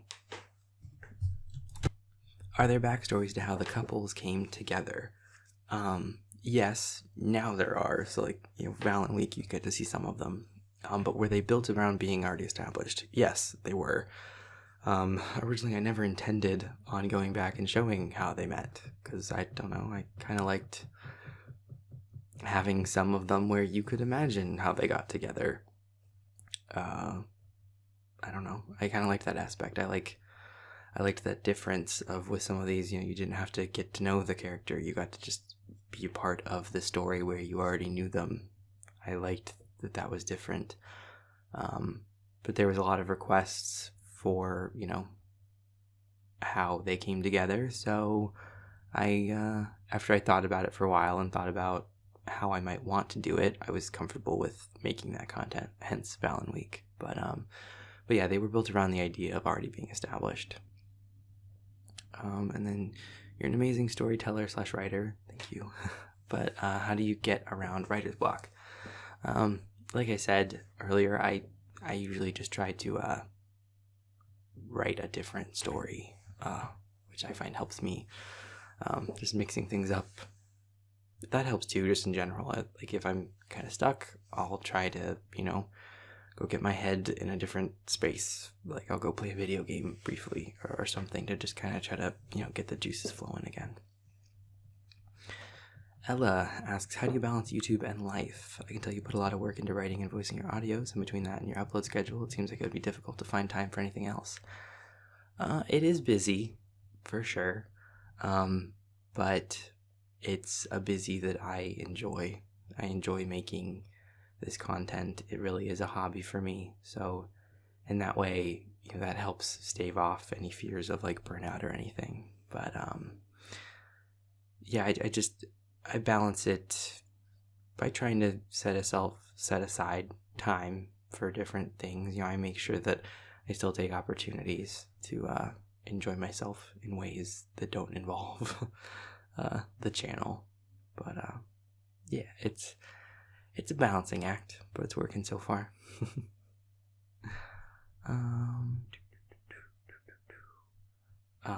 Mari asks, no wait, okay, seriously, what's your favorite kind of video to produce? It's kind of hard to answer just because I don't know of what ways I would split them into different kinds of videos. Yeah, so I don't really know how to answer that exactly. One of my favorite stories to do is the Damn storyline. Omega Darkrai X. What is the process that you go through for making characters and developing their stories? Kind of talked about this. I get inspiration from a lot of different places. Sometimes that's as simple as like a quote that comes into my mind. And in terms of developing their stories, I don't know. It depends on the character. I just kind of. It's an unhelpful answer, but a lot of the stories kind of, the direction that they take kind of writes themselves. Like after I've written an episode of it, and then, I kind of do that script, it kind of opens opportunities for future ones. That's not really helpful. I'm sorry. But it just kind of is how it works. For me, anyway. OGIEE. How was your day in a scale of 1 to 10? It's a 7. It's a good day. And then those ones I answered in the mini one. Mari S is back with, are there any songs you listen to that help you get into character? I don't really listen to songs that help me get into character per se. I have songs that remind me of my characters. I've posted some of those on Discord. American Nightmare by Dylan reminds me of Gavin, for example. And there's a song called Human that reminds me a lot of the android character. So I don't really listen to music to get into character, but I definitely associate music with them, some of them anyway, if that makes sense. Angel Goots asks, what's your favorite color? Gray, because I am boring, apparently. What's your favorite candle scent? I have a candle that smells really good that I believe is vanilla and tobacco, I think. I don't know. It smells good. I really like it. Ma asks, do vampires have reflections in mirrors? Yes. In my universe, they do. KRJ Random Channel. Have you ever considered making your universe into a book series? I would totally buy each one. I've thought about it. Like I said, though, I do like that in this medium, it's so open to, whoever the listeners get to, like, insert themselves into it, which is cool, but it's definitely not off my radar. It's just not really something I'm thinking about right this second. Miri asks, if you could be one of your characters for a day, who would you be? Avier or Gavin? Orange juice. Do you have a favorite number? 21 is like a pretty significant number in my family, just because it shows up a lot. It's weird. My birthday is July 21st. My sister's birthday is like a 21st. There's a lot of 21s. It's weird. So that's definitely a cool number, like, that I think about a lot. I also like 27. 27's a cool number. How was your laugh so cute? Thank you. That's kind of you to say. Caleb Tibster. What characters do you find it easiest, most enjoyable to record for? In terms of easiest, it's the ones that just talk like me. So, like Ollie, Vincent's voice is a lot like mine. There's a lot of my characters that sound a lot like me. So those are probably the easiest. But most enjoyable is some of the more fun ones with kind of like voices. Like Asher's really fun, Huxley's fun, Milo. Do you ever have to take a break because you get yourself laughing and can't stop? Not you. No, I don't think I ever have. Although I did break in the DJ anxiety bit in the Q&A announcement. That one did get me just because it was so stupid. So that one got me, but not in most of my audios. Jones Calypso. You've described some of the rules about vampires in your universe. Where do they stand in terms of reflections? Oh, it's funny that two people asked that. They do have reflections. Do werewolves come from being bitten by other werewolves, or is their wolf state hereditary? It's hereditary. So in my universe, you can't be turned into a werewolf. You're either born one or you're not. Number 3, will we get to see more specific examples of what the different elementals can do with their powers, in particular the sort of things Lasco can do? Yes, we will, and also, I believe the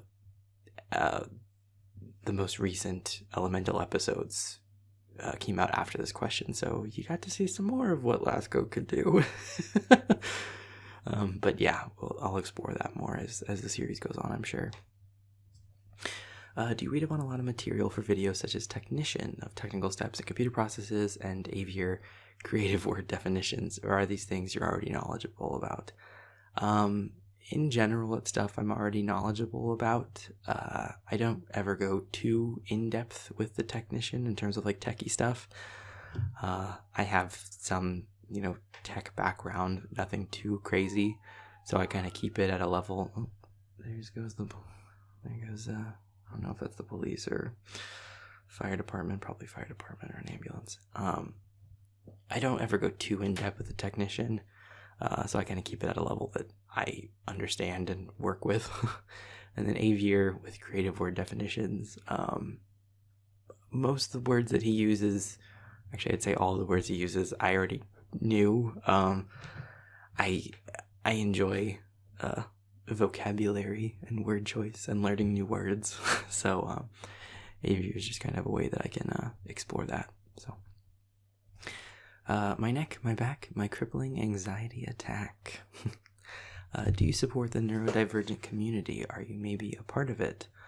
I'll be honest, I don't know a lot about the neurodivergent community exactly, to my understanding, and correct me if I am wrong, but to my understanding, it's kind of that idea that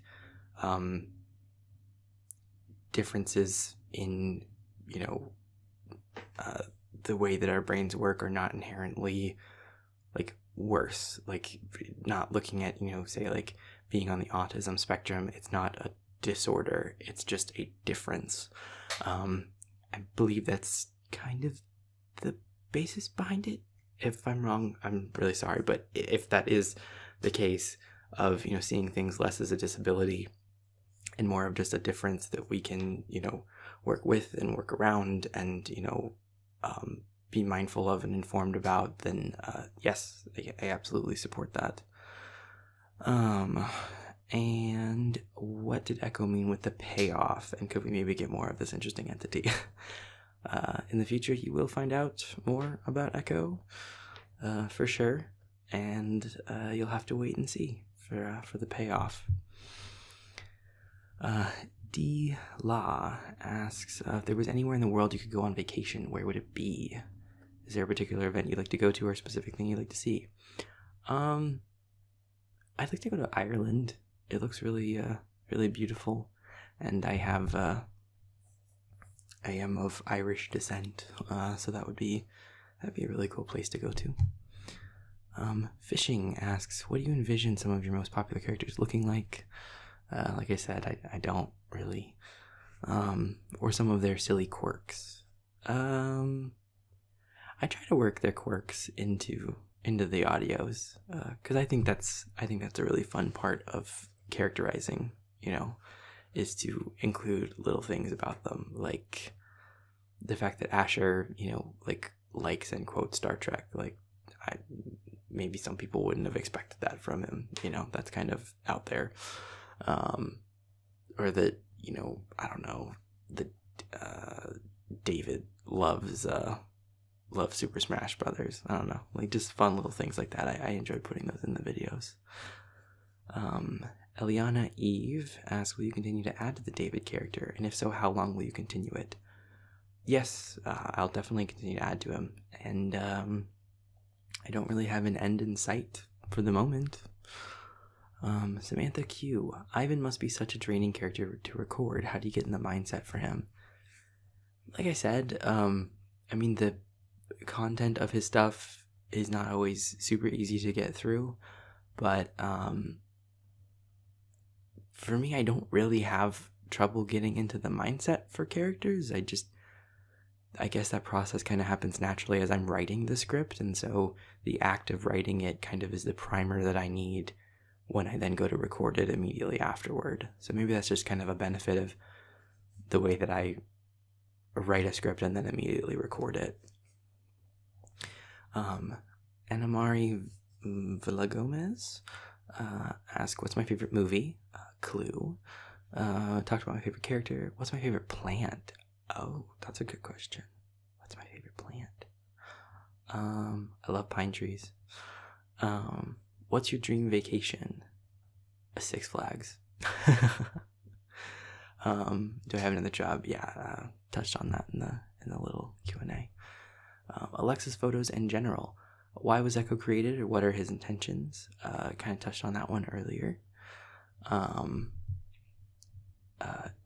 Ilo Milo asks a few questions. When you get into character, do you read directly off of a script, or do you have some of it memorized?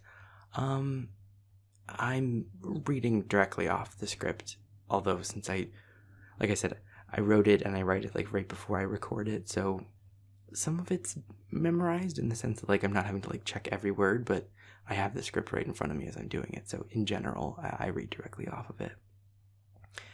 Is there any character that is mentally harder to get into than another? In terms of like getting into that like writing headspace, yeah, I mean like Ivan, Adam back in the day, Vega, Cody, the quote unquote bad guys. That can be harder. Is there a character you've regretted creating? Well, that's kind of a loaded question. I like where my channel is at, and I like where all of my stories are at right now. So in that sense, no, because every character I've created got me here and got us to this point in the story. So no, I don't regret creating any of my characters. Number 5, do you feel pressure by having a channel in general? If so, how do you deal with it?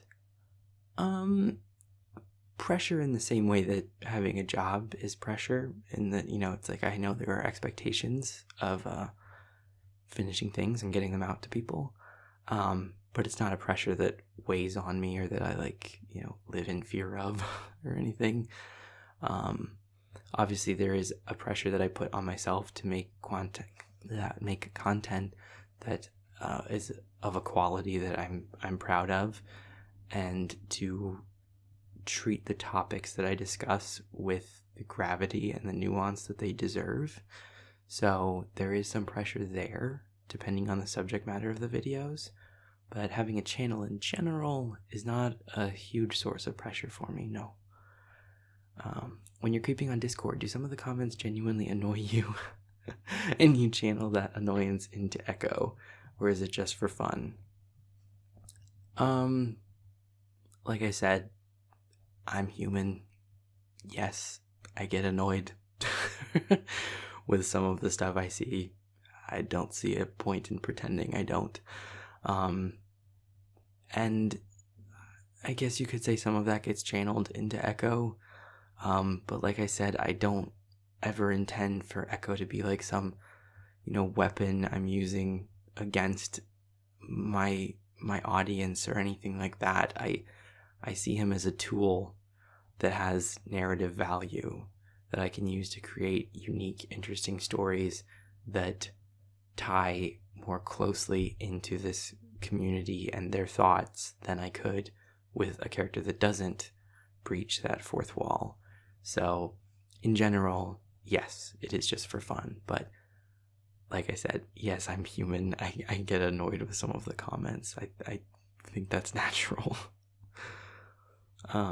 When you created Gavin, did you humanize him a bit more for him to his own root, or was it planned character depth? It was planned. It was planned whether he was going to get his own root or not. He was always going to have videos, whether it was part of that elemental game or not. So yeah, it was planned at depth that I'm glad once I started to peel back those layers and to show it, that people who otherwise had not liked him at first started to, some people at least started to like him more. So that was cool to see. But yes, it was planned. 8, do you struggle with coming up with new voices for new characters? Yes and no. I don't put a huge level of importance on making completely distinct voices for each characters. What's important to me is just acting the words in a way that I think, I don't know, it seems appropriate. Appropriate's not a great word. Whatever the scene is, I just want to convey it in a good way. I want to convey the traits of that character. I want to convey what they're feeling and who they are. So, in that regard, for me, it's less about trying to make like a distinct new voice and just making a voice that matches that person. So I don't struggle with it too much. If I went out of my way to actually like differentiate more of my voices more, I imagine I would. But yeah. Brooke M, what made you get into these types of videos? Just watching these kind of videos. Black Phoenix, which character do you relate to most? Probably Ollie. Like I said, Bree AP. How do you create the names for your characters? Kind of touched on that one earlier. Candy. Are they something that you've been creating since you made the channel, or did you have a vague idea way before this same VA thing? I think that was ASMR VA thing. These characters in particular, I created them, in tandem with the channel. I wasn't thinking about them much before I started this, but I've been creating characters for other stuff since long before this. Lady Sumner 13, what's your method for keeping all the storylines straight with the crossovers and references? I keep a lot of notes in OneNote mostly, but for me it's also not super hard, just because I think since I create them, it's easier to keep them straight because they all came from me. So I don't know. It's not super. I don't know. It's not super hard for me, but in general, I try to keep a lot of notes. R asks, is there a character in your universe that you imagine has tattoos or would be willing to get any? And what do you think the wolves would get if they got tattoos? Yeah, I think there's definitely characters who would have tattoos. I haven't really thought about what ones they would have, but yeah, I mean, I definitely think that some of my characters might. What do I think the wolves would get if they got tattoos? Asher would get something that he thought was funny, probably. I feel like Milo's and David's would both be more serious ones. Saint Cupid asks, would you ever be up for doing ASMR unrelated to your main universe? I might make subsequent universes, but for now, this is kind of the only one I feel like working in. Regarding the new cast of characters, which of them do you think you're most like? Of the new ones, probably Avier, I guess. Number 3, what's your favorite cartoon, if you've seen any recently? I haven't seen any recently. I don't really watch cartoons. Trying to think of ones in the past. When I was a kid, I loved Scooby-Doo. Yeah, I don't know. I don't really watch cartoons. If you could travel anywhere in the world, where would it be? I think Ireland. I think I'm gonna double down on that answer. Yeah, I think I'd go to Ireland. Is a R. Do you ever plan on having some characters who have different powers cross paths, like the vamps and werewolves? Maybe not that pair specifically, but yeah, there's definitely gonna be more crossovers. Stitched Heart. Any of the current lad storylines ever going to end? How many more plotlines or characters do you think you'd have planned after that? I have no idea in terms of how many plots. I don't know. Are any of the storylines ever going to end? Yeah. Some of them definitely will. I mean, especially some of the more narrative ones. There's the potential that, at the very least, this part of that story would end, and then maybe a new part would begin. But some of them are definitely going to have an actual end, and when they do, I'll mark them as such, so that you know that they're over. I remember you mentioning that you and Ollie had similar jobs. So do any of your other characters have similarities to you? Are you as great at cooking as David? Do you fumble around with paperwork like Lasco? Are you a study junkie like Damien? Asher loves Star Trek, and I love Star Trek, so I gave him that.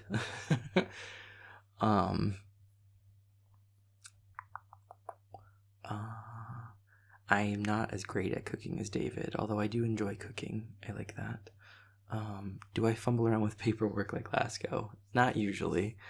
I definitely have, my own nervousness and anxiety, but it doesn't manifest quite like Lasco's. And no, I was not a study junkie like Damien. I did well in school. I did advanced classes and everything in high school and in college and everything, but I wasn't nearly as diligent as Damien, and while I certainly did well, I definitely did not do as well as Damien presumably does. Although Damien did fail that class, and I didn't fail a class, so there's that. Would you ever be interested in adding more sound design to your audios?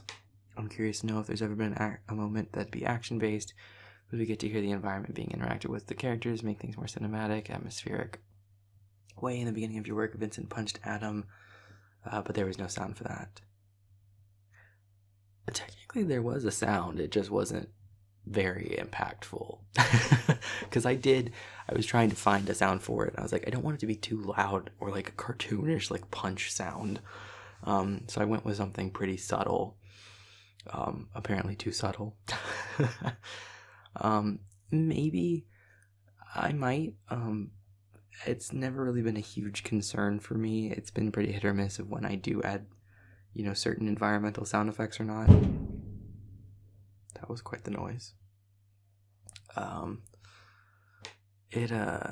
Yeah, I might, but it's not a pressing concern. It would kind of be on an as-needed basis of if I had an audio that I really thought it would improve, I might start to explore that some more. G31, what was my inspiration behind Calum? I kind of wanted to have a character that was kind of that, bright spot. So many of my characters have, their own issues and everything. And that's not to say Caleb doesn't have his own issues, but especially in the beginning, I kind of wanted to just have this, lighthearted, happy, cheerful character. And I had pretty serious characters up to that point. So he was a way to explore that. Marie Adragna? Could I do a Davy audio where he actually says something to make his mate cry and then he just comforts them after?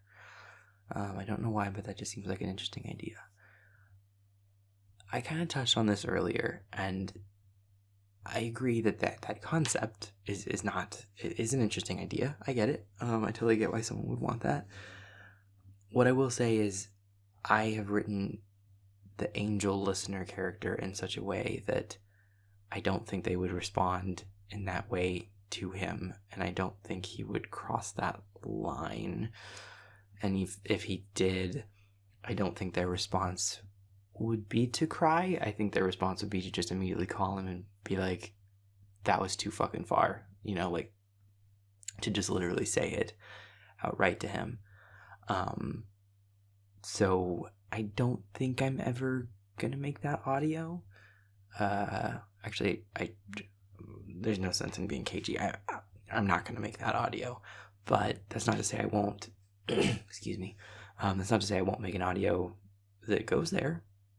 Maybe with different characters, but not with Davy and Angel. Excuse me, sorry. Jen Penn and a Brian Cell.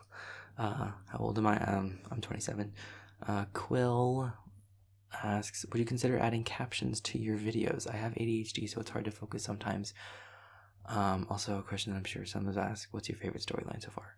Favorite storyline? Probably the damn storyline. In terms of adding captions, I know that would probably help a lot of people, and I totally hear where you're coming from with that. To be honest, that would take probably quite a bit of time, and I'm already kind of on a pretty tight schedule in terms of getting all of this stuff out amidst having a real job and a life and stuff. What I will say is that on my Discord, some people have, one of the members, Plant in particular, has started transcribing the audios. And I have recently switched from writing the scripts out by hand like I used to do to actually just typing them out, just in the interest of speed. So with that, it should be easier to get transcripts of the audios faster. So I don't know that I'll add captions, but I'll probably get better about having transcripts available for them, if that would help. Metagirl0201. Hi, Megan. Okay, so let's see. Out of all the stories you've heard of me doing stupid things / injuring myself, which one made you fear for my health the most? One of the ones that stuck out the most was you spinning in that chair after you'd already hurt yourself in it and continuing to go back to spinning in the chair. That's probably the most memorable one. And I hope you are more careful around chairs in general. It seems you found inspiration for Echo's video from the headcanons and theories chat in the Discord. Mostly theories, but yes. Like I said, I don't really read the headcanons. Did you read my Elliot Sunshine coma theory and decide to take inspiration from it for Echo's video? Or was that something you didn't see and it was just a coincidence you came up with the same idea? I actually think I saw the coma theory after, when the video came out and I was watching the responses to it, and you were like, oh my gosh, that's my coma thing. So I did see it afterwards, but I mean, great minds think alike, first of all. And I would think that was really cool to see that. I was like, oh, that's so cool. Like other people were like thinking about that in terms of that. So it was kind of a coincidence, but I think it was a cool coincidence. Number 3, do you have last names picked out for your characters? No, not for almost any of them. William and Vincent are both, their last name is Solaire. Williams has always been Solaire, and Vincent switched his to Solaire when he was turned. But I don't think about last names for most of them. For that one, it was just important because I wanted the clan name to be the last name. In a zombie apocalypse, would you give up? And if not, what would be your role in the apocalypse? No, I would not give up. At least not at first. I think I'd probably be like in like a resource gathering kind of a role. Oh my gosh, my chair. I think that'd be kind of my vibe, is getting resources for the team. When listening to ASMR, do you get triggers or tingles, and what are your favorite ASMR triggers, both visual and auditory? I don't really get too many tingles anymore. I think I kind of like watch and listen to the stuff too often, and it burned out kind of a lot of it, and which is a thing that like a lot of people actually go through, and there are ways to kind of work on getting it back. But a lot of triggers actually kind of annoy me, like tapping and clicking and stuff. Like a lot of those actually like kind of frustrate me and take me out of it. But I like soft-spoken stuff and personal attention stuff mostly. Have you seen my Welcome to the Bread Bank video I made with Asher Davey and Milo? And if so, what do you think of it? I had not seen it at the time of reading this. I'll have to check it out afterwards. Do you ever listen to the songs we post in headcanons that we say have certain character vibes? And if so, have any of them been songs you already listened to when you're trying to get into the headspace of that certain character? Like I said, I don't really go into headcanons much. Not much. I just don't. I don't go into headcanons. The only times I really go in there are occasionally when when I'll post a song that kind of inspires me with a character. So no, I haven't listened to any of the songs posted there. Are there ever any headcanons you read where you tell yourself you want to make a canon? Again, I don't really read headcanons. Part of it is kind of that, is that like, I wouldn't want to feel like I was stealing an idea or something. And yeah, so I just don't really read them for, I think it's cool that people make them. So I'm glad that there's that space for them. But while I definitely consume a lot of the art and, I check out some of the fan fiction stuff and some of the fan audios, I don't really look in headcanons, I'll be honest. Is there a subrace of water elementals that work with ice and snow? I don't know. I'd have to decide, but in general, excuse me. In the same way that air elementals can't control the temperature of the air in my work, in my universe, water elementals can't control the temperature of the water. So I don't think so. Yeah. But I won't say 100%. I'd have to think about it more. It's not something I want to, come up with on the fly. But I will say they can't control the temperature of the water that they make. So there's that. Where do you get the colors for each video? Do you get them from a website, or did you make the color overlays yourself? Also, when I mean colors, I mean like the multicolored overlays on, for example, Asher's sick video. So in GIMP, there is, which is the kind of free version of Photoshop that I use. There is an effect called plasma, and you can do different seeds of it, and it gives that that color overlay effect, and doing different seeds will give you different color palettes. And then with some of them, I'll desaturate them and add my own colors in, or I'll take one as it exists and then adjust the hue value to turn it into a different color. So they are generated out of GIMP, and then I modify them to my own ends. Since Eric works at Dump, is he an empowered human? And if so, what is he? Yes, Eric does work at Dump. He is an empowered human, and he is a magneto-energetic. And I mean, I feel like that should be obvious with his magnetic personality. Oh, ew, that was dumb. 12. Will Flyboy ever get a name? Yes, he will. 13. What sport does Huxley play? I don't know that I'll never reveal it, because I might choose one at some point if I think it would help a story. But for the moment, I think it's kind of fun to let people imagine what he plays, in the same way that I like letting people imagine what the characters look like. Number 14. Have you seen any of the cassette edits I've done? And if so, which one is your favorite? I have seen them. They're really cool. I'm trying to think of which one is my favorite. I mean, the pizza guy one kind of stands out to me the most. I remember that one the best. So I guess the pizza guy one. But it's a cool idea. I think that's really cool. 15. Do you have any videos planned for April Fools? Well, you'll just have to wait and see, I guess. I know you said you got Duncan from Craigslist, but did you get him as Duncan, or did you name him Duncan? Did he have another name before that? I did not get him as Duncan. He did not have a name beforehand. His previous owners knew that they intended on selling. Well, not selling. I got him for free. Giving away that litter of puppies. So to my knowledge, that's why they did not name them, was to make that easier for them. So I named him Duncan.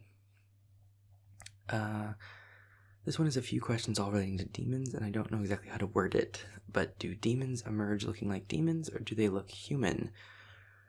Do they have a default demon form and a default human form, and they can change both to whatever they want? And can they all change their form, or does it depend on the type of demon? I remember Caleb saying he has horns, but do all demons have those? So I haven't 100% locked all that down, to be honest. Which is why I've kind of dodged that question in the past. In general, I think that they probably have a demon form, and they have a humanoid form. And, and I think that would stem from the fact that Arya is so different, literally, just the laws of the universe are different in Arya, that I don't think they would, emerge there looking like a human. I think it's just a different state of being. But that in turn, I don't think then that they could probably do that state of being on Earth, because we have different rules. So I'm inclined to say, but don't quote me on this completely, because I haven't decided, but I'm inclined to say they have a demonic form that they have in Arya, and then they have a human form that they use in our universe. I wasn't planning on asking this question because now I have edited my comment like 6 or 7 times. Asian threatened me into asking this one, so blame him.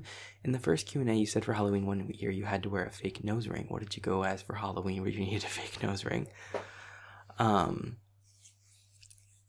guess I didn't need a fake nose ring, but every year well, except for last year because of, COVID, but every year up until then, for the last 5 years, my family and my friends, we all throw a big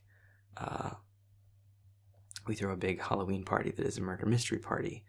And every year I write the murder mystery with characters and everything. We go all in, character sheets, and it's really complicated, but it's really fun, and I really, really enjoy it. And I'm so bummed that I didn't get to do it this year. Last year, I guess. But safety first. So it'll wait till this year, or God willing. But yeah. So last year, or year before last at this point, I guess. Sorry, 2020 never ended. It fucking feels like. I was doing for that year's Halloween party, that year's murder mystery, I was playing a pack alpha, one not like David, but ironically one named Ollie, also not like Ollie, which is why originally David's name was Oliver and the listener would call him Ollie. But I was playing a werewolf alpha who did not want to be the alpha, but his brother was killed, and his brother was the alpha, and his brother was killed soon before the events of the story, and so he was kind of shoehorned into being the alpha, and he'd been the wild child bad boy who had no interest in being a part of, the hierarchy, really. And so as part of that cultivated image of, this, werewolf who thinks he's a badass, I had a fake nose ring, and, I put on more fake piercings than I already have, and stuff like that. So, yeah, I was playing a werewolf, basically, is the short answer. And the last one, I just don't want to say the Asian thing, because I don't know. I don't know the context. And like I said, I already, I torment Asian a lot. So I just don't know. I think I'm going to skip it. Friendly shy creature. Any random facts or random headcanons you have for any of your characters? In Super Smash Brothers, Asher mains as Jigglypuff, which I know some people, I kind of hinted at it, but it wasn't clear. But yeah, that's a random one. Asher mains as Jigglypuff, which is why David gets mad that he floats around the stage. Ada, just wonder, are there any characters you're kind of tired of voicing or just don't like? I didn't enjoy voicing Adam, so I killed him. He's kind of the main one. Yeah, for now, he's kind of the big one. O'Shea asks, how are you? I'm good. I'm doing well. Thank you for asking. Would you ever do a blooper? Like I said, I kind of don't really have bloopers. I overwrite them, so probably not. What is your biggest pet peeve and something that brings you joy?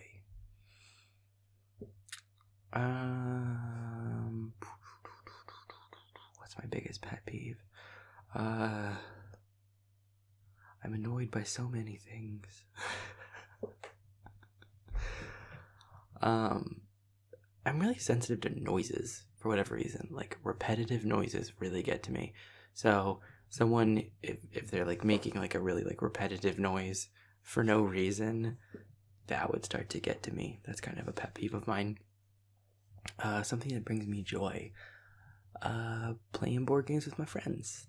That brings me a lot of joy. I really, really love doing that. Excuse me. Ray Atkinson, heading home with the names. Kind of touched on that one.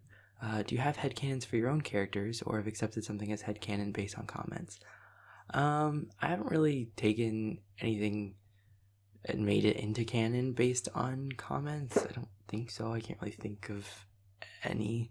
I don't know that I have headcanons of my own characters, because if I do, I just sort of put it in the audio and make it canon, I guess. Why do I picture you in front of a somewhat disorganized whiteboard labeled lore with all of what has been told so far written down, or with red strings tied to pins on a corkboard? I wish it was that dramatic and cool, but no, it's just a OneNote document on my computer. Jenny, are you aware of how much you mean to us? I think I have an idea of it, just from the incredible sweet things you all say to me.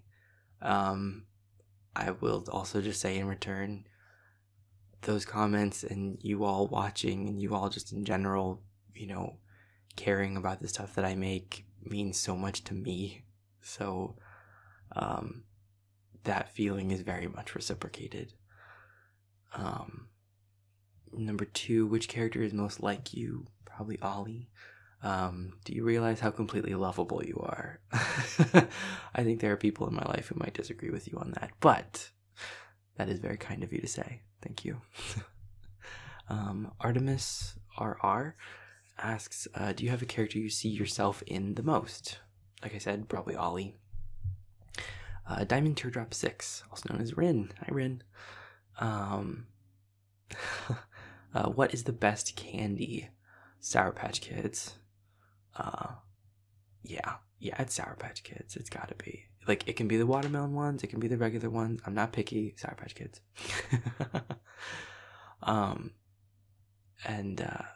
Also, yes, I do remember when you reached out to me and you ended up joining the Discord, and I'm really happy to see that you're having such a good time there. So thank you for being a part of that community. You're very much appreciated there. Crybaby bitch.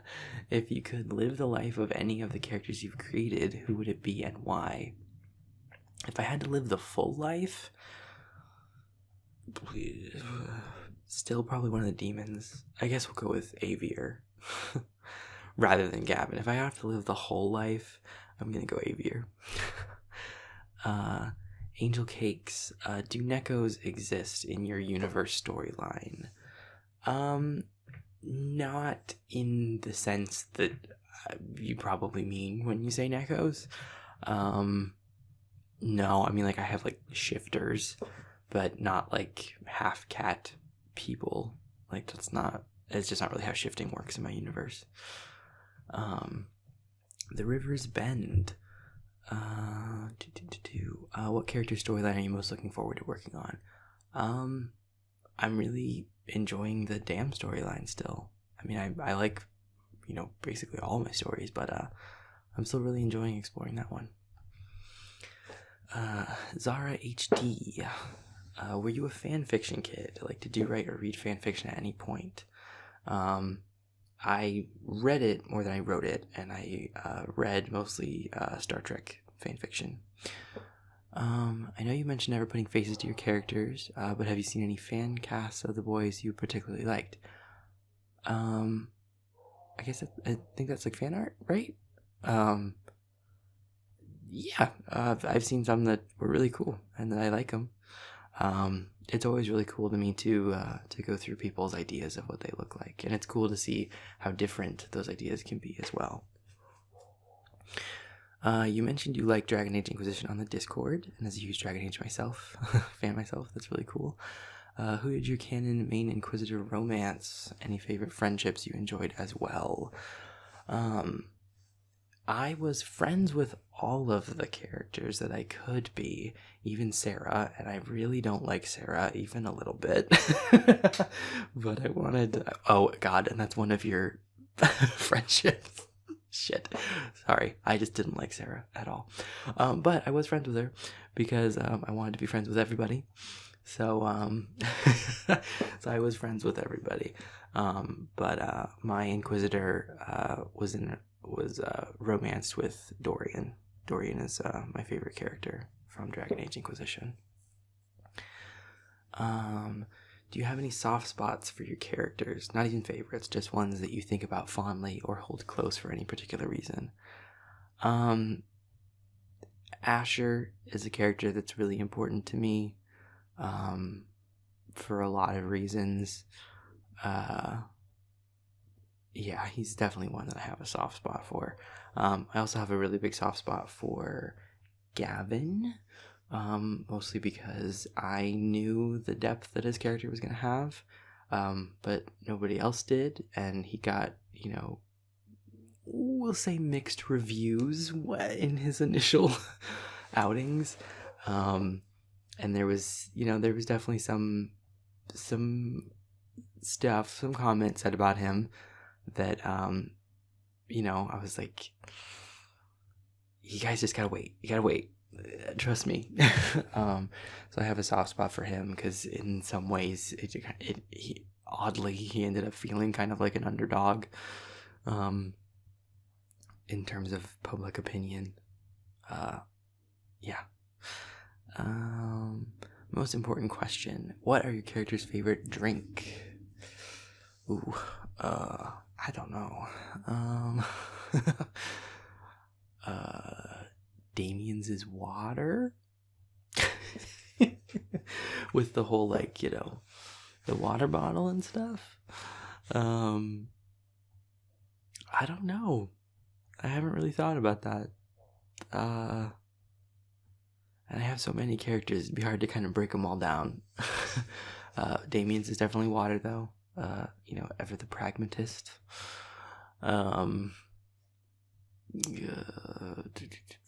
I'm sure Asher likes something with caffeine.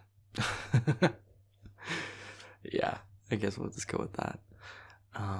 Abby Ortiz, out of all the characters you voiced, which one would be your best friend?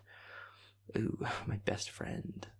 Presumably, who would I get along with well? Who would be my best friend?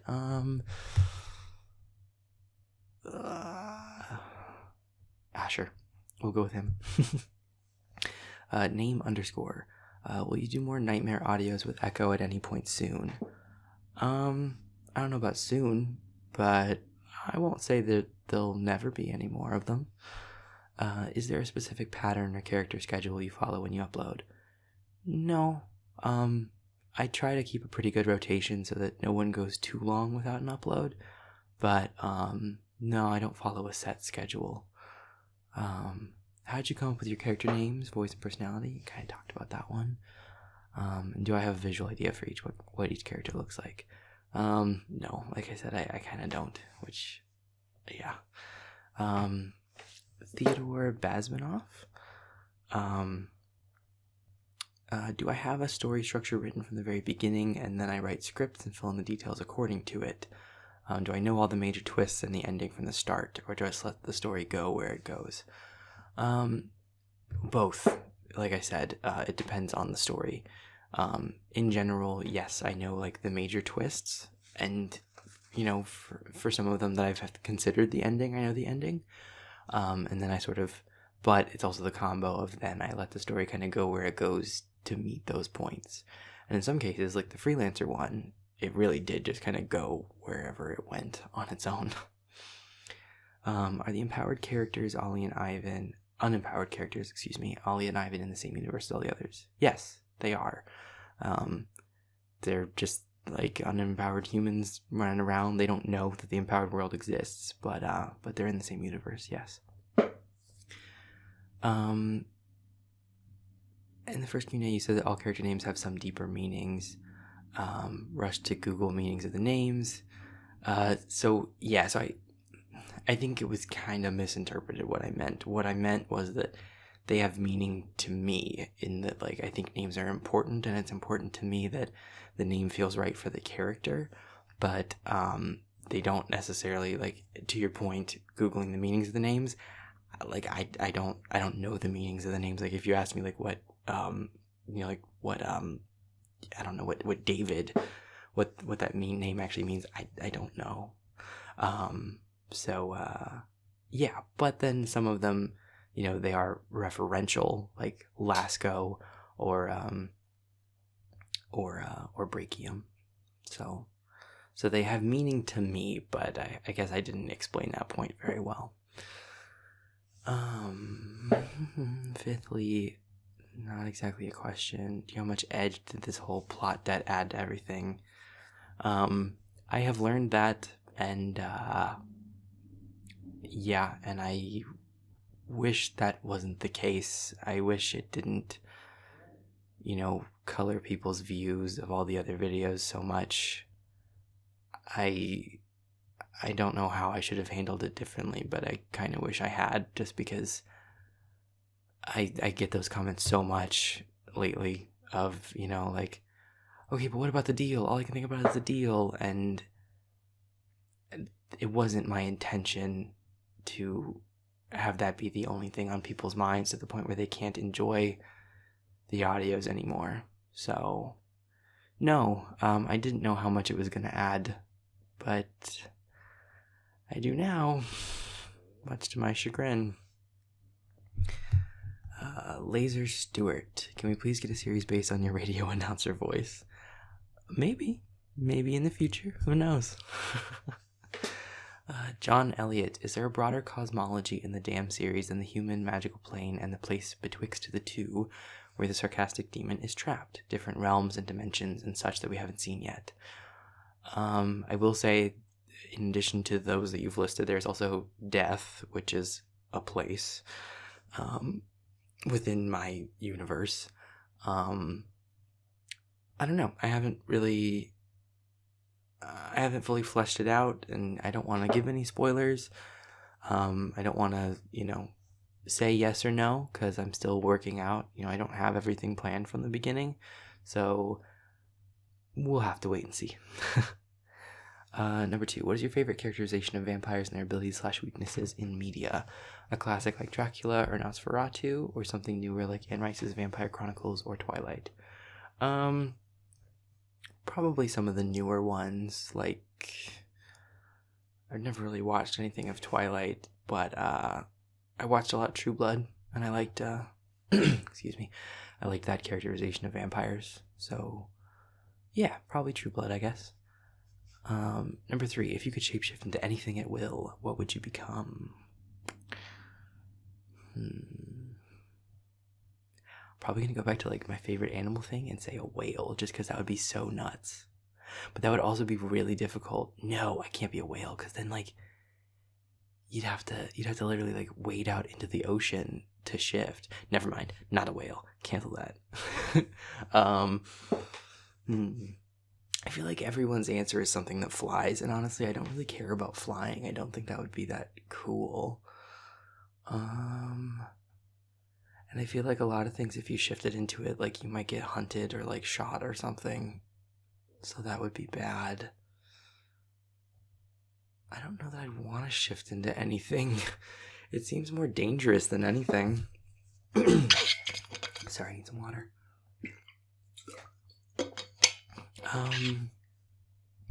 Like that's a horrible, boring answer, but it's like I don't know that I'd want to shapeshift into anything other than like a party trick. Yeah, I don't know, and I honestly don't know that in real life if I would actually want to be able to shift into anything. Can we please see more of Announcer Guy? The intro was hilarious. I'm sure you'll see more of DJ Anxiety. Fun thing, he actually is kind of, I'm doing this March redactedness thing on my Discord to determine, everyone's favorite character. And DJ Anxiety is kind of the host of that, even though he also is someone you can vote for. So if you want a little bit more content of him, you can find it on my Discord. Akira Fudo. Who's your favorite character you've created so far? I talked about that in the short one.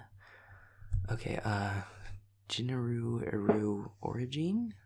probably said that wrong, and I'm sorry. Would you inject yourself with a Typhon ability? Which one? I love a Prey reference. But I will say, when I played Prey, I did not give myself any Typhon abilities. I stayed completely human. That was just the canon that I wanted to live in.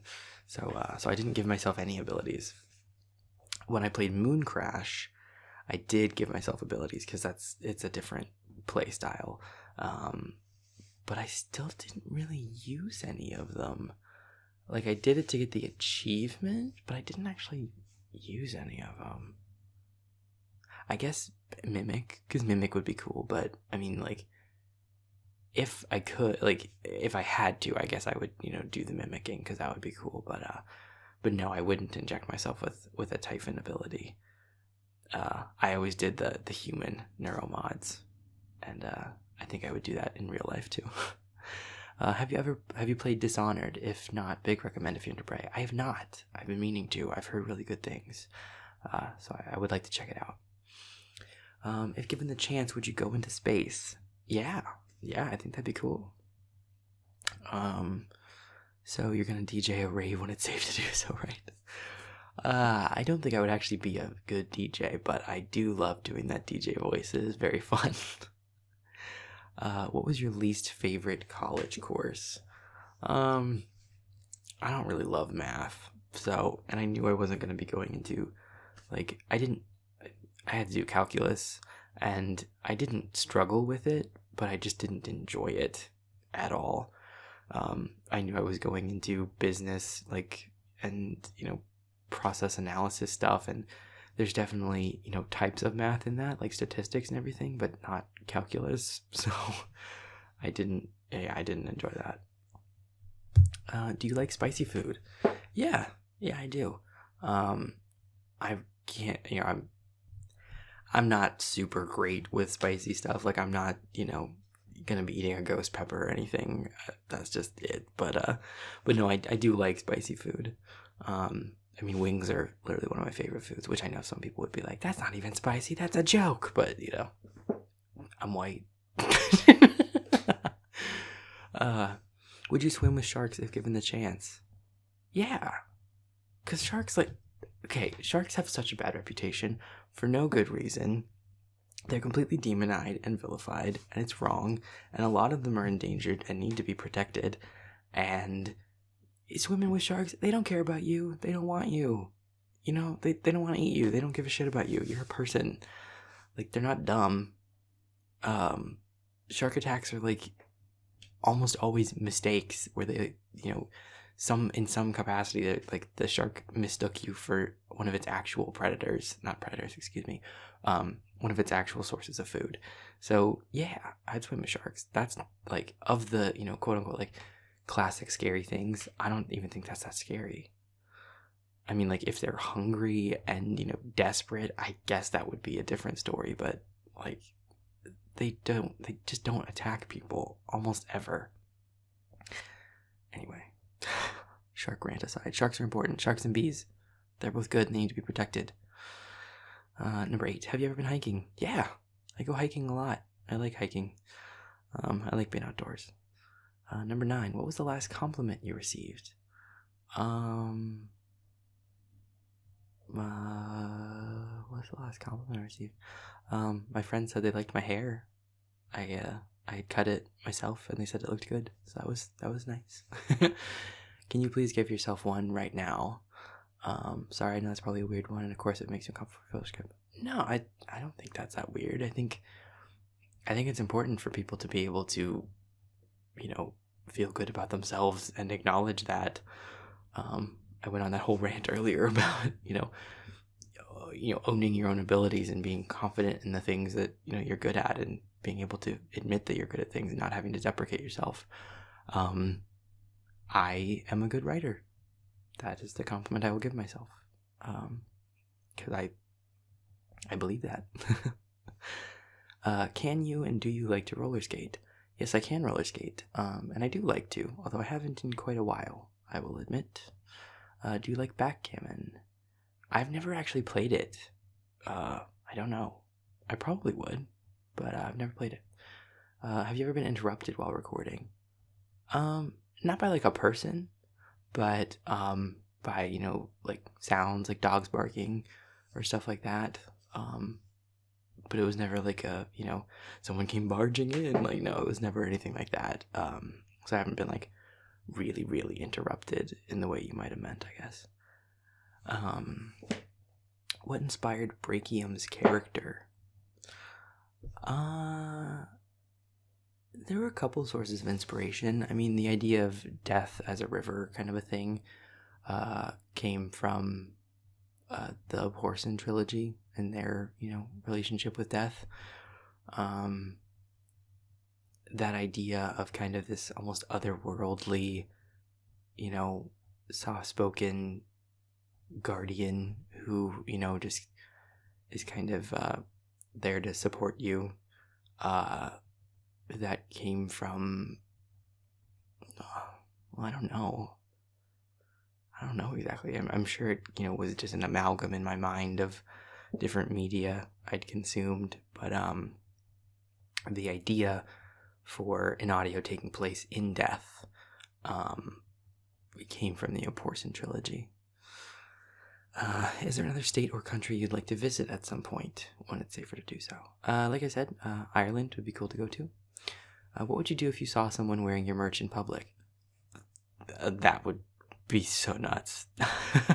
I definitely wouldn't say anything, but I would be very privately blown away and excited.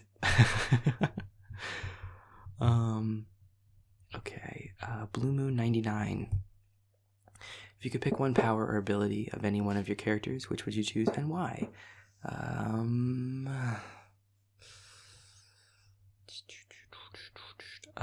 Immortality from vampires. Cliche, ask which of your characters is the hardest to do. Probably, you know, the bad ones, like, you know, Adam, Vega, ones like that. Dame 03? I don't know if those symbols are a letter around it. Sorry. Did you ever think the channel was going to reach these heights? No, but I am incredibly grateful for it. Of the characters you do, which we talked about that one. Not a question, but I just want to say I love your channel and your videos. Thank you. That's very sweet of you. Anna Binder. Are you ever going to do like a flashback episode for some of the characters? Yes, I did for Valen Week, so I hope you like those. Do you know that there's fan fiction, Pinterest character boards of your content out there? Yes, and I've seen it, and it's very, very cool. And like I've just kept saying it this whole time, but it's really, really cool to see. How are you so awesome? I don't, awesome is kind of a strong word, but I appreciate that you think that about me. That's very kind. Saldarin Thrain. I may have said that wrong. I'm sorry. Sal is another assistant on my Discord. So my question for you is, which of the oh, thank God. Thank you for asking this. I need to talk about this. I needed this to be asked. Thank you. My question is, which of the original Toamata, Tahu, Kopaka, Gali, Pohatu, Liwa, or Onua is your favorite? Please, I need more people to talk about Barnacles with. Yes, we need more people to talk about this with. Kopaka. He's my favorite. In general, the white Bionicles, generally ice Bionicles, are almost always my favorites. But I also love Pahatu. He has a real soft spot for me. And in the books, yes, I will talk about the Bionicle books because I am that fucking nerdy. In the books, I love that relationship that Pahatu and Kopaka have. That kind of odd couple relationship where, you know, Kopaka is so standoffish and Pahatu is the exact opposite of that. And they get along in their own weird way. I love that interaction between the two of them. But yeah, Kopaka. PTYS Eros, describe your personality in 5 words and or which character represents you the best. Character's probably Ollie. My personality in 5 words.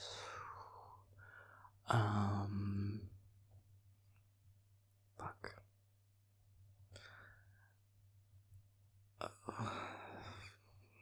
Oh God, I don't know. Hardworking, motivated, caring. I'd like to think.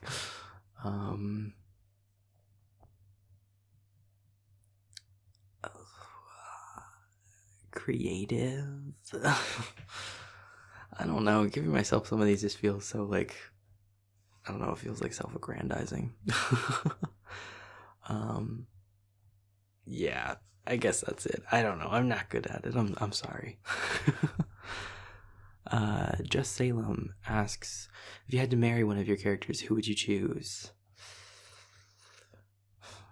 You know what? I'm gonna go with Milo. How do you deal with writing burnout? Kind of touched on that. Have you had any creepy subscriber stories? No, not really. I've been quite lucky in that regard. I mean, I've read some comments that, made me kind of uncomfortable, but in general, no, I haven't had any, creepy stories. A ham sandwich. Do you have any characters or scenarios you want to do, but are worried people won't like it? And where do I find inspiration? I kind of touched on inspiration, but, that I'm worried people won't like. I have had those concerns about stuff that I have made. But in general, my stuff's received pretty well. So, I just try to go into it with when I make new content, I just try to go into it with no illusions about the fact that not everyone is going to like everything I make. That's just the truth. But, I am lucky enough to have a large enough, and I would say diverse enough audience that I'd like to think almost anything I'd make, somebody would like it. And I don't make my videos specifically to become popular, so I don't really worry too much about people not potentially liking a character or scenario. And in some cases, I don't want them to like the character. They're, the character is important in some way, otherwise I wouldn't make them, but I don't want people to like them. Hedro Wordsmith. Hedro Wordsmith is he's on my Discord. He is a friend of the channel. He has a really great channel where he does ASMR voice work, specifically Dungeons and Dragons themed for the most part. They're really cool stories, so I would absolutely recommend you check them out. But he asks, have you seen season 3 of Star Trek Discovery? Yes, I have. And if so, what are your thoughts on Adira's inclusion and story arc? I think it's great. I think it's really important that we have more representation of stories like that, like, a non-binary character. I think it's really cool that Star Trek is going out of its way to continue to push the boundaries like they always have historically, in the realms of inclusion and representation. And I just really appreciate that they are continuing to uphold that part of Star Trek's legacy. And Star Trek hasn't always been great about it. Their treatment of LGBTQ plus experiences and realities and just characters was not always handled well, and often not handled at all. And so I think it's really cool that in the same way that they pushed boundaries in so many other ways in the past with questions about racism and sexism and things like that, that they're now taking this opportunity to continue to do that in new realms that need that representation and need that focus. So I think it's great that they included it. Crystalia Star asks, have you thought about writing a book series or doing a comic book? Like I said, not, or pitching this world as a TV show or a cartoon. What are your thoughts on possibly expanding beyond telling these tales with wonderfully engaging voice acting? Well, thank you. For now, that's kind of the only thing on the radar is the voice acting, maybe in the future. But like I said, I'm really enjoying exploring this medium and the way that it works. So for now, this is kind of all I'm looking into. But in the future, maybe. Maisie asks, is there any specific way you come up with names and nicknames? Nothing specific. I've kind of touched on it a little bit before. I just try to find a character that, a name that fits the feeling of the character, the way that character makes me feel, the way I want that character to, make other people feel. So there's not a specific way, no. Goth Goblin, which of your characters do you think you're most like in real life? Probably Ollie. Purple Vanny, which of your damn characters you liked most to speak? Who's my favorite damn character to voice? Probably Gavin. Maddie, have you ever made a character or storyline that never made it to the channel? No, I haven't. All the ones that I've made have ended up on the channel. What's your favorite nickname that the server has given you? Like I said, no ill will. I know nothing bad's intended by it, but a lot of people there call me Red, and I don't really like that. But as far as my favorite nickname, when people call me Demon, that's fun. Kind of coming from, the Demon King part, the event that we did on for Halloween on the server. So that's kind of fun. I like that one. Little Boss Music, also known as Pink Boss Music. So hi. If I had to pick one song to be my theme song, what one would you pick?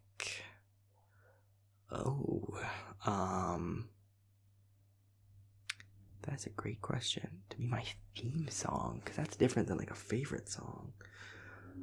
My theme song. Oh God.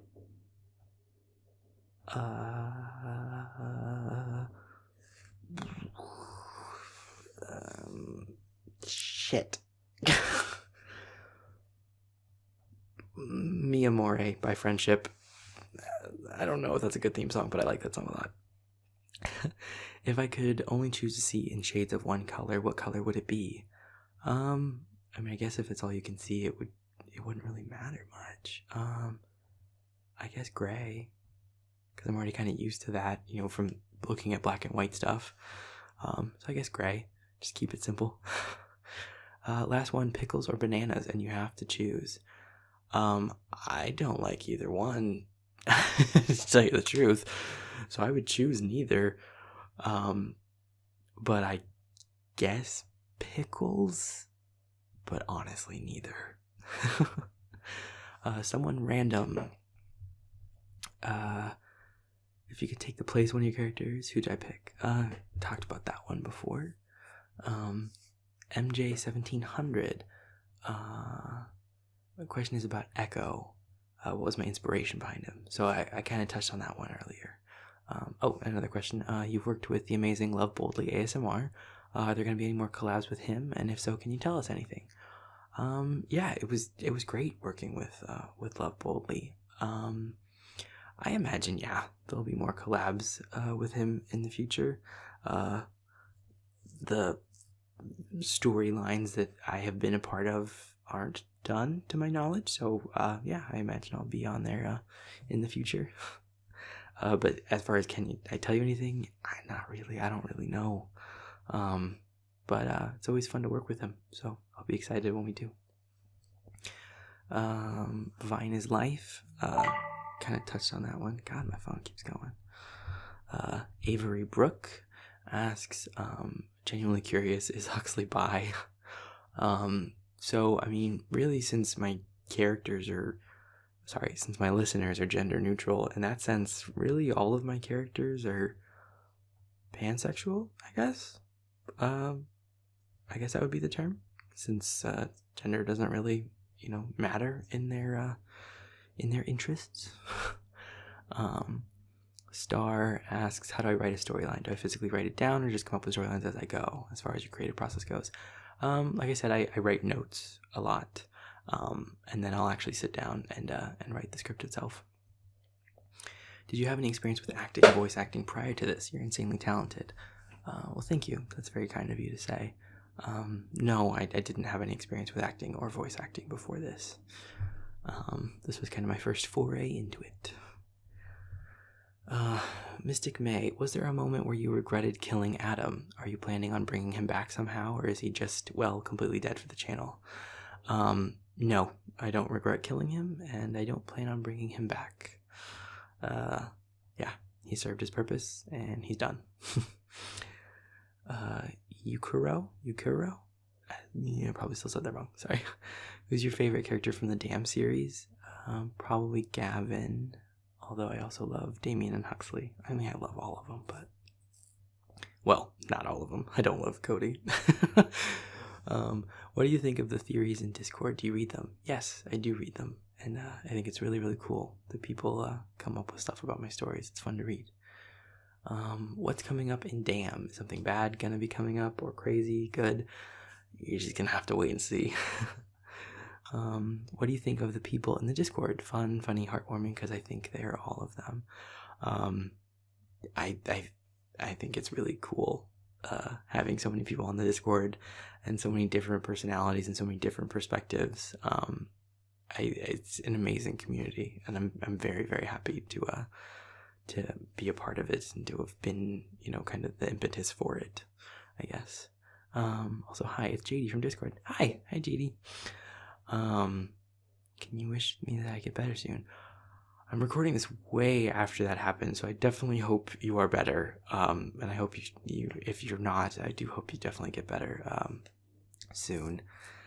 Can you sing like right now? No. Nah, I'm good. I've sang in a couple videos now, so feel free to go back to those ones. Yeah. Okay, I think that's all the questions. A bored weeb. What would you do if you got recognized in public? I would be very shocked. But that'd be cool. But I would be very shocked and very nervous and probably very awkward. So if that ever happens to the person who does, I'm sorry, I was probably awkward. Molly Reynolds. I think the question... okay, I want to get a vamp-inspired tattoo, and I was wondering if I could use your vamp thumbnails as inspiration. Yeah, of course. I think that'd be really cool. Yeah. No, that'd be cool. I think that was the question. Xavier Van Dussen? Why can't I hear more sweet and playful characters like Asher and Huxley? Like on my channel or just in general? I don't know. I just like having a variety of characters. So yeah, I'm not saying I won't make more sweet and playful characters in the future, but I hope in the meantime, the ones that you have, you enjoy. Devon Dorsey? What's your favorite pun? I don't know. I enjoy puns a lot, but I don't really make them. I don't know. I'm sorry, that's a good question, but I don't really have one. But I do like puns, so feel free to tell me some. And I'm sure I will enjoy them. Bleep, bloop, blop. Which character I think resembles me? Ollie. Saima Kareem. Can you make more Tsundere werewolf videos? I don't intend to stop anytime soon. Why did I start this ASMR? Was YouTube your main goal? I kind of touched on those in the short Q&A. Twinkle Star Lord. How long does it take for you to write a script on average? It definitely depends on the script, but on average, probably an hour and a half, maybe 2. Red Guy from DHMIS. I kind of talked about the names. How do I feel about someone making comics or small animations? I think that's really cool. I'd love to see it. And how did you create all the lore for all the stories, and how far does the lore go? Is there still a lot more to come from them? I kind of talked about where it came from, but yes, there's absolutely a lot more to come. Okay, Asian, hey Asian. Number one, think you're gonna beat the 4-hour Q&A record, Mr. Man? Looking over, I'm at 5 hours and 30 minutes, so yes, I do. I recall that you mentioned genuinely crying for some of your videos, so which was the script or video that hit you the hardest while you were recording it? Calum. That one, for sure. That one was definitely the most intense. The most crying. Do you have any personal goals or things you're looking... Sorry, I need water, apparently. Do you have any personal goals or things you're looking forward to in 2021? Just continuing to grow the channel. That's the big thing. Yeah, continuing to make stuff that hopefully people enjoy and continuing to grow. Do you enjoy the simple things in life? If so, list a few that you take joy in, find content in. I think so. I've beaten this dead horse, but I like just sitting around and playing a board game with my friends. I like going up camping and literally just sitting, with people, without them, whatever, just sitting there up in the woods with, the wind and the sounds and just like the not being in, normal life, stuff like that. Yeah. Number 5, how has your mental health been? Are you taking care of yourself? It's been good. Honestly, I'm in probably one of the best places I've been since I was a kid. I'm at a place in my job where I feel really secure and happy and confident, and I work with a great team of people. The channel's going well. I have creative endeavors. I'm in a really wonderful, fulfilling relationship. I have great friends. I still have my anxiety, of course, like that, doesn't just magically go away just because there are good things in your life.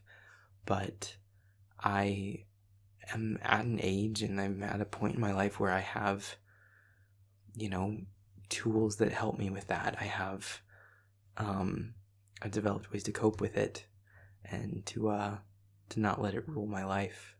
So, and some of that I think just has to come with age and experience. And I'm at a place where I think I have the experience I need for that. So it's been really good.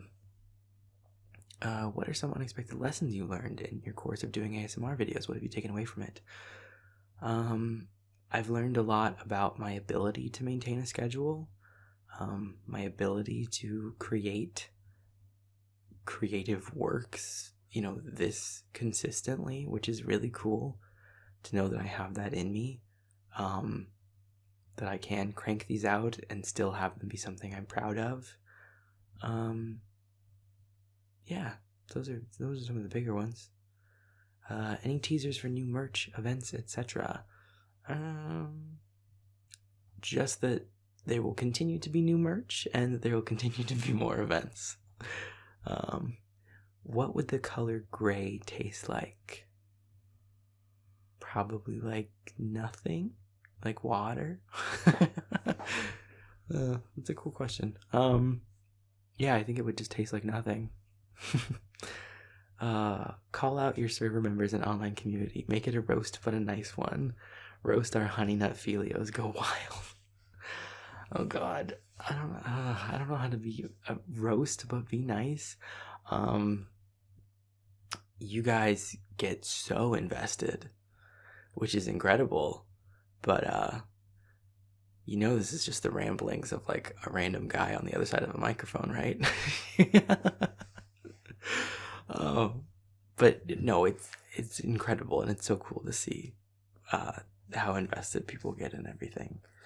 But it is also crazy to think that it's like I'm just a guy with a keyboard and a microphone, and people get this interested and involved in it. That's cool. So When you're upset, when you're angry, what do you do to mitigate that?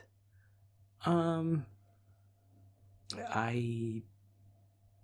try to work it off in some way. I'll work out, or I'll listen to music that, is more intense. I try to, especially lately, I've tried to, I have so much in my life at this point to be grateful for.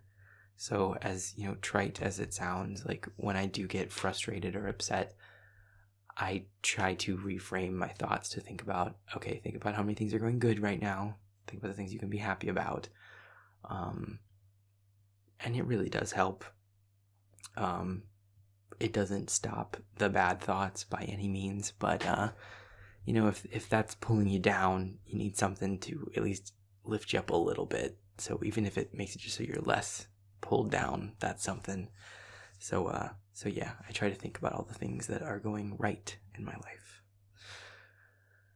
How do you progress in further developing and adding layers to your characters? How do you continue to flesh them out as people?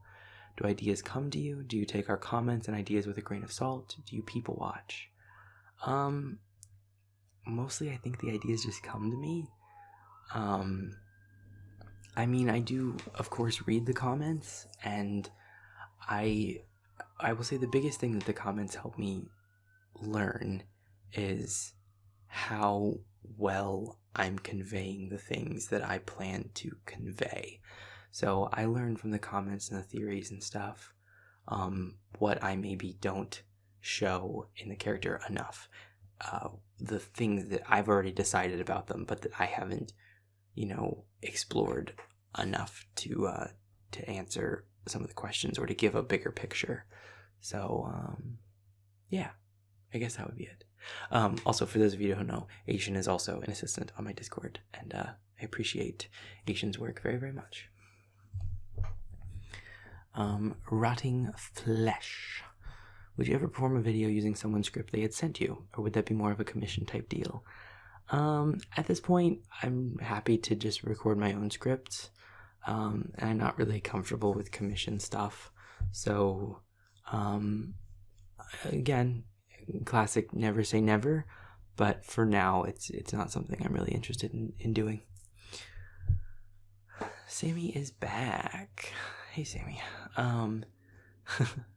Is there an aspect of being well-known you dislike? What's something you miss about only having 5K or 10K, if you miss anything about it?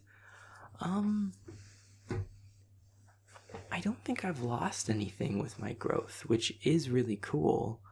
I feel like I can still form, good connections with people and talk to people. I will say it has reached a point where I can't be as active on Discord as I used to be.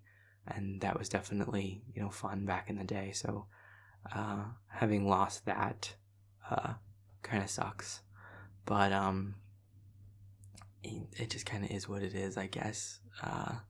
In general, though, the growth has only brought, good things, which I'm very grateful for.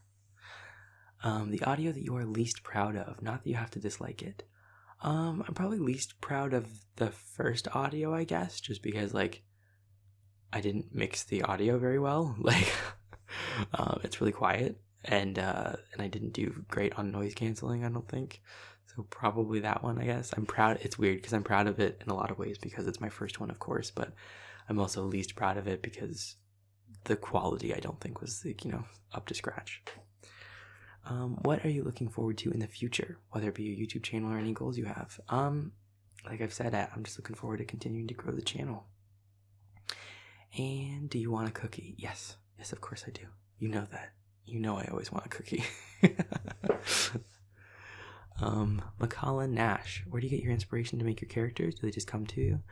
Yeah, kinda, mostly. I kind of talked about that, so.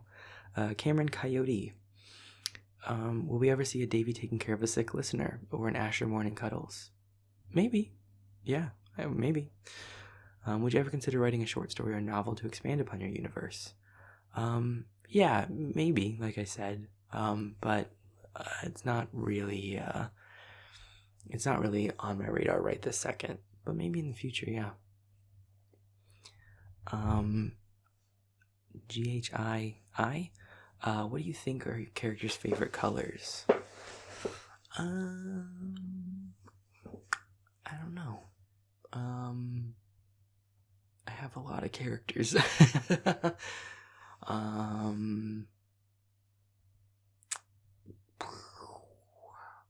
I'm trying to think of just at least one. I think Asher's favorite color is blue. So, there's that. Okay, so you know how some people get really excited, happy when they see a specific car or something? What's the thing that makes you stop in your tracks and you get happy when you see it?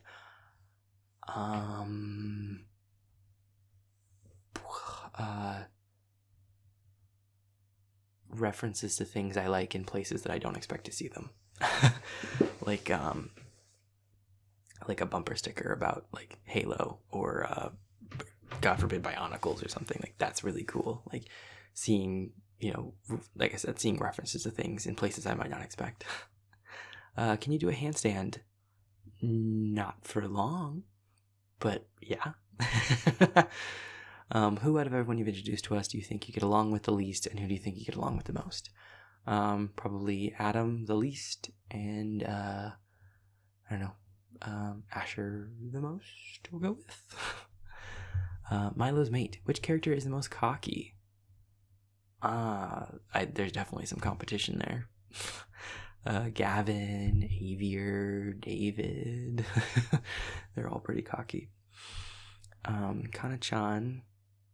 If you could choose to become one of your species or races, like I said, probably vampire. How does it feel to have a Discord server? It's very crazy, but very cool to see it all. Dead Ving. Are any of your characters based on any real life people? Not really. Not any in my life anyway. Yeah. Sasha Levi. Have you ever taken vocal lessons? No, I have not. It might help me have a broader range, so maybe I should. but no, I have not. Niji, should bananas be blue? Blue banana writes. Sure. I don't really like bananas, so yeah, they can be blue. That'd be cool. Davy's puppy. It's the puppo. When is DJ Anxiety's mixtape coming out? You just have to wait and see. I can't spoil everything. Giacone? Describe yourself with 3 words. And how old are you? I'm 27. Describe myself with 27. Just with 3 words. Oh God, this is the same as that earlier one where I was so bad at it. Words to describe myself: 27, 5'11", blonde hair. Because that's what people ask about a lot. So there you go. There's my 3 words. Cheshire Cat asks, which one of the characters is easier to get in the role for? Like I said, probably the ones that are most like me, like Ollie. Whose voice is the easiest? Like ones like mine, like Ollie. Most difficult to recreate.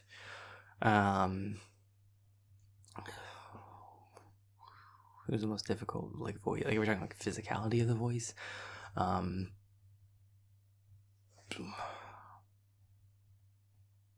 have trouble with David sometimes. I guess. Would be one to go with. Which is the most emotionally straining character to write for or record? Yeah, the bad ones, like Vega. That one's harder to write for. Ooh. Apple juice or orange juice? Your answer says a lot. I like apples, but I don't like apple juice, and I don't like orange juice, so neither. Weiwa 101. When are we gonna get another Vincent Vamp video? At some point soon. Do you listen to heavy metal? Not often, but I do sometimes, yeah. What's your take on people that claim to be vampires? I think as long as you're not hurting anybody and everything that's happening is, between consensual adults, you go for it. You do you. Bella asks, how do I come up with this world? Inspiration comes from a lot of places, like I said. Favorite character, talked about that. Also, are you going to do more Asher videos? Yes, I will. I enjoy making Asher videos. Love Pet 101. What inspired me to start doing ASMR? Listening to other people's ASMR mostly. Favorite character, kind of talked about that. I'm a Jiki baby. Do you speak another language or want to learn a new language? I did 2 years of Spanish, and I did learn a lot of it, but I have forgotten almost all of it, unfortunately. Which sucks, because I did enjoy knowing it. And of course, I had so much more to learn, but I wish I had stuck with that. I wish I had continued to try to use it. I'd like to learn a new language, but to be blunt, I don't want to have to put in the work to do it. It'd be cool to know another one, but without having anyone else in my life who speaks a different language, it would be hard to keep reinforcing it. And yeah, it takes a lot of time and a lot of commitment.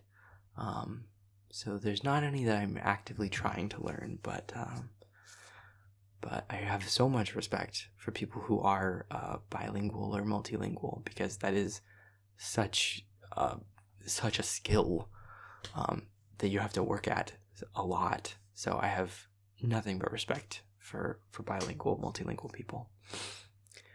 Favorite fast food restaurant? Oh, that hurts my heart to have to pick. I love so many. I love too many. Maybe Cane's. Cane's might be my favorite fast food place. Where would you live if you didn't live where you live right now? I don't know. Probably still in Arizona, but maybe up north, where it's a little less hot. Would you consider getting social media anytime soon? I'm not super interested in having social media, to be honest. I've gone this long without it, and it just doesn't really appeal to me. So probably not. Do you listen to K-pop? No. I have heard some of it. I've heard some Blackpink stuff. This is one that I can think of. The that Kill This Love song in particular. That one, I remember that one. But I don't really listen to it, no. Do you watch anime? Again, no, not really. Nothing against it, I just never really have. Jory05 asks, will we ever get like a mini backstory on Adam? No, I don't really intend to. Question 2, have you ever played a type of sport? Yeah, I played baseball for a while when I was younger. And question 3, what do you call a magic owl? I don't know, but you've provided me the answer, and it is Houdini. That's pretty good. Okay, Alice, if you have one, who's your favorite character to record/play? Kind of talked about that. Miri, I have a question about that burning sensation. So does DJ Anxiety. He's got a big question about it. Spam meme. Personal favorite to voice. Didn't talk about that. How much time do you put into creating this universe? A lot, to be honest.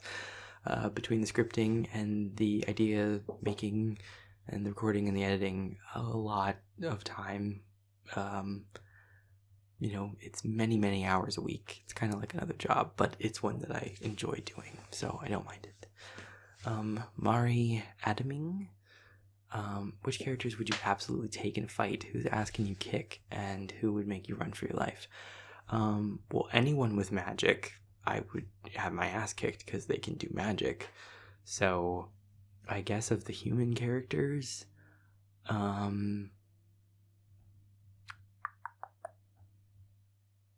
Ollie's probably the nicest, so I probably could take him in a fight, but he's also basically me, so that's kind of complicated.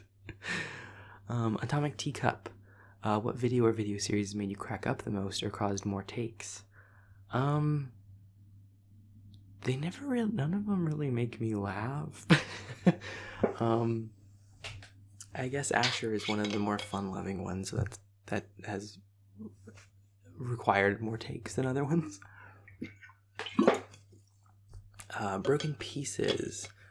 How did some of the characters meet their listeners? Kind of explored some of that with Valen Week. Do the wolves and the vampires ever interact with each other, or are they fairly chill with each other? In my universe, wolves and vampires don't have a problem with each other. I don't really know how that became such a thing in fantasy media. Supernatural stuff, like, I don't have a problem with it. I don't think there's anything like wrong or with that take, but it's just not one I'm interested in exploring. So in my realm, like, wolves and vamps, they get along just fine. If there are dreamwalkers, are there also nightmare walkers? I think there's dreamwalkers with ill intent. So in that regard, you could call them nightmare walkers. More sirens. Oh my gosh. Curious Puppy. Where do you get the inspiration for your videos? Like, how the fuck are you so creative? I drink a lot of water. Just kidding. I don't know. I watch a lot of stuff, and I read a lot of stuff, and I listen to a lot of stuff, and I spend a lot of time up in this head of mine. So I guess that's kind of where it comes from. Dear Advice Girl, I hope your family is seeing something. They are, thank you. Well, we get to hear the story of Christian and Amanda. You'll hear more about them.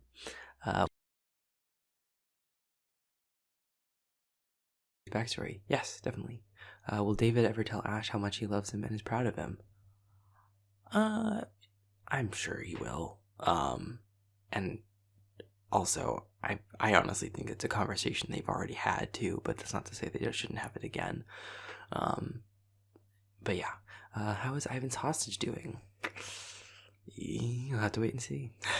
Will Fred find happiness? I hope so.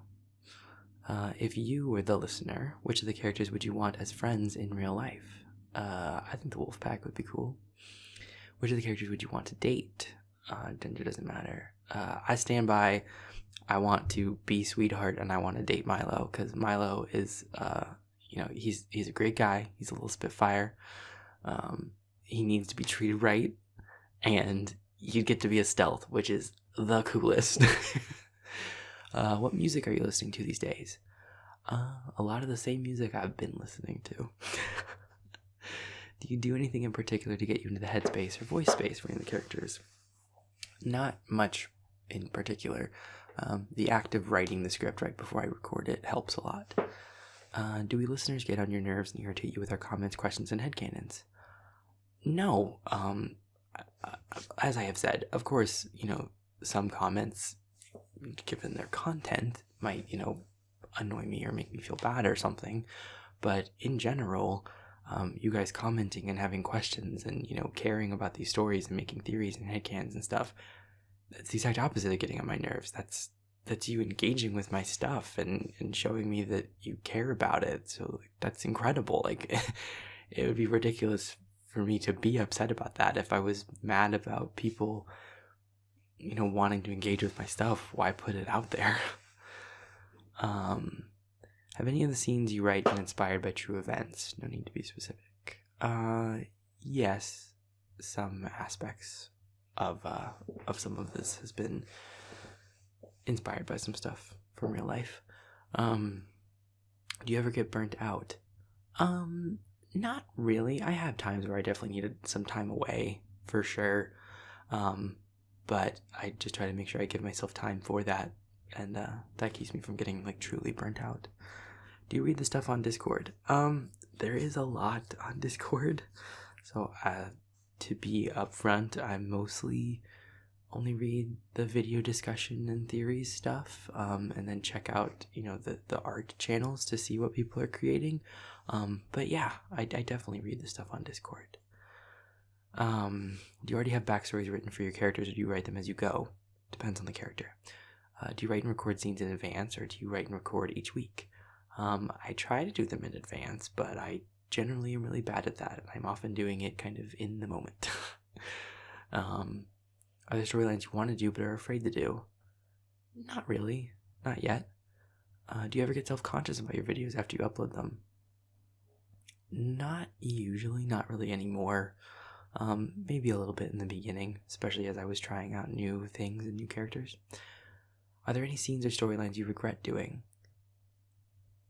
As I said earlier, I really like where all my stories are at right this second and where the channel's at and everything, so no. In that sense, all of them got me here, so I don't regret them. Have there been any listener reactions that surprised you? Yes.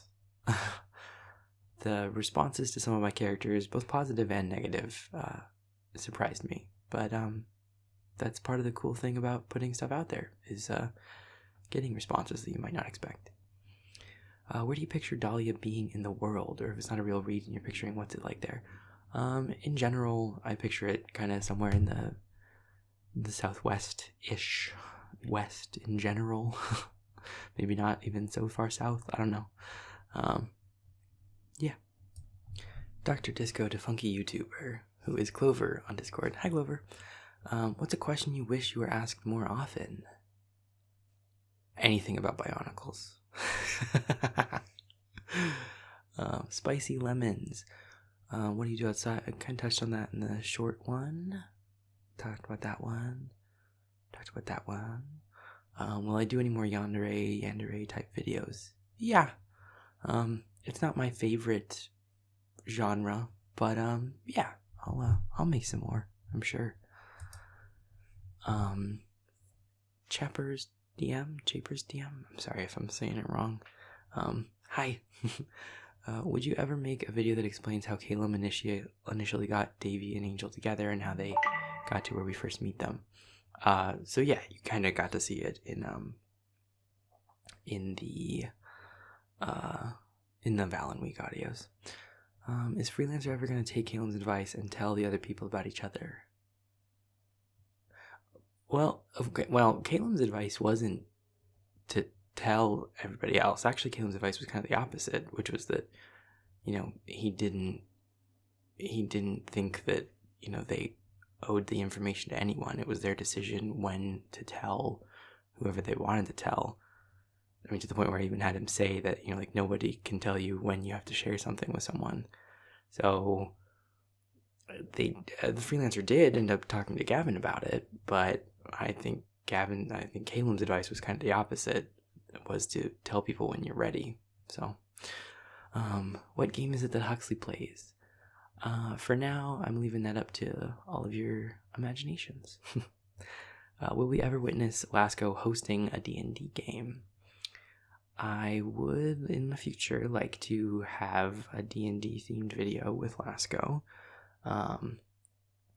Although, to be fair, he wouldn't be DMing it, so, but, yeah.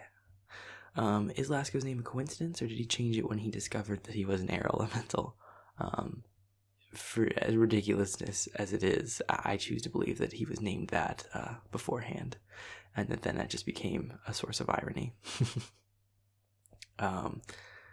It's your boy. Will you ever make a bloopers video? Like I said, I kind of don't have it.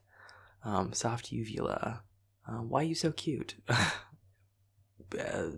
Genetics, and I drink a lot of water. Thank you. That's nice of you to say. Antoniha Pa? I'm sure I said that wrong. I'm so sorry. Can you give us a better idea of what Milo's mate is? Are they an empowered human or something? And they are an investigator, right? So what are they investigating? So you got to see a little bit more of that in the Valen Week audio, but Milo's mate is a stealth, which is an empowered human whose specialty lies in the ability to turn invisible, primarily.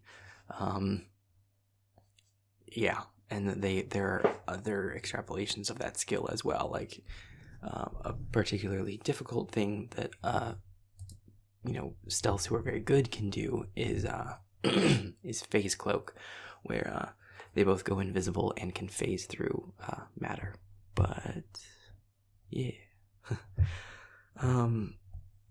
Rihanna says, you mentioned having a dog. Do you have a favorite type or breed? Not particularly. Yeah, I don't really have a favorite. Two, you seem to put a lot of work into everything in your channel, from the storytelling to the artwork. Do you have any sort of background in design or writing, or are artistic endeavors more of a hobby for you? honestly, they're a hobby for me. I don't have a background in any of it, a professional background anyway. Sorry, one sec.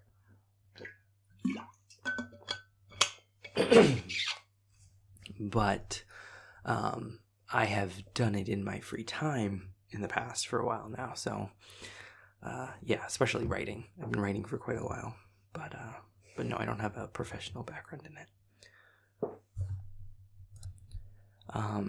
Maber Varble, what's your favorite color and why? Gray, because it goes with everything. Anakin Cat, do you look at the fan art of your characters? Yes, I do.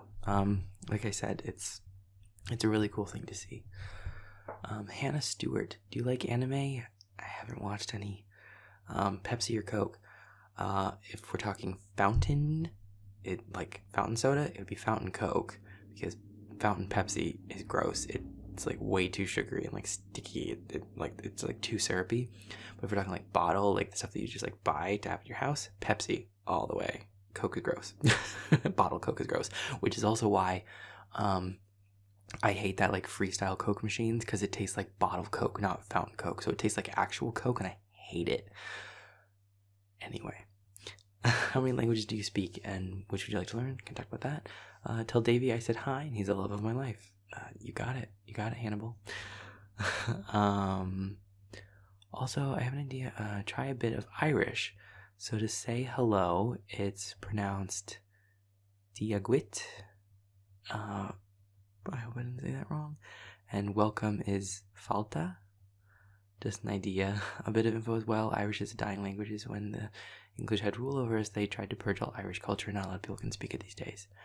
I'm sorry, I probably mispronounced it, but I did incredibly briefly try to learn Gaelic on like Duolingo, and it is very different from like, you know, English and Germanic languages. So that was definitely a struggle, and I kind of gave up. But I think it's a very cool language.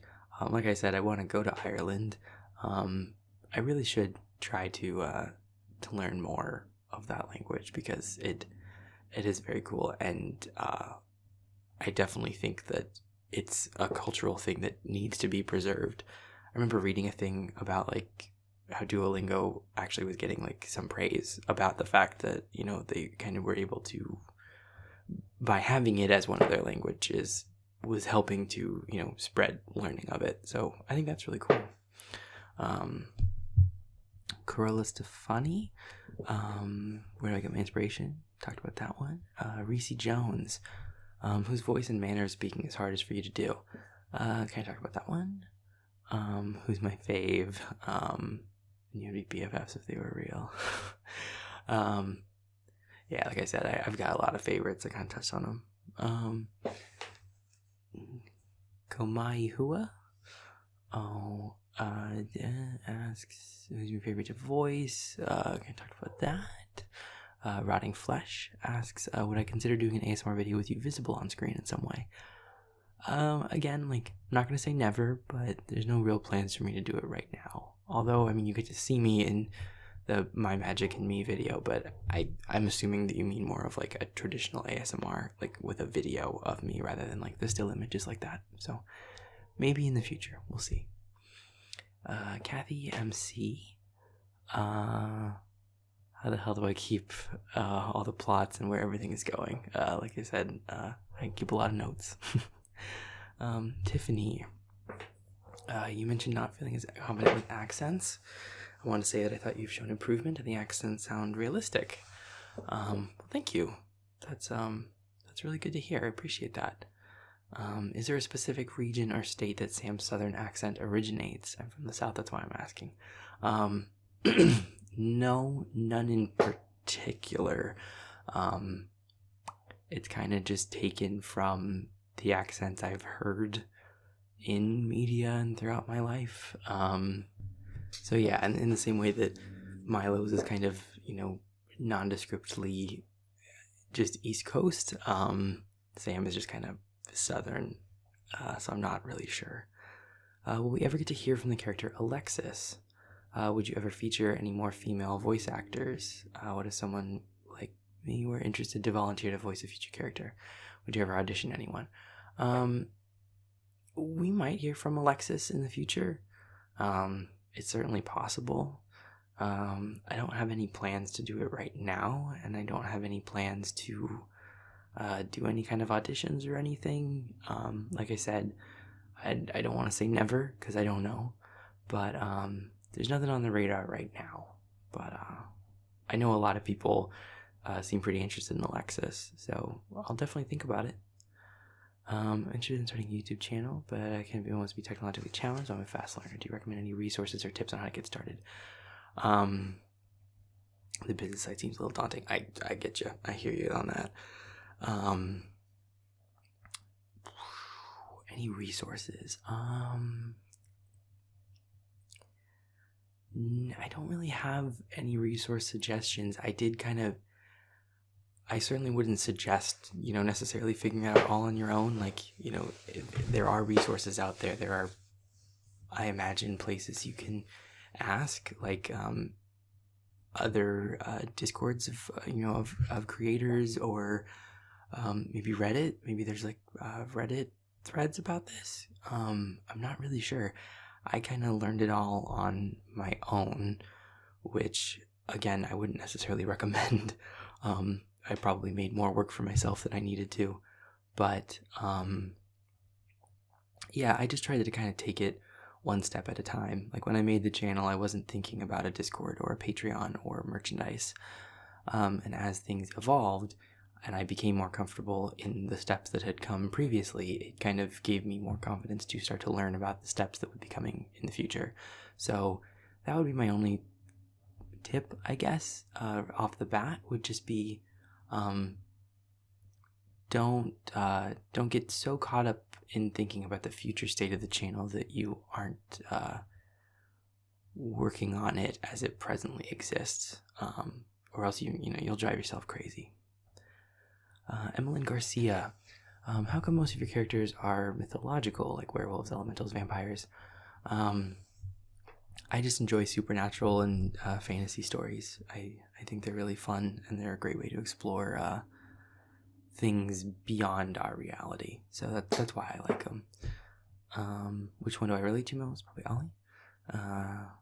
Dark Magical Yoshi. I kind of touched on that one.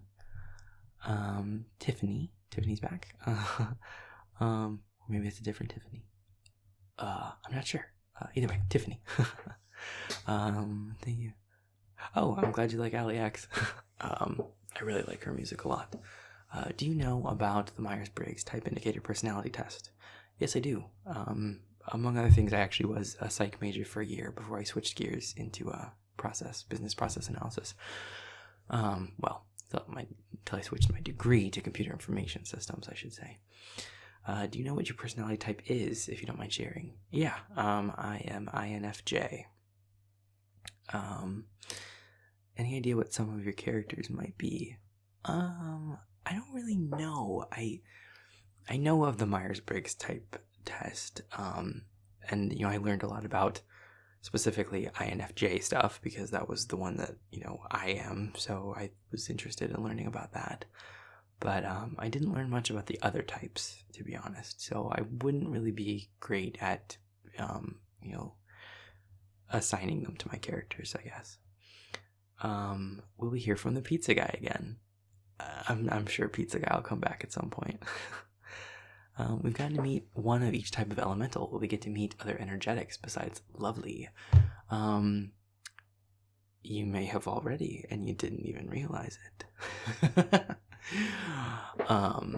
I have decided, and I said earlier, that Eric of My Magic and Me is a Magneto energetic, among other things. And the other types, you might see in the future. I'm not saying DJ Anxiety is empowered and that he's a sonal energetic, but that might be exactly what I'm saying.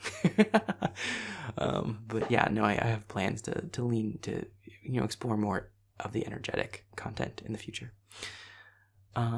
We've learned for empowered humans, there are elementals, energetics, stealths, and seers. and dreamwalkers and telepaths and some other ones. Are we going to meet any other empowered human types with different powers other than those? Yeah, there is still more to come, and I'm excited to show them. Do you think you might do a future video where we get to sit in as a listener for a wolf pack meeting or a vampire clan meeting? Maybe. It's possible. I think in most cases those meetings are honestly probably pretty boring, so I don't know that it would have to be a meeting that was about something significant, but maybe, yeah. One of my fave videos was my Magic and Me class from Dump. Could we maybe see any more classes from Dump or Dam in the future? Yes, I definitely plan to. I'm excited to do that in the future. The week of videos during Halloween was really cool. Will you do any other holiday events like that or annually for Halloween?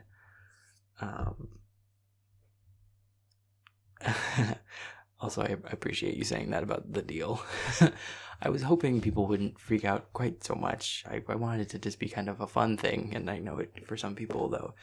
I fully understand why it was not fun. It's continuing, so, is not fun for some people. But, I have more plans for more events. I love Halloween, so there's definitely going to be another Halloween event. I just did one for Valentine's Day. There definitely are more planned in the future.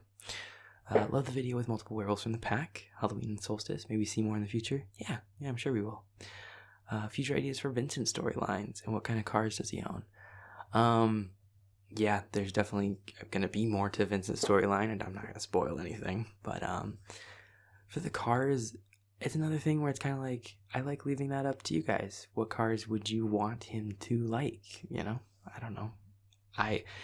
In case you can't tell, there's a lot of stuff that I like to kind of leave up to you, because as a listener, I appreciate stuff like that because it lets me decide those kind of things for myself. So, when writing for your videos to develop his extensive vocabulary, are those words you use, or are you Googling the words, or have beside you a dictionary thesaurus?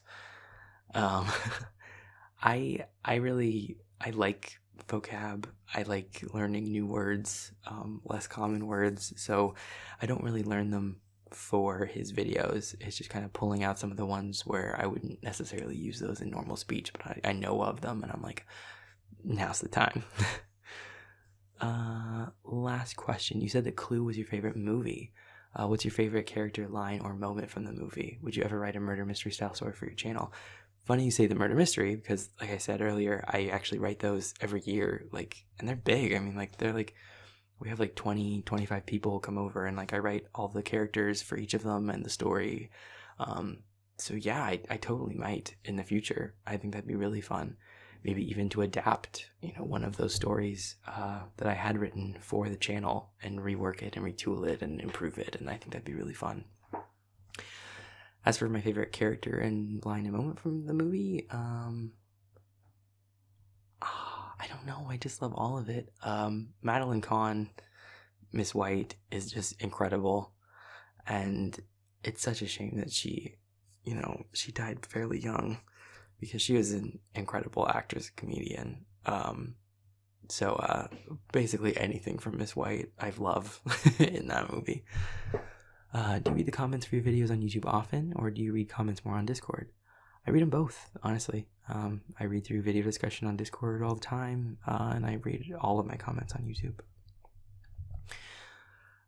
Dr. Plant. Hi, Plant. Number one, I did make the Theorist merch, so that kind of kills that question. What is your opinion on the horrendous spelling of Eric, in case you haven't seen the most updated version that I created? I appreciate the creativity, but technically the canon spelling of that character Eric is E-R-I-C, even though my name is spelled E-R-I-K. I'm officially a year clean from Visions of God. Are you proud or still disappointed? I'm very proud of you for staying clean from that, and I hope that has continued. Will you help the jesters, specifically Chatham, Artem, and I, get Chatham's bitch dad? Sure, yeah. Get in the car. Let's go get him. If at all, how often do you perceive the shenanigans and events of damn Twitter? I'm going to be upfront. Never. I never look at it. I have very kind moderators and assistants who help me a lot with a lot of things. And one of those things is the damn Twitter. I've never actually looked at any of it. And I kind of think, for the sake of making my own story and everything, and not, wanting to, I don't know, potentially, take things from that or complicate things with it. I love that people have fun with it. I think that's really cool. And if you don't know what I'm talking about, you can check it out on my Discord. But yeah, no, I don't actually ever look at it. I don't know any of the stuff that's happened. Looking back at the beginning of certain storylines, how much ends up sticking to the original plan, and how much changes as the characters evolve and progress? It depends on the story, but in general, the major events that I had planned, for ones where I did plan ahead, always happen. But the way that I get there sometimes changes. And with other ones, the story just really takes off on its own, like the whole damn storyline. How often do you perceive Jester's Court and the soft hours, chaos hours, and the stuff we make there? Do you also wish to get all out as often as we do? So I've become much more active in Jester's Court. So I guess that answers your question. Do you have a favorite pizza order? Yeah, just pepperoni. Give me pepperoni, and I need wings. You gotta have wings with it. Otherwise, it's just sad. Well, it's not sad. I love pizza just in general, but if you can have wings, you should have wings with it. Does it squick? Oh, no, okay. That's cool. I didn't know what squick means. Now I do. Does it squick you as much as it squicks me when people misspell a character's name? I'm mostly referencing Elliot, but also in general. Yes, it does. It's always painful when people spell it wrong. Yeah, Elliot has 2 L's and 2 T's. There's an E in Frederick. Those are the 2 big ones. But yeah, it does get me when people misspell them, which I don't really blame them. But yeah, it gets me. How funny / insane have you found my pasta incidents? And do you have a favorite, or one that was particularly inane of me to hunt down for hours? I am amused by the pasta incidents. Again, if you guys don't know what I'm talking about, this is all very referential to my Discord, so feel free to check out my Discord description in the link in the description. But I mean, honestly, I do think my favorite pasta is still probably the original, where you truly did try to discover what pasta Davy was making through very methodical research, which I commend you for. But so yeah, I do find it funny, but then I also feel so bad when I come in and immediately, especially if I didn't know what was happening, and then I come back and see that you've been working on it for hours, and then I just have to go, it's just penne. I'm sorry. So it's funny, but sometimes painful. Aaron Shea, how do you survive to so much posts by week? I take time for myself that doesn't involve the channel mostly. AJ Church, do I storyboard or something to keep all my plotline straight? Like I said, I mostly work in OneNote. I just take a lot of notes. What's your favorite way to distract yourself or decompress? When I want to decompress, I like to work out. I like to take a long shower. If I'm distracting myself, though, that's more of, I usually go the route of video games, or listening to music, or watching YouTube. What's your favorite pasta shape and why? This is a great question. I like tortellini a lot. One of my other favorite pasta shapes is mustacioli, I think it's called, where it's kind of like penne, but it's just like smooth and a little bit bigger. I like that one a lot. And is it harder to voice the dark characters? Yeah, it definitely is. Annie Casual Gamer on hiatus. That's about inspiration. I kind of talked about those ones. Lagardo Q Lambe. How do I feel knowing you have fans from other countries? Love from Brazil. I think that's incredible. It still blows me away. So it's really cool to know. Sasha, I answered that in the short one. Nikki, as a creative myself, I know making oneself create more content or even planning things out can sometimes be a struggle, especially when dealing with writer's block. Is there anything specific you do to keep consistently making incredible scripts and storylines? I've kind of touched on it. The biggest thing is just trying to diversify and make sure I give myself time to do things other than this. Before going to sleep, do you think of scenarios in your head? I actually I don't think of too many before I'm going to sleep. Like I said, one of the two big places that I come up with them are when I'm driving, like by myself, and when I'm in the shower, mostly. What color would describe your current mood or emotion? I'm doing pretty good, so I don't know, like a light pale blue. Because I don't think blue has to be a sad color. It doesn't make me sad, so yeah, a light pale blue, like a cyan. Which I guess isn't super pale, but you know what I mean. What is the last thing that made you genuinely laugh and or smile? I've laughed a lot from some of these questions, so probably that. Would you rather be a vampire, a werewolf, or a dreamwalker? I gotta go vampire just because immortal. If you were a character in the Damn series, what power would you want to have? I'd want to be a stealth. Like, no matter what series I'm in, I know I keep driving this home, but I think stealths are such a cool idea, and I love it, and I would definitely want to be a stealth. When you look back at your first uploads, do you ever wish you took a different route in the story plot or in the character's personality? Not really. I'm happy with where they've all ended up, so no, not really. Maple Booth. Will you ever make a Davey gets mad and shifts and scares the listener and has to apologize audio? Oh, I'm glad you're at least kidding. Okay, Puka. If you were to dabble in lesser known supernatural creatures or beings, like from different mythologies, for instance, fey creatures from Celtic mythology are so interesting, what would you pick to create a new character on?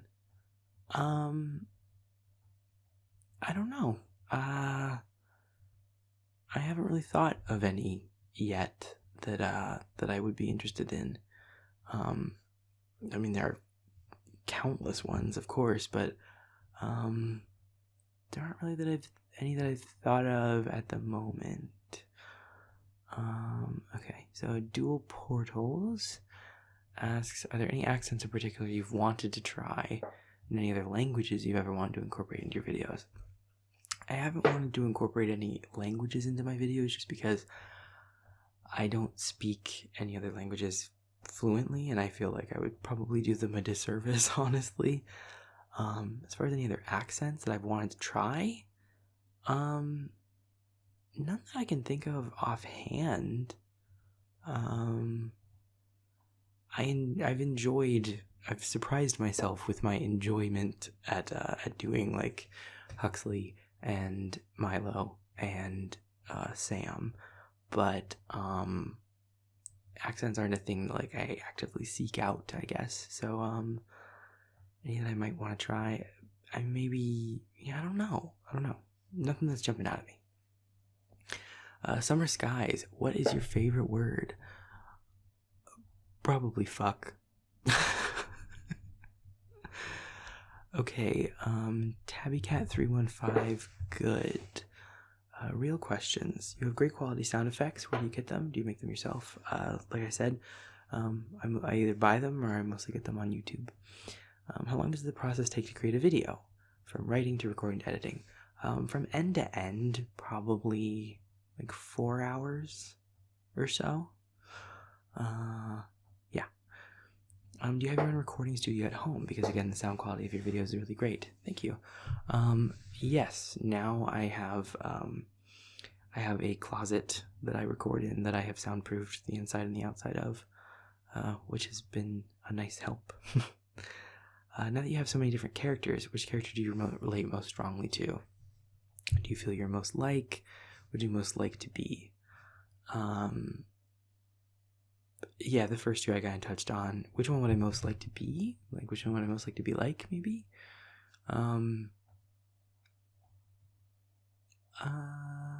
I don't know. I'd like to have a little bit more of Asher's freewheeling, zest for life, not taking things too seriously. But meanwhile, at the same time, like, Damien's drive is really admirable. So that would be, it would be nice to take on more of maybe some of that. Yeah. Is there any advice you have for someone who's thinking about starting a YouTube channel for ASMR content of their own? Kind of already talked about it, but the biggest thing is just get started. Don't lose yourself in the planning stages. The biggest part of having a channel is actually making the audio, or if it's ASMR, at least the way I do it, or video, it depends, but the biggest thing is to just actually do it. So even if you don't have maybe the tools that you want right now, but you're curious if you even want to do this, you just got to give it a shot. Maybe not even post it yet, but do it and try it and see if you like it, and see what you do like about it and don't like about it, and see if it's something worth investing this time and potentially money in, for a microphone and everything. So yeah, just give it a shot, really. Lore-related questions. Well, I have your attention. I thought I might ask this. Only one of Caleb's videos is in the damn playlist, but based on numerous context clues, Freelancer is the same listener for all of them. Where the other videos fit in regards to the timeline. I have, so actually on my Discord, pinned in my theories chat, I have a timeline that I put together of most of the videos that have come so far. So that'll kind of explain it. I didn't put Caleb's videos in all of them in the damn playlist, just because while Caleb's videos are absolutely part of that, they're part of that character.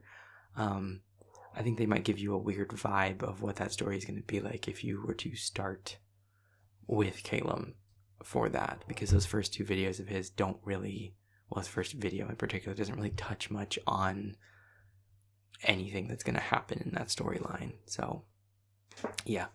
Do you mind all the theorizing, or is it annoying? No, I love theorizing. I've seen a lot of your theories in the comments, which is really cool. I would say that, if you enjoy theorizing and talking to other people about it, I've got a whole channel on my Discord where people theorize. So I definitely recommend checking that out if theorizing is something that you enjoy doing. Do you have a favorite? Yeah, I don't know that I have a favorite. I just enjoy reading all of them. Number 3, is there any meaning to any of your character names? I kind of touched on that. Where is Dahlia? Talked about that. Yeah, you're right. Generally southwestern U.S. Or maybe just western. I don't have it all set in stone, but roughly around there. Just a dumb question. The recipe that Davey teaches Angel, is that an actual recipe? Yes, it is. And again, on my Discord, it's actually pinned in one of the chats.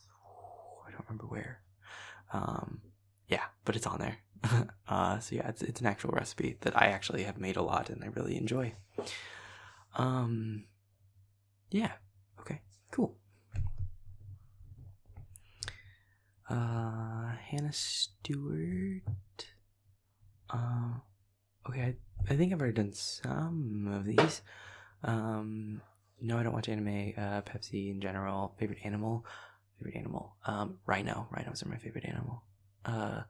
Which Harry Potter house are you in? I got sorted into Gryffindor, but that seems kind of crazy to me. I think I would be more of a Ravenclaw, but I was sorted into Gryffindor. What do you wear? We talked about that. Any embarrassing childhood stories? We don't need to go there. Any paranormal experiences? I've definitely run into things that I can't explain, but nothing really super noteworthy. How many languages do you speak? Again, just the one. Sarang? First of all, hello from France. Hi.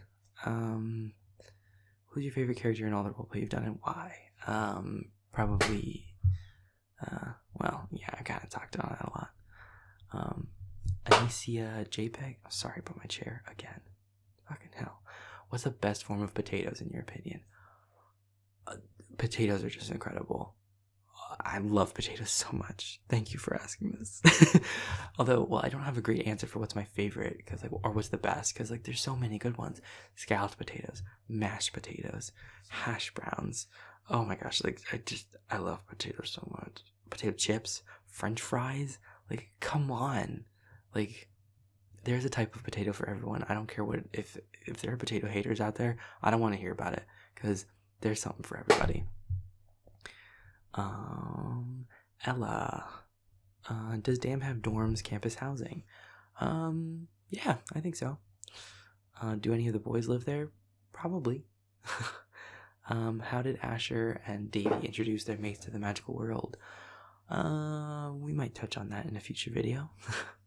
What kind of demon is Avier? Avier is an inchoate demon, meaning that he can feed on all types of emotions. What happens when the DAM crew confesses? Do they all get separate timelines? Is the listener Polly? What happens? So the way that that's structured is that everything that's happened up to now is completely canon. So them reaching this level of maximum friendship with each of those characters is canon. And then there's going to be a romance audio for each one that is technically non-canon, but you can imagine that timeline is the one you want to be in. And meanwhile, the storyline will continue onward from there based on the premise that they're all just friends with the freelancer. And meanwhile, you can imagine, though, that one of those friendships is an actual relationship based on whichever one you want.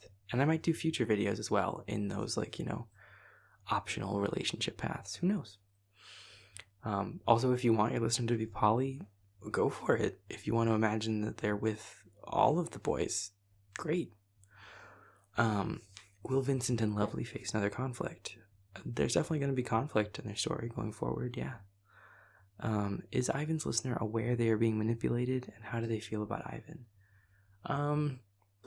I don't want to ascribe too much to the listener, but the way I look at that listener is that they know he's attempting to manipulate them.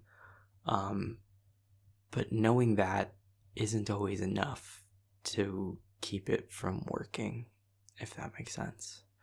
So I think there's a lot of conflict in Ivan's listener.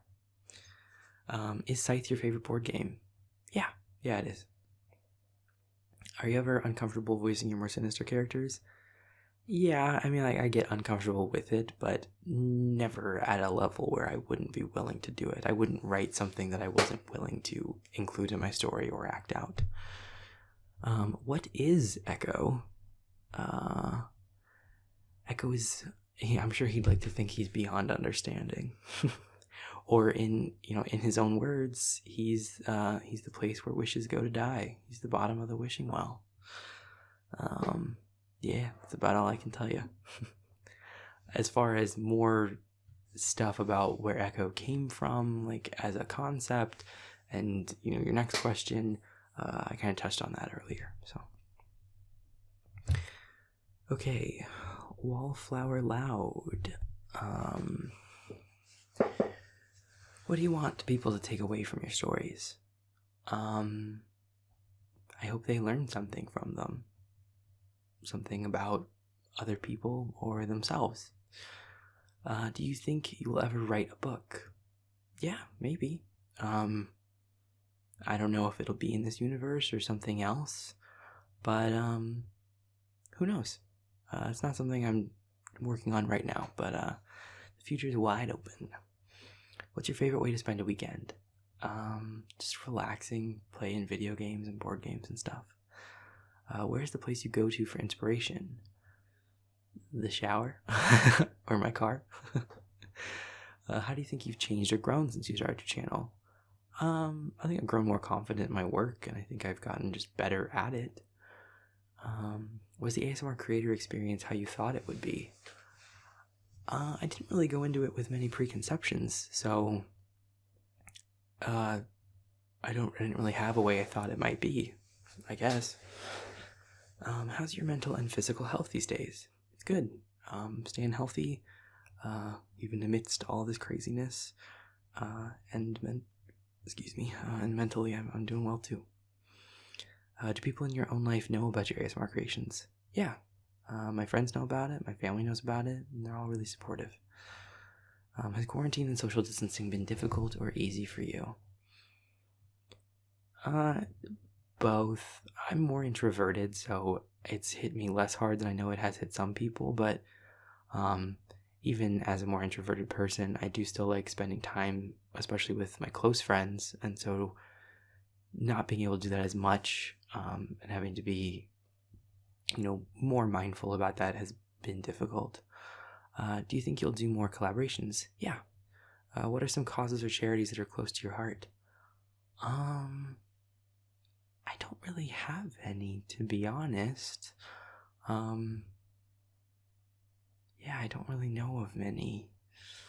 I mean, Make-A-Wish is kind of a classic one that, I think that's a really great organization that's, helping kids who, may or may not have much time left. I know of that one, and that one is, I think they're doing great work.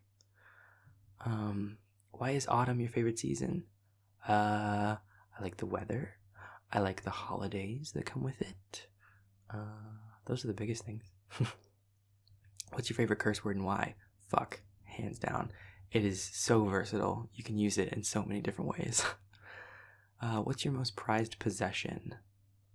I don't know. I guess my car, just because it's worth a lot of money. Not a lot of money, but of the things I own, it's worth a lot of money. Do you have strong political opinions? Yeah. What always makes you laugh? My friends. What's something you're really looking forward to this year?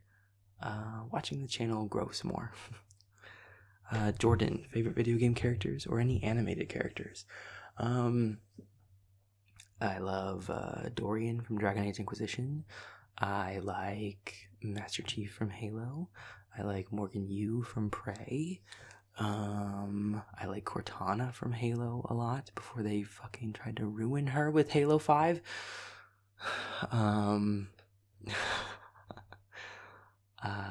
Yeah, those are some of them. Could we please get a Vampire Meets Werewolf video, please? Oh, that's by Year 19. That it'll probably happen in the future. It's not gonna be some big deal though, so sorry to disappoint in that regard. Like I said, vampires and werewolves don't have a problem with each other in my universe, so honestly it's probably not going to be even all that significant, but it'll probably happen at some point. Amber asked, how far ahead do I have planned? It depends. Like I said, I have events planned, but not the whole thing. Cap D asks, how are you? I'm good, thank you. Do I have a lot of bloopers? Like I've said, I really don't. I overwrite most of them, and most of them aren't funny anyway. Wolf Warrior 27, creamy or crunchy peanut butter? Creamy. Ray of Nowhere, what's your favorite accent to do? Sam's country accent, Milo's Jersey accent. What do you think in general would be the hardest accent for you to do? Honestly, I don't know if you'd consider it an accent. I do, but I think Huxley's is probably my favorite. I enjoy doing Sam, and I enjoy doing Milo a lot. But if you count Huxley's as an accent, Huxley's is probably my favorite to do. What do I think in general would be the hardest accent for me to do? I don't know. I said earlier maybe Australian, just because I feel like there'd be a lot of scrutiny. Do you have an all-time favorite meme format? No. I just like memes in general. Could you say gay rights? Gay rights. There you go. Dumb bastards. Not bastards, excuse me. Dumb bastard. Are there any personal headcanons you have that you wouldn't necessarily make canon, but just kind of like? Not that I can think of off the top of my head. Like I said, most of the time if I come up with my own headcanon, I'll just make it canon. Grace Psych, do you like the Beatles, anime, or the Clue movie? I don't really like the Beatles much. Respect the work, but I don't really like listening to it much. Anime, don't really listen, oh my gosh, don't really watch it. But again, nothing against it. The Clue movie, absolutely love the Clue movie. It's my favorite movie. Do I have a favorite mystery series, story, or writer? I don't read too many mysteries, so I guess I don't have one. Sorry. Rook Crassus, are you planning to do any more server events like the one for Halloween? Yes, I am, and I'm actually doing one right now called March Redactedness, which is my play on March Madness, where people get to vote on who they think, not who they think, who they feel. No, not who they feel. Oh my god, on who their favorite character is. I can't talk. I've been doing this for 6.5 hours. So yeah, so that's going to be really fun. Check that out on my Discord. Basil Leaf. Would you feel comfortable streaming, whether playing your favorite games or just speaking candidly? I would like to do that. I'd like to stream in the future. I'd love to play games and just like chat and hang out with you guys. So that's a plan for the future.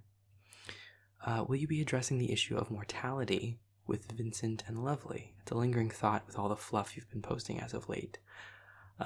Yeah, I mean, we're gonna have to talk about it at some point, but I don't think it's something that either of them are really thinking about very actively at this exact point. I think they're kind of just trying to live in the moment and have a good time. But yeah, I will definitely have to address that. Okay, Queen 93. How do you create your characters? Like I said, kind of touched on that one. In some cases, yeah, it is one specific moment or one line, and sometimes it kind of just comes about as things go on. So yeah. Patton King, does the Coworker Yandere and Android series take place in the same universe as the fantasy stuff? Yes, it does. And the final question. Nope asks, do you believe in aliens? Do I believe there is other life out there in this enormous universe that we exist in? Yes, absolutely. Do I believe aliens have come to Earth at some point? I don't know. I really don't know. I wouldn't put it past them, but I don't know. But do I think there's life out there? Absolutely. It's too big for there not to be. Okay, and with that, I have ended my 25k Q&A that I didn't get around to until 29k. And it's less than 7 hours. Barely. Honestly, my throat is sore, and I am tired, so I'm not going to drag this out. But what I will say is just thank you all so much for watching and listening and caring and creating and enjoying and just being there for my content. It absolutely means the world to me, and I am so incredibly grateful to have this opportunity to share what I create and have so many people respond so wonderfully to it. So thank you to each and every one of you for just being a part of this journey and being a part of the channel. It really means a lot. I'm probably gonna stop now before I just keep saying the same words over and over again. But again, thank you guys. If you listen to all 6 hours and 43 minutes of this, you are a trooper. So hats off to you, I guess.